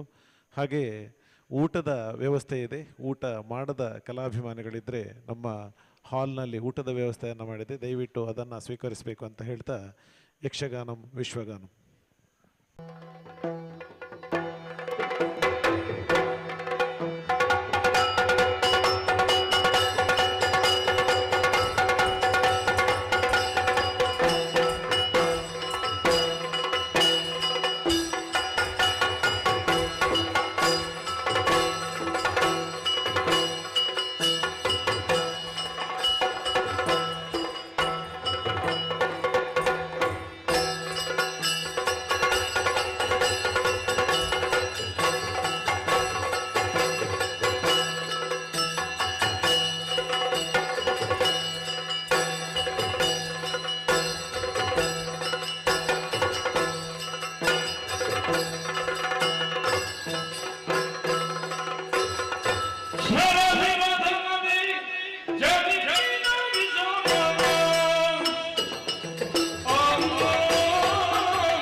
ನಾನು ಮಾಡಿದ ಸದಾಚಾರ ಸತ್ಪುಣ್ಯದ ಫಲದಿಂದಲಾಗಿ ಸ್ವರ್ಗದ ಅಧಿಪತಿಯಾಗಿ ಮೆರೆಯುತ್ತಾ ಇದ್ದೇನೆ. ವಿಭವದಿಂದಲೇ ಓಲಗವನ್ನು ನೀಡಿದ್ದೇನೆ. ಆದರೆ ಈ ವಿಭವಕ್ಕೆ ವೈಭವಕ್ಕೆ ಮೂಲ ಕಾರಣರು ಯಾರು? ತ್ರಯಮೂರ್ತಿಗಳಲ್ವೇ? ಅವರ ಅನುಗ್ರಹದಿಂದಲೇ ಲಭಿಸಿರುವಂತ ಈ ಸ್ವರ್ಗವನ್ನ ಸರಿಯಾಗಿ ನೋಡಿಕೊಳ್ಳಬೇಕಾದದ್ದು ನನ್ನ ಕರ್ತವ್ಯ. ಜಗಕ್ಕೆ ಹಿತವನ್ನು ಚಕ್ರ, ಆದರೆ ಹಿತವನ್ನೇ ಬಯಸುವಂತ ನನ್ನನ್ನು ಕಾಪಾಡುತ್ತಿರುವುದು ತ್ರೈಮೂರ್ತಿಗಳು. ಒಂದೊಂದು ಕಾಲದಲ್ಲಿ ಒಬ್ಬೊಬ್ಬ ದೇವರನ್ನ ಸರಿಯಾಗಿ ಪೂಜಿಸುತ್ತಾ ಪುರಸ್ಕರಿಸುತ್ತಾ ಇರುವವನಾದರೂ ಪ್ರದೋಷದ ಈ ಕಾಲದಲ್ಲಿ ನನಗೆ ನೆನಪಾಗುವುದು ಕೈಲಾಸವಾಸಿಯಾಗಿರುವಂತ ಪ್ರಭು ಶಿವಶಂಕರ. ಯಾಕಂದರೆ ಸಮುದ್ರ ಮಥನದಿ ಉದ್ಭವಿಸಿರುವಂತ ಹಲಹಲವನ್ನು ಕುಡಿದು ನೀಲಕಂಠ ಎನ್ನುವಂತ ಹೆಸರಿಗೆ ಪಾತ್ರನಾಗಿರುವಂತಹ ಅವನಿಂದ ಈ ಜಗತ್ತು ಉಳಿಯಿತು, ನಮ್ಮನ್ನು ಉಳಿಸಿದ್ದಾನೆ. ಅದಕ್ಕೆ ಬೇಕಾಗಿ ವಿಶೇಷ ರೀತಿಯಿಂದಲೇ ಪೂಜೆಯನ್ನು ಮಾಡಬೇಕು ಎನ್ನುವಂತ ಆಶೆ. ಅದಕ್ಕೆ ಬೇಕಾಗಿ ವಾರಾಂಗನೆಯಲ್ಲಿ ಪ್ರಮುಖಳು ರಂಬೆ ಈ ಕಡೆ ಬರಲಿ.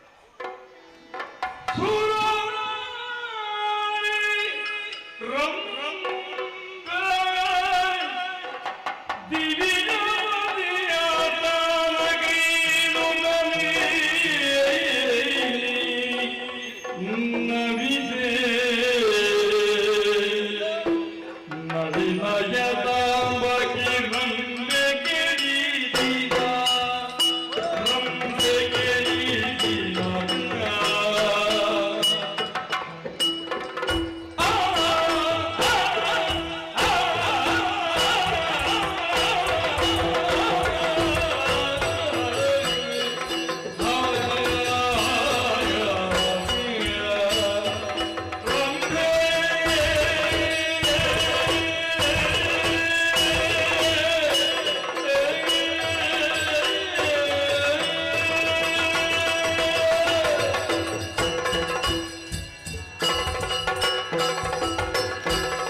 ಇದ್ದೆ. ಈಗ ತಾನೇ ನನ್ನದಾದಂತಹ ನಾಟ್ಯ ವೈಖರಿಯನ್ನು ಮುಗಿಸಿ ನನ್ನದಾದಂತಹ ಅಂತಃಪುರವನ್ನು ಸೇರಿಕೊಂಡವಳು. ನೋಡಿ ನೋಡಿ ನೋಡಿ, ಬಡೀತು ಅಂತ ಹೇಳುವುದಕ್ಕೆ ಹೊರಟದಲ್ಲ, ಸಂತೋಷಗೊಂಡೆ. ಇನ್ನು ನೋಡಿದ್ದನ್ನೇ ನೋಡಿ ಯಾಕೆ ಸುಮ್ಮನೆ, ನೋಡಬೇಕಾದವರು ನೋಡಬೇಕು. ಈಗ ಈ ಕಾಲದಲ್ಲಿ ನಿನ್ನನ್ನು ಕರೆದದ್ದು. ಹೌದು, ಅನವರತವು ಅನುದಿನವೂ ನಾವು ಪೂಜಿಸಿರುತ್ತಿರುವುದು ಯಾರನ್ನು? ಪರಮೇಶ್ವರನನ್ನು ಅಲ್ವಾ?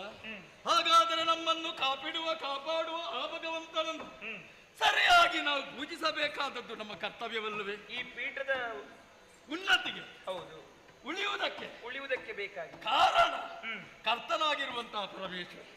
ಅದಲ್ಲ, ನಾನಾಗಿಯೇ ನಾನಾ ರೀತಿಯ ಪುಷ್ಪವನ್ನು ಕೊಂಡು ಹೋಗಿ ಪೂಜಿಸಿ ಅರ್ಚಿಸಿ ಮೆಚ್ಚಿಸಿ ಬರುವವನಾದು. ಇದ್ದು ಹಾಗಲ್ಲ, ಪ್ರದೋಷದ ಕಾಲದಲ್ಲಿ ನಿನ್ನ ನಾಟ್ಯ ವೈಭವ ನಡೆಯಬೇಕು. ಅಲ್ಲಿ ನಾಟ್ಯ ವೈಭವ ಅಲ್ಲ, ಅವನನ್ನು ಪೂಜಿಸೋದಕ್ಕೆ ಒಂದು ಬಿಲ್ವಪತ್ರೆ ಸಾಕು. ಬಿಲ್ವಪತ್ರೆ ಹಿಡಿದುಕೊಂಡು ಹೋಗುವುದು, ಪೂಜಿಸುವುದು, ಬರುವುದಪ್ಪ. ಅವನಿಗೆ ಸಂತೃಪ್ತಿ ಅಂತಲ್ಲ, ಮತ್ತೆ ಕೇವಲ ಪೂಜಿಸುವಲ್ಲಿ ಪೂಜೆಯನ್ನು ಯಾರು ಮಾಡ್ತಾರೋ ಅವರಿಗೂ ಸಂತೋಷ ಬೇಕಲ್ಲ. ಹೌದು, ನಾನಾ ರೀತಿಯ ಪೂಜೆಯನ್ನು ನಾವು ಮಾಡ್ತೇವೆ. ಯಾರು ಯಾವ ರೀತಿ ಪೂಜೆ ಮಾಡುವುದಂತ ಉಂಟು ಅಲ್ವಾ? ಸುರಪಾಲ, ಮೂರು ಲೋಕಾಧೀಶ, ಅವನ ಪೂಜೆ ಹೇಗೆ ಎನ್ನುವುದನ್ನು ನೀವೀಗ ತೋರಿಸಿಕೊಡ್ಬೇಕು. ನಿನ್ನ ಪೂಜೆ ಹೇಗೆ ಅದನ್ನು ತೋರಿಸಿಕೊಡಬೇಕು. ಈಗ ಪ್ರದೋಷ ಕಾಲದಲ್ಲಿ ಅದನ್ನೇ ಹೇಳಿದ್ದು ನಾನು. ನಾನಾಗಿ ಹೋಗಿ ಪೂಜಿಸುತ್ತಾ ಇದ್ದವನು, ಆದರೆ ನಿನ್ನನ್ನ ಈಗ ಆರಿಸಿದ್ದು ಯಾಕೆ? ನಟಶೇಖರ ಆತನಿಗೆ ನಾಟ್ಯದಿಂದಲೇ ಅವನನ್ನು ಮೆಚ್ಚಿಸಬೇಕು, ಅರ್ಚಿಸಬೇಕು. ನಿನ್ನ ಮೂಲಕವಾಗಿ ಅನುಗ್ರಹ ನನಗೂ ಸಿಕ್ಕು ಹಾಗೆ ಮಾಡಬೇಕು. ಆದ ಕಾರಣ ಕೈಲಾಸಕ್ಕೆ ಹೋಗಬೇಕು, ನಾಟ್ಯದಿಂದ ಅವನನ್ನು ಸಂತೃಪ್ತಿ ಪಡಿಸಿ ಬರಬೇಕು.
ಸಭೆಯಲ್ಲಿ ನಾಟ್ಯವನ್ನು ಮಾಡಬೇಕಾದವರು ನಾವು. ಹೌದು. ರಂಭಾದಿ ನಾರಿಯರು, ವರಾಂಗನೆಯರು. ಹೌದಲ್ಲವೇ? ಆದರೆ ಜಗಕ್ಕೆ ಹಿತವನ್ನು ಶಕ್ರ ಎನ್ನುವಂತ ಒಂದು ಮಾತಿದೆ. ಲೋಕದ ಹಿತವನ್ನು ಕಾಪಾಡಿಕೊಳ್ಳುವವನು ಯಾರು ಅಂತ ಕೇಳಿದ್ರೆ ದೇವೇಂದ್ರ. ಕಾಲೇ ವರ್ಷದ ಪರ್ಜನ್ಯ ಪೃಥ್ವಿ ಸಸ್ಯಶಾಲಿನಿ ದೇಶೋಯಂ ಕ್ಷೋಭರಹಿತ ಸಜ್ಜನಾಹ ಸಂತು ನಿರ್ಭಯಾಹ. ಕಾಲ ಕಾಲಕ್ಕೆ ಸರಿಯಾಗಿ ಮಳೆ ಸುರಿದು ಬೆಳೆ ಬೆಳೆದು ಪ್ರಕೃತಿ ಮಾತೆ ನಿತ್ಯ ನೂತನೆಯಾಗಿ ಸಸ್ಯ ಶ್ಯಾಮಲೆಯಾಗಿ ಕಂಗೊಳಿಸಿದಾಗ ಪ್ರಪಂಚದಲ್ಲಿರುವಂತಹ ಪ್ರತಿಯೊಂದು ಜೀವರಾಶಿಯು ಸೌಖ್ಯದಿಂದ ಬದುಕುತ್ತದೆಯಂತೆ. ಹಾಗಾದ್ರೆ ಕಾಲ ಕಾಲಕ್ಕೆ ಮಳೆಯನ್ನು ಸುರಿಸುವವನು ಯಾರು ಅಂತ ಕೇಳಿದ್ರೆ ಮೇಘಾಧಿಪನಾದಂತಹ ಇಂದ್ರ. ಇಂದ್ರಾಭಿಮಾನಿ ದೇವತೆ. ನಾವು ಮೊದಲು ಸೌಖ್ಯದಿಂದಿರಬೇಕಾದ್ರೆ ನಮಗೆ ಮೂರು ಮೂರ್ತಿಗಳ ದಯೆ ಬೇಕು. ಅವರನ್ನು ನೆಚ್ಚಿಸುವುದಕ್ಕೆ ಬೇಕಾಗಿ, ಅವರನ್ನು ಪೂಜಿಸುವುದಕ್ಕೆ ಬೇಕಾಗಿ ನೇರವಾಗಿ ಕೈಲಾಸಕ್ಕೆ ತೆರಳು ರಂಭ ಎನ್ನುವಂತಹ ಆಜ್ಞೆ ನಿಮ್ಮಿಂದ ಆಯಿತು.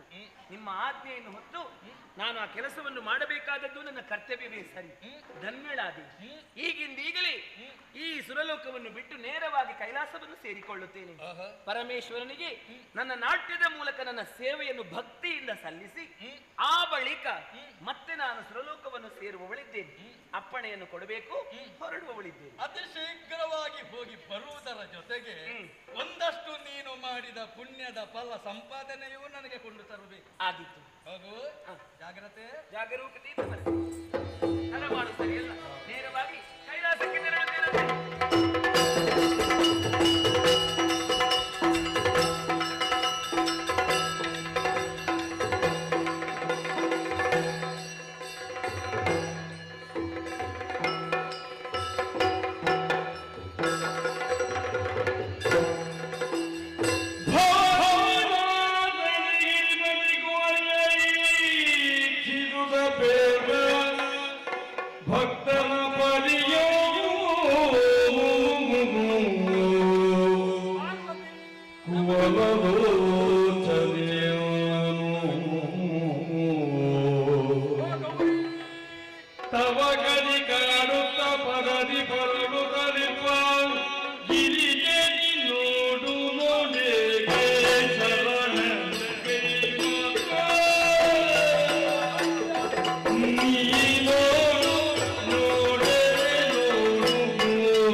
ಯಾವಾಗ ದೇವರು ಹೇಗಿರ್ತಾರೆ, ಭಕ್ತರಾಧೀನ ದೇವರು. ನಿಜ.